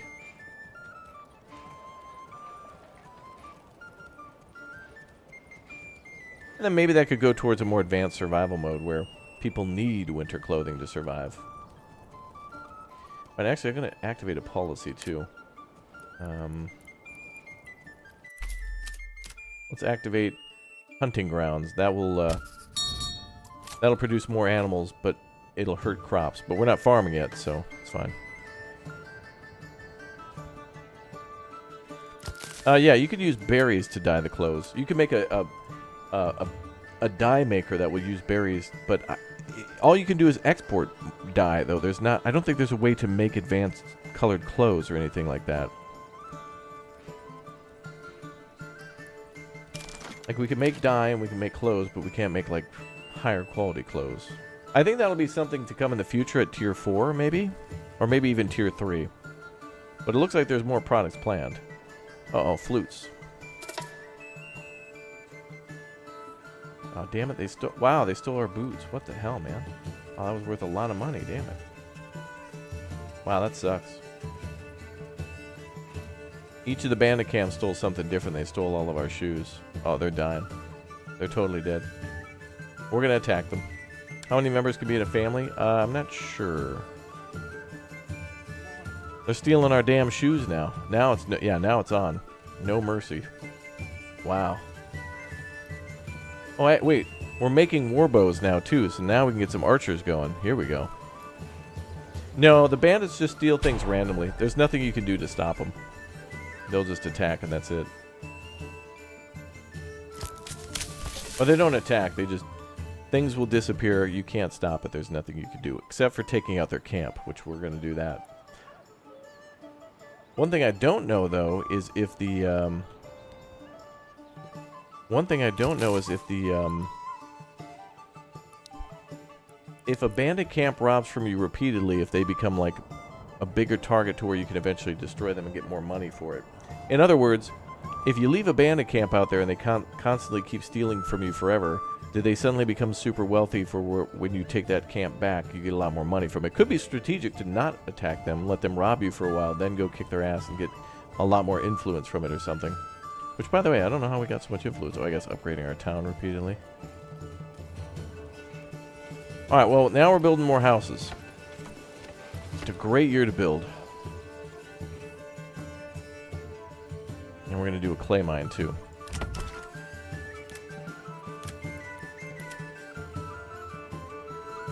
Yeah.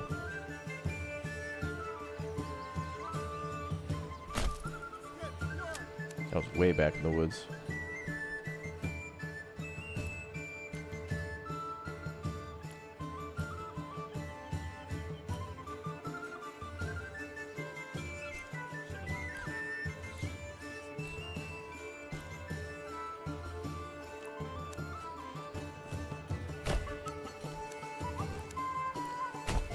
Alright, there we go.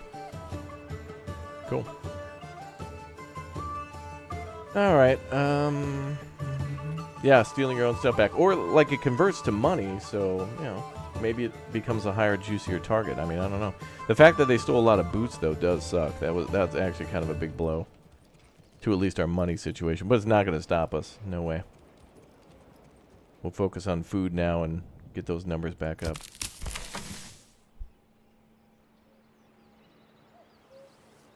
Let's get the hunter activated again, back down to 10. Let him hunt a little bit. After the winter is over and spring, food's usually a little more scarce. But we'll get those numbers up. So yeah, now we got 3 burgage plots gathering food. We got more chickens. That's what I was going to do with the extra cash we would get too, is build more food. Yeah, they were able to run away fast after stealing our boots. I wonder why. No raid yet. No raid yet. Well, technically they're still stealing from us, and technically they're still out there. So they're a threat. And there's quite a few of them. So if we're going to kill these guys, I think we need a few more people. We need a larger retinue before I go out there. I don't want to lose any of our troops. Because in order to rehire them, we need money. And so that would hurt our defense. We're going to start taxing soon enough. Probably when we get to our first tier 3 house, then we'll start doing taxes. Yay! That'd be cool. Also, it's spring of year 4, but I don't think the enemy... It's not like Farthest Frontier. Like, the enemy doesn't just attack in the spring. They could attack in the summer or in the fall or the winter. I was just expecting it in the spring. So they could attack this time, sometime this year. So it could happen. But we're ready for it. We built up the military quite a bit, and we've got weapon production begun. Oh, and we now have 12 war bows. Okay. It's on now. Oh, it's on now. Like a Toyota tent event. It's on right now.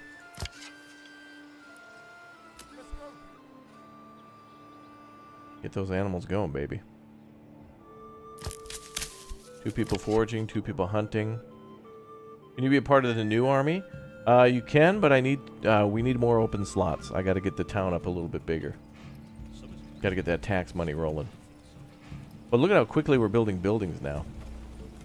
Like, some of these are near completion. We got to upgrade them again, though. Slow and steady, but it's speeding up. And look at the traffic here. Look at the hustle and bustle.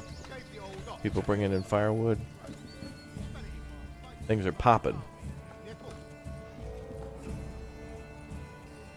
What do you think is necessary to get going before taxation approval and families moving in? Yeah, I mean, because you need people to... people won't move in unless the approval rating's high. So you want to make sure that's up. And then that gets people in. But once you start taxing, the approval will start dropping. So you better start providing multiple things. So multiple types of food. We're producing eggs now, so that's good. So we still got a food type there. And we're going to try to start producing multiple clothes, which is the shoes and the leather. So we got a surplus on everything. So our approval should hold at 75% or higher.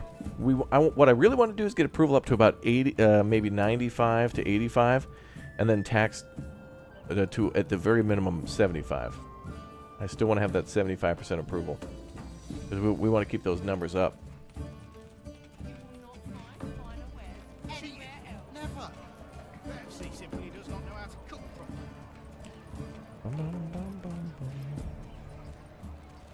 We're getting locked in. Come on, come on.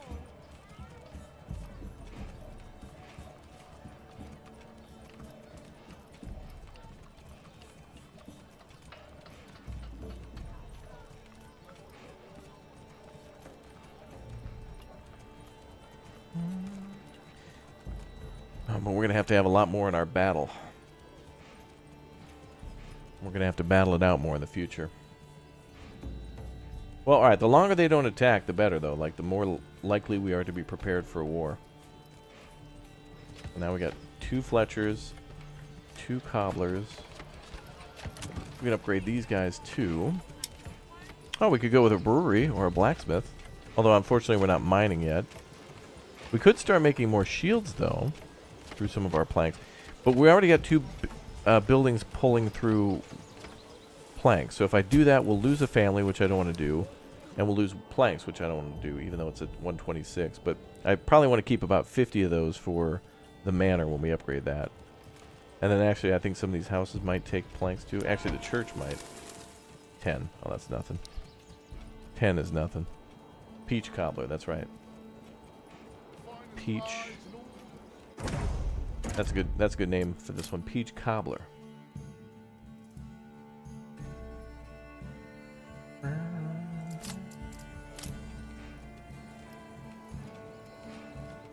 All right, let's see here. Where are we going for the next one? Okay, so yeah, we got enemy armies. I think it's always safe to assume that we're going to be attacked at all times. Like we gotta pretend and prepare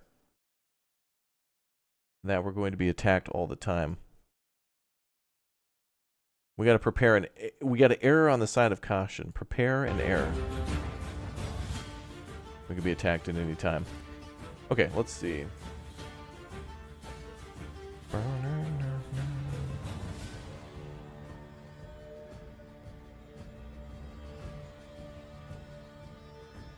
Let's do this.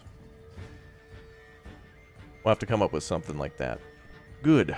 You do like a good cobbler? Good. Alright. Well, if you like a good cobbler, maybe you'll like a good video. A video on Manor Lords going live right now on the channel about the recent news about the game.